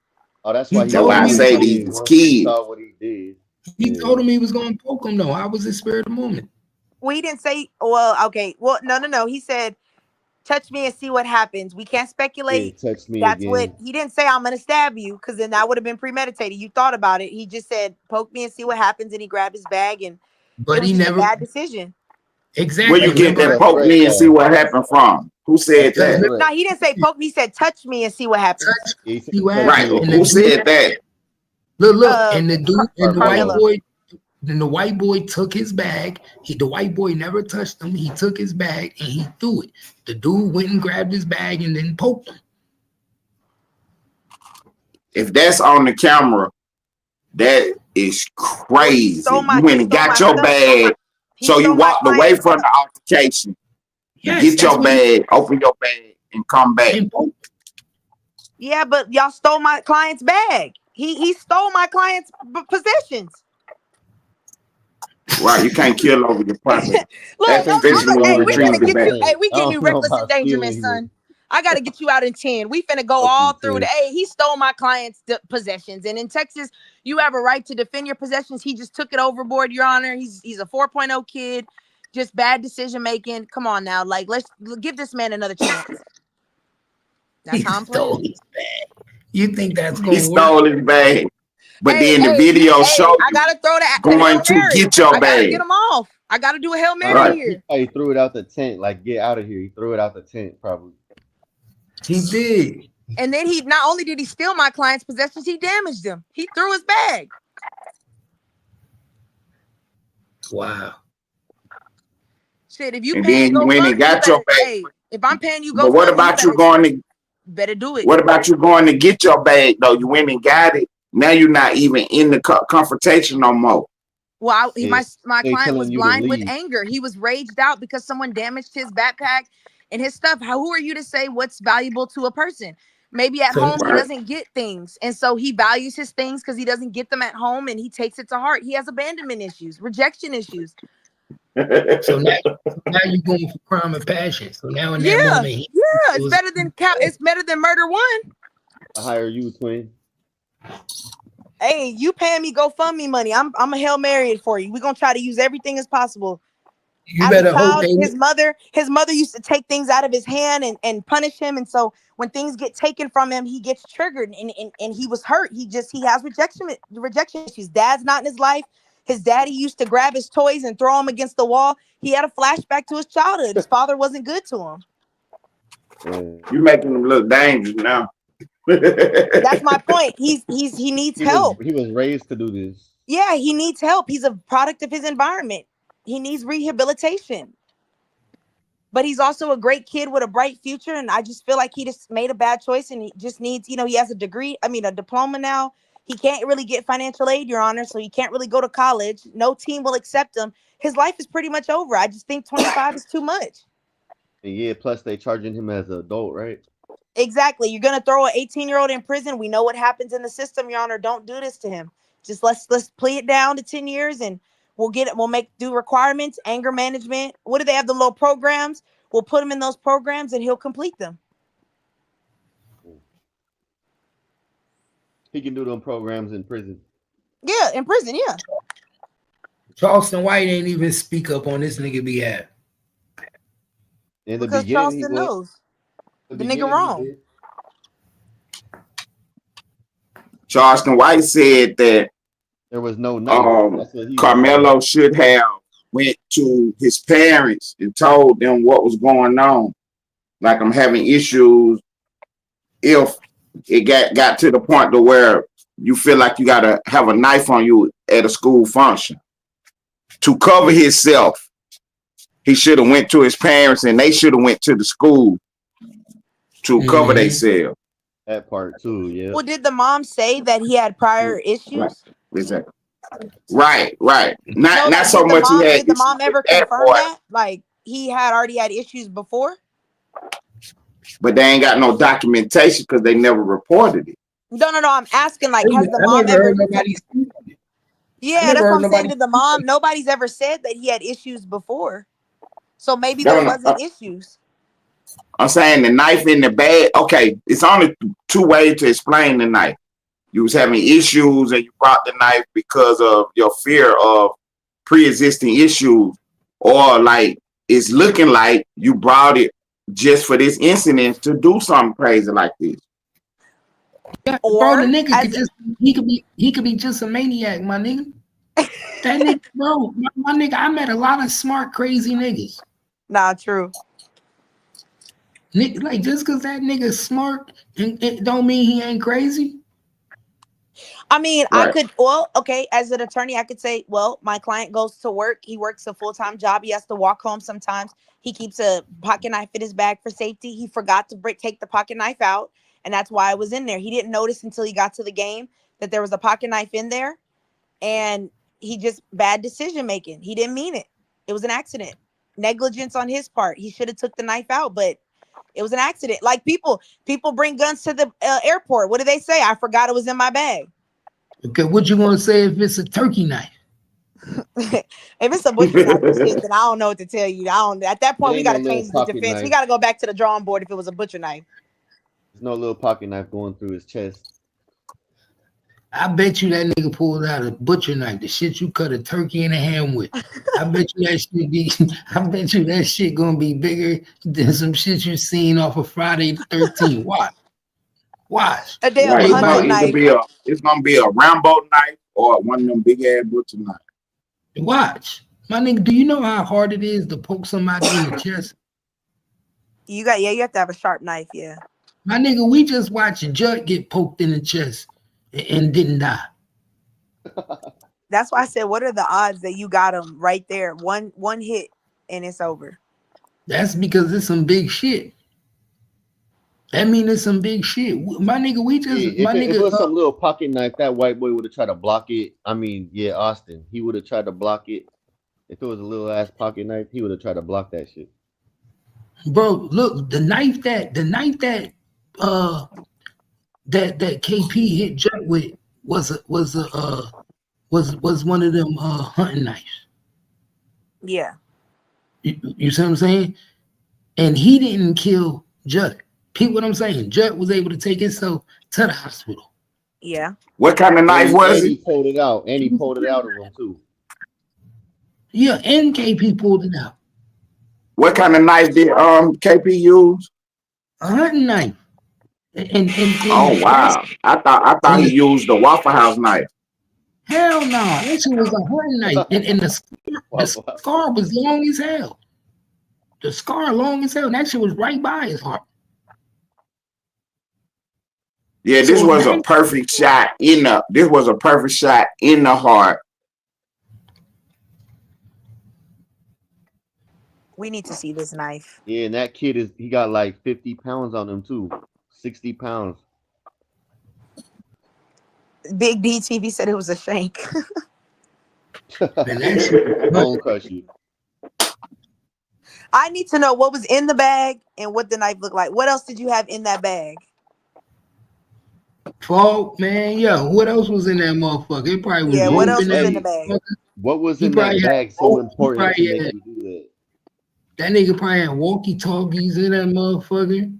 Fuck, he had a mask, a ski mask. So, nowadays these kids get mad. You got a ski mask? You making it harder for me, man. And then I want to know what happened the night before at home. Was there any arguments in the house the night before? Did he get into any trouble the night before? What happened? I want to know what happened prior to this day. because Remember, sometimes kids get into stepdad some wasn't trouble saying at shit. home and they take it out On at everyone school. else. Yeah. Everyone No. else. What about the story that that was his girlfriend and the girl he used to date and all that? Nah, they said they had no prior engagement before. Okay. So it couldn't have been no girl. But I am gonna, and even then, I want to know what happened in that morning. Because what if my client didn't eat breakfast?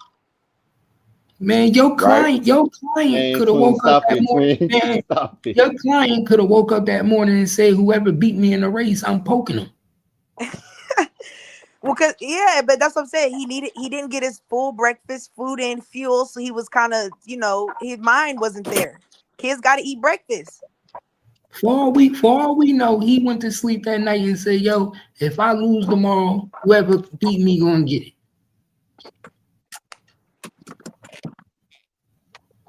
Yeah, because on sports events, they be trash talking online. Like them niggas suck. That type of stuff. Yep. Nick, people be in groups. You got the track meet groups.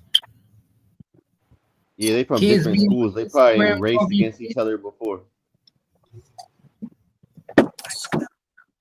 Which also makes me curious when they say there was no prior engagement.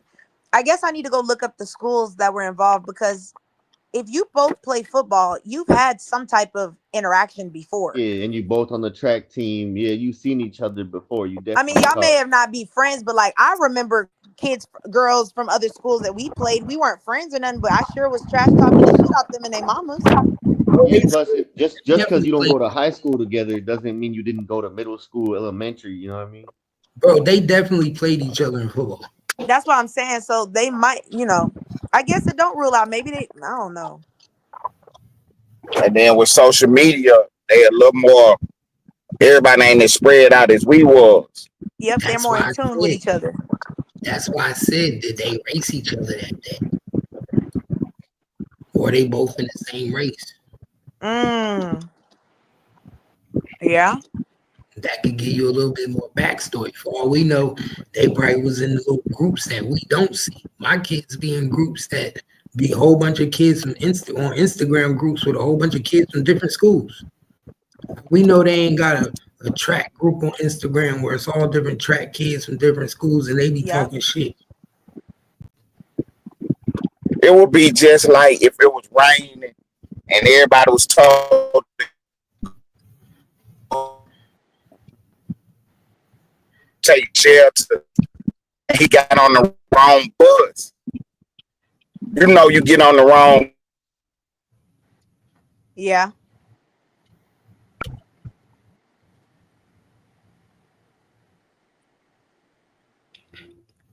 You in the Matrix, Ted.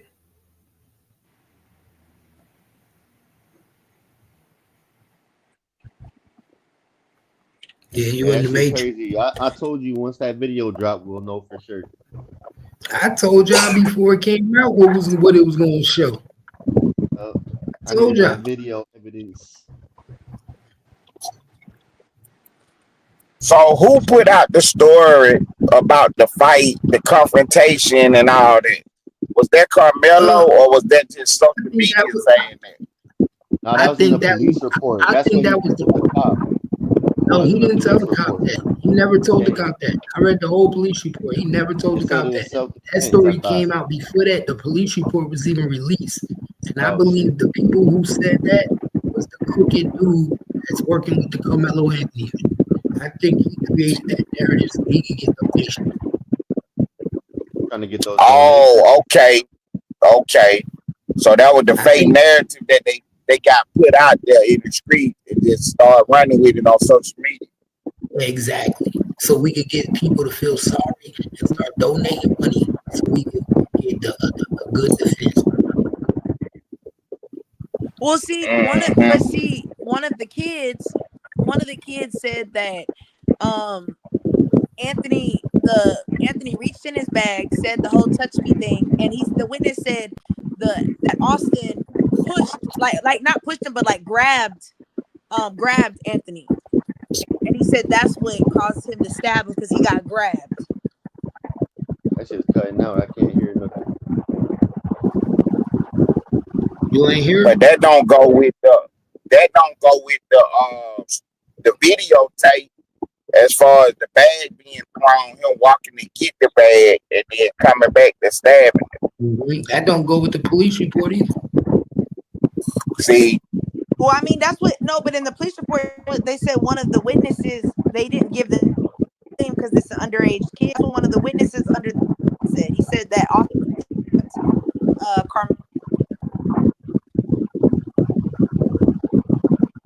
but even if you did grab him, I mean, you stabbing him, that's going too far. right. So even if we give Carmelo the benefit of the doubt of everything, he still can't explain how he walked away to go get the bag. Once you walked away from the altercation, it's a done deal then. Yeah. Well, then we got to figure out where was the bag thrown, because if we're on a bleachers type thing and you throw my bag upwards, I still have to come downwards to pass you by to leave. Nah, you could have kept going up. You could have stayed up. You could have went across once you got up. You could have did numerous things besides come back to the altercation. Had he threw the bag and then while you going to get your bag, you turn around and he right there again, you might have a case. I mean, honestly, even then, you really don't have a case, because even if he did walk up on you, you can't just stab people because they walk up on you now. Mm-hmm. Well, I mean, I'm saying you got more of a case than nothing, because you throw the bag, then I walk and go get my bag. When I turn around, you right there. What, is you about to throw me now? Yeah. You know what I'm saying? Like, I'm not about to let you do nothing else. You already threw my bag. You tripping. I'm not about to let you do nothing else. Mm-hmm. And what kind of bag it is. And then you got to remember what kind of bag it was. Was it a Louis Vuitton? Was it a Gucci? Was it Coach? You know what I'm saying? And what kind of knife was it? Was it a Walmart brand? Was it Target?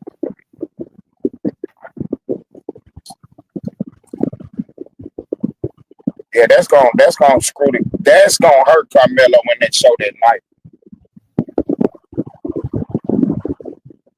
And I know the knife is a butcher knife, because why you think they ain't show that yet? Exactly. The same reason they didn't show the video is the same reason they ain't showed the knife. Because once you see that knife, you're gonna know, like, this was ridiculous. You're gonna be looking at this first, nigga. Remember, they tried to say it was the because you know when you got the track shoes on, you got the little tool that you use to take the spikes out. They tried to perpetrate like it was that at first. It wasn't a knife, it was just the little tool that you use for your spikes.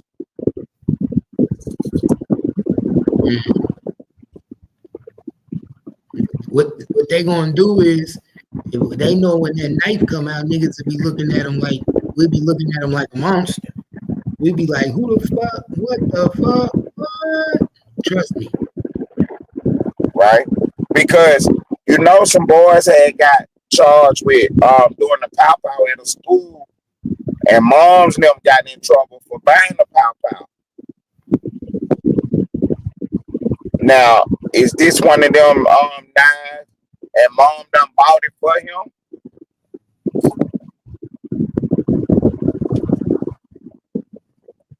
Wait, say that again, Ted?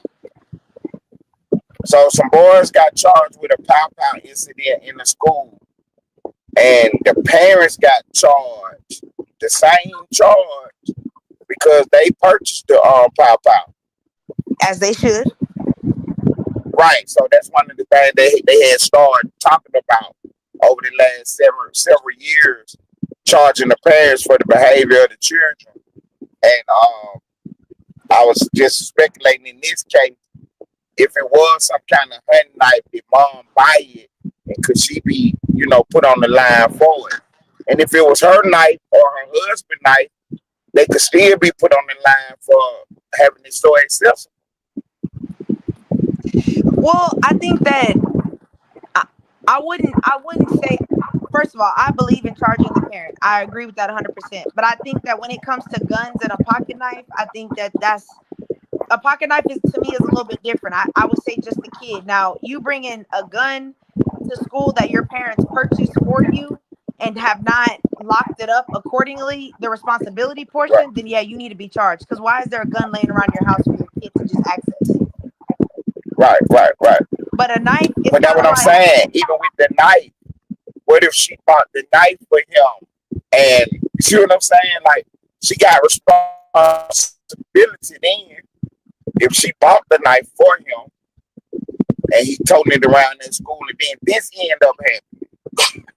Yeah, because you should be telling your kid. You should be telling your kid not to bring a knife to school. See, and then your whole defense is that he got issues and stuff.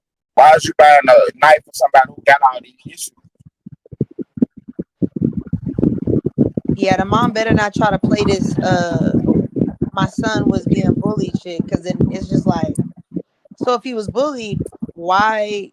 Where did he get the knife? If she bought the knife and then was saying he was getting bullied, then it's like, you help. You're an accomplice. Right, you put yourself in the situation. That what we got to see that knife, what kind of knife, whatever. If it was a kitchen knife, a knife from the house, then she probably don't have no responsibility for that. I really hope it's not no butcher knife now. Because then it's just like, nigga, come on now. Right, what is you doing? Like, a butcher knife, really, dude? These kids, I'm telling you, these kids, I don't know what is going on, man. I never remember this type of thing. They're scared to throw their hands. They scared to get into an altercation for real. They scared to lose because they don't understand how, when I grew up, you know what I'm saying, we was taught that fighting builds character. Win, lose, or draw. If you was able to stand in there, you was respected for, you know what I'm saying, at least putting your hands up. Facts. You know what I'm saying? These folks so scared to lose a fight, so scared to fall down, so scared to fail, that they'll go at all costs to avoid the situation. So we got the right here. Had he fought everybody in the tent, he would have been a hero. Nah, for real. Hey, for real. So check this out. He would have been a hero. Hey, we got the arrest report. So let's check this arrest report out. Oh, look at him. He worked at HEB. Oh, he did work at HEB because they fired you. I know they did. Yeah, he was working at HEB. That probably was a summertime job. He in the middle of his he's still in the middle of his athletic shit, football, track.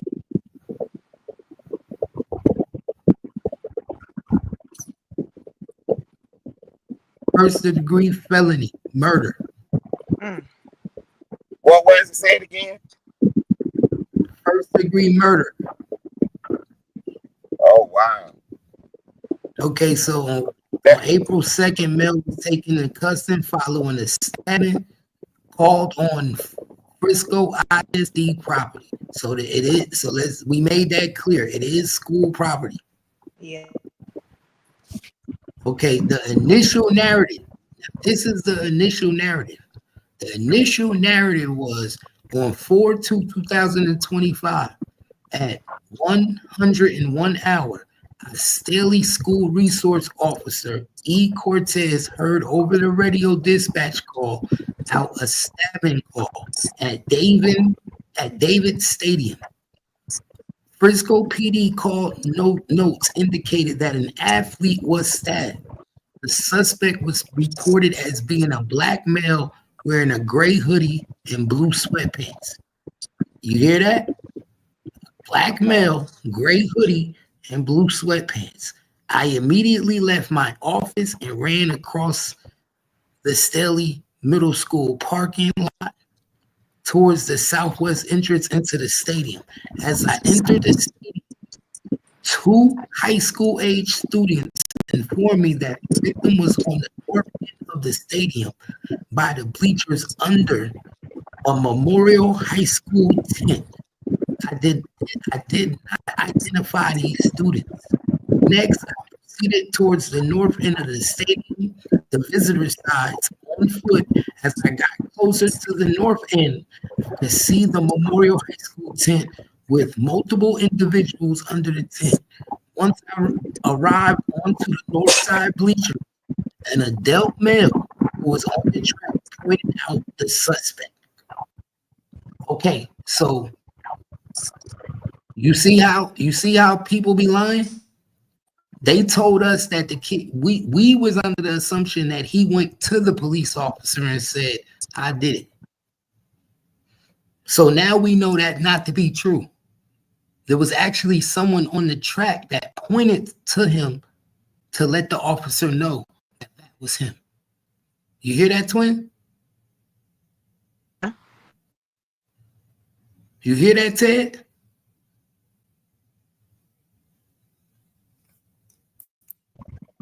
Facts. So now we getting the clearer verse. So he did not run up to the police. He never ran up to the police officer. He never went to the police officer and said, I just stabbed somebody. As the resource officer was going to the stabbing, someone on the track pointed out the suspect and said, that's him. That's him.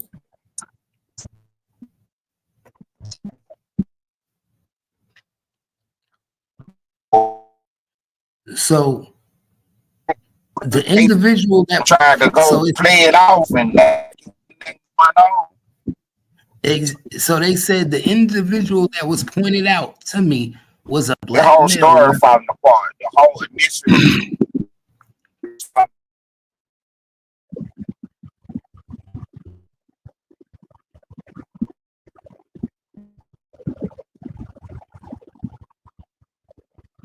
That's crazy right there. Wait, Cat, where you go? Cat might have went out and came to come back in.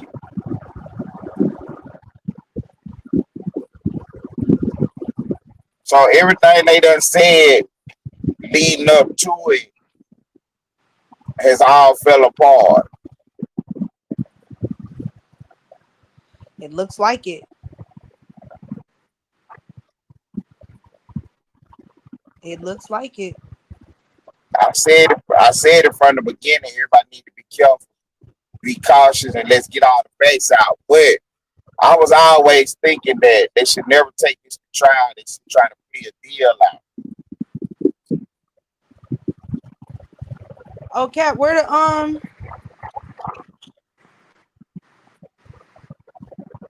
Oh, there it is. Okay, I'm back. Okay. They want me to show this. I'm telling you. Somebody put on my computer. They want you to show the paperwork. They're right.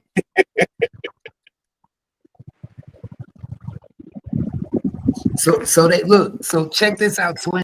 So the dude never went up to the resource officer and turned himself in. He was pointed out. The individual that was pointed out to the officer was a black male wearing a gray hoodie sweater and a dark colored Nike pants. The suspect at this point was on the track on the north end.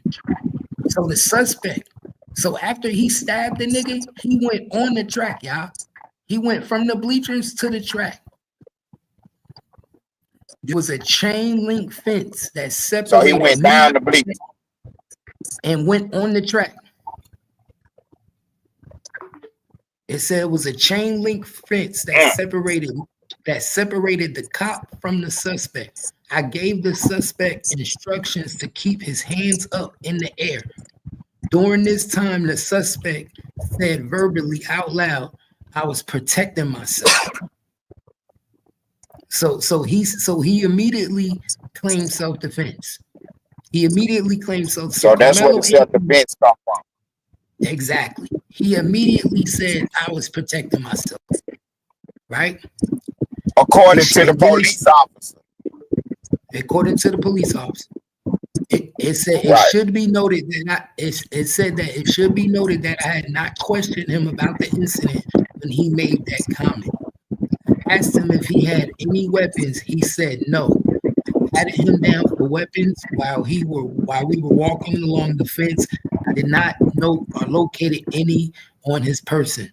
I instructed the male to continue walking along the fence, which he complied towards the area where there was an opening in the fence, then led off the track. While walking off the track, the suspect also said he put hands on me. Okay, so Carmelo Anthony told the cop he put hands on me. I then detained the suspect.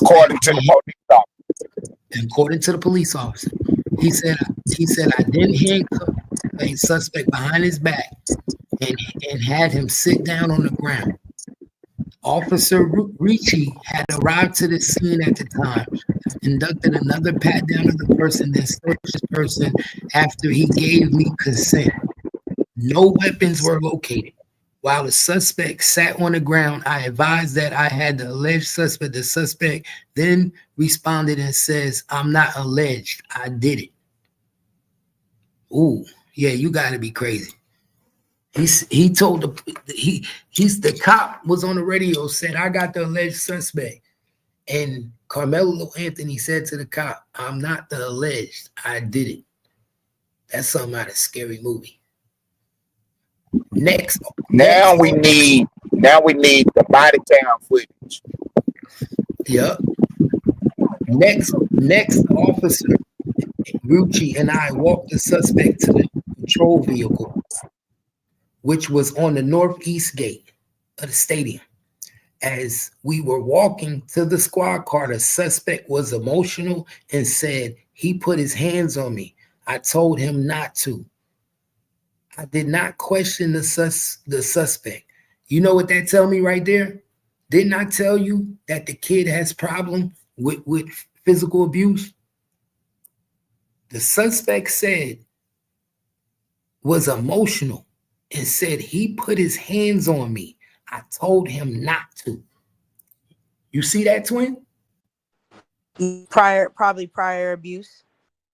He got prior physical abuse issues, my nigga. When you hear that, that means he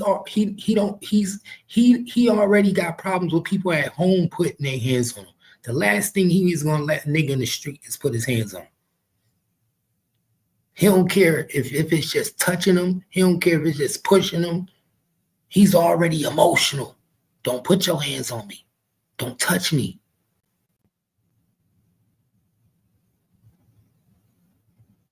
He's real emotional. Don't touch me. He said he put hands on me. He didn't punch him in the face. He didn't say he punched me in the face, did he? Hold on, let me see, where was I at? Do it say he put his hands on me or he put hands on me? He said he put hands on me. Yeah, that sounds like a kid talking.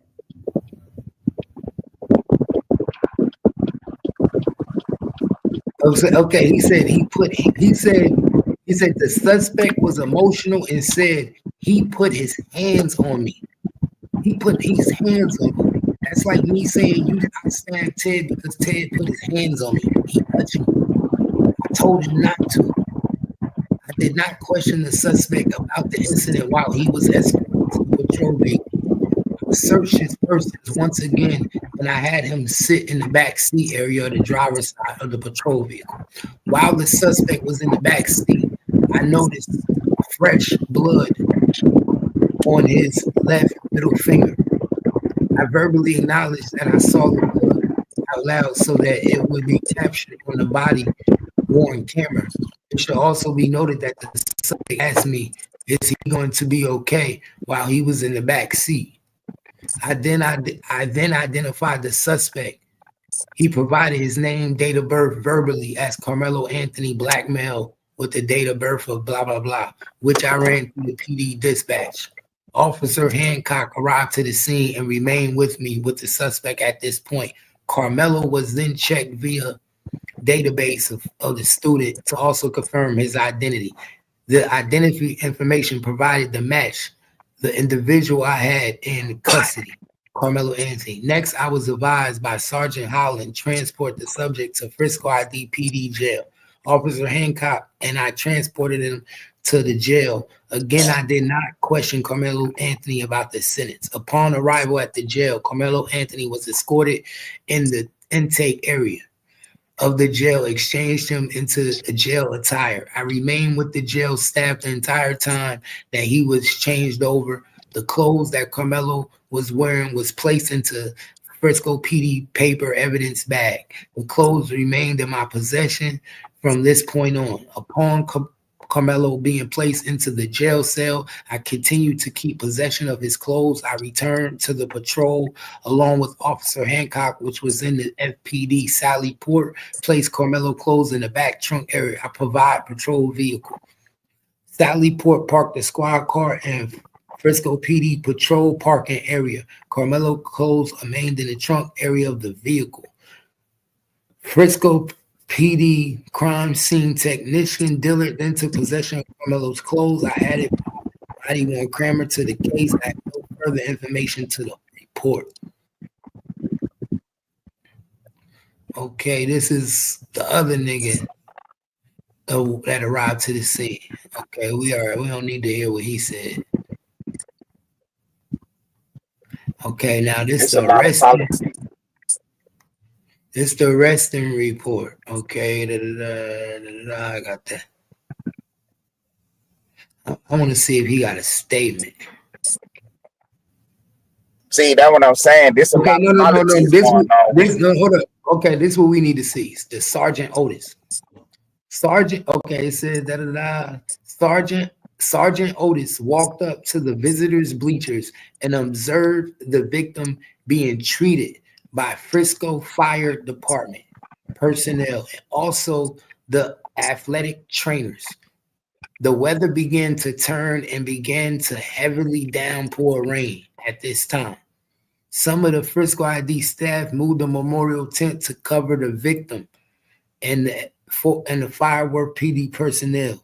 Sergeant Otis began using the city-issued phone to snap crime scene photos to preserve as much of the scene as possible due to the weather and the large gathering of people that were involved in the incident. Other officers began to set up a crime scene with tape, moving non-essential personnel out of the immediate area. The officers on scene were informed that the knife that was used was tossed and was still believed to be somewhere close. Eventually, one of the witnesses said they remember seeing it on the bleachers still. Officer Schultz was able to locate the knife. It was located between row 9 and 10 near seat 30. Y'all hear that? So after he stabbed him, he threw the knife up on the bleachers. See, look at that. After all this time, you got people in the comments saying that it wasn't a knife. And then you just read the report. Just read the report. It definitely was a knife. So whoever was that in the comments that said it wasn't a knife, it definitely was a knife. They found the knife on bleacher row 9 and row 10. Between row 9 and row 10 of the bleachers. He threw the knife.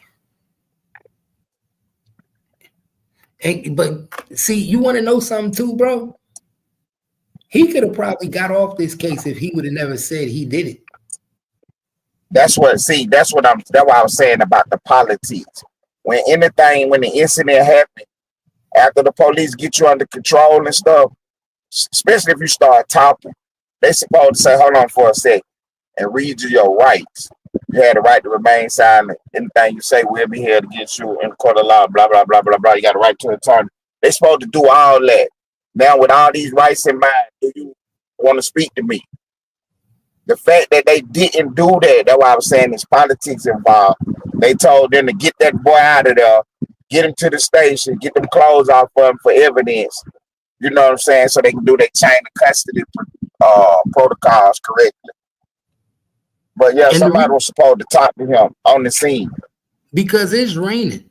You know how much evidence probably got washed off that knife because of the rain? How much evidence probably Exactly. was lost from the crime scene? So you would have literally had to have people to say that I seen him, that's him, that's the guy that did it. Right. He Because had the a better, video is already from the other side of the stadium. They already said you can't make out the face. exactly.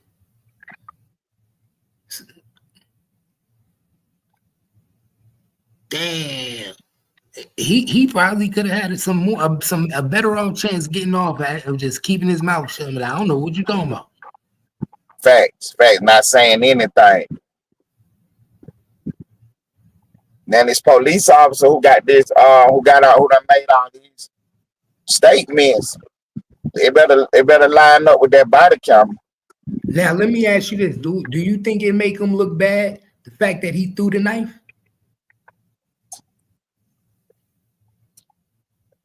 I mean, he pinned. Yeah, I mean, because the initial story was that he ran up to the police. So now we found out that you done threw the knife and you did not go to the police. Well, but wait, though, he didn't flee either. The cop said he was just standing there. Because he said he was just standing there when he walked up. He was just standing on the field. So it's not like he was trying Cap said to he was leave. on the other side of the fence by on the north end or something. He was on the track. Yeah, you done left the remember scene. the tent, That's fleeing. you walked across the tent is in the bleachers and there's a fence between the tent and the track. So he stabbed him and No, ran he walked the track and he just stood there. No, he walked down That's the bleachers, fleeing. went on the track, crossed the fence, went on the bleachers. And if it wasn't for another guy on the track that pointed him out, the police officer wouldn't even knew he was the suspect. Right. Yeah, by him not being right there at the scene no more, that's fleeing right there. Even though the whole place is the scene now.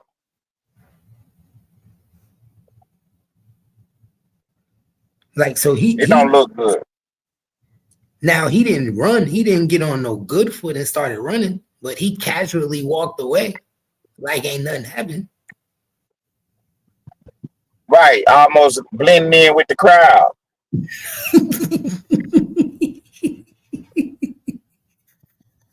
That's crazy. That's some Michael What is Myers. what is the guy name? His press guy. The guy supposed to been helping him. Oh, Dominique Alexander. He the one, because that was Almighty Lane, like in the comments saying that it wasn't no knife. So that proved that Alexander out here putting out these fake narratives, letting all this stuff wash. And you got people like, because Lane ain't crazy. Lane a pretty smart guy.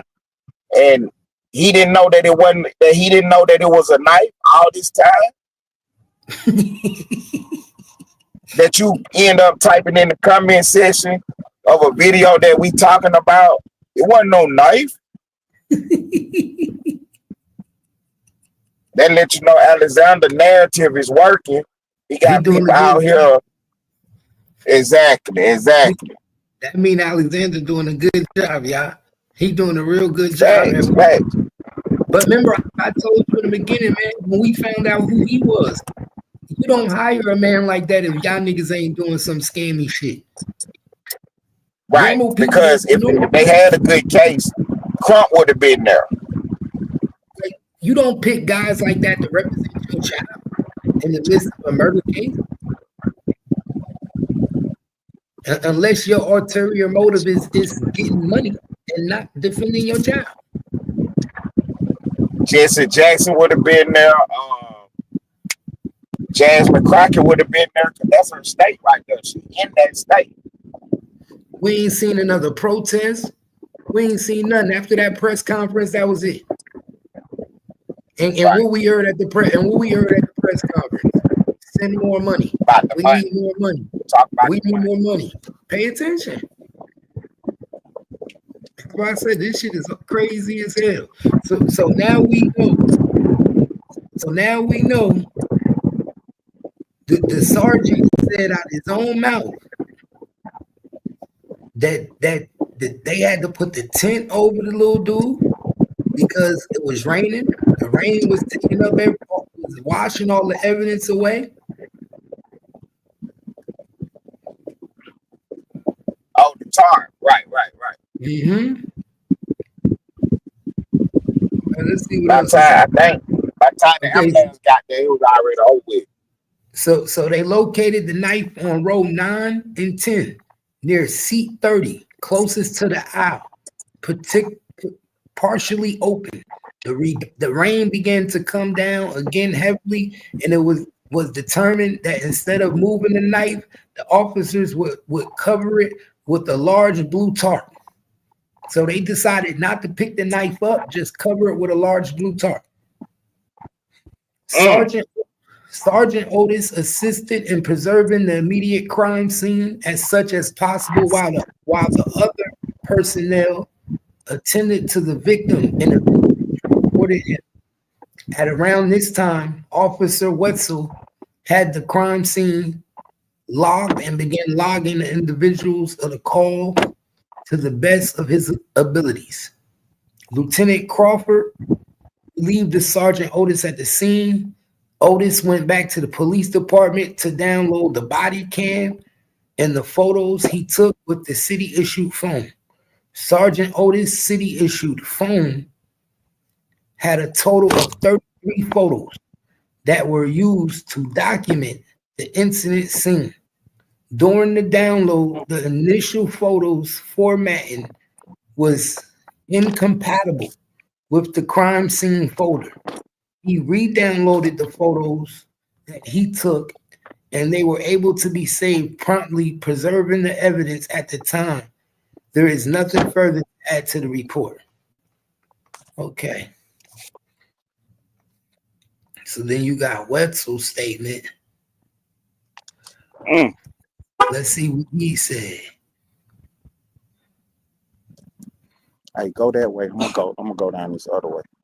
I said go that way. I'm gonna go the other way. Hey, I'm gonna tap back in a second, bro. All right.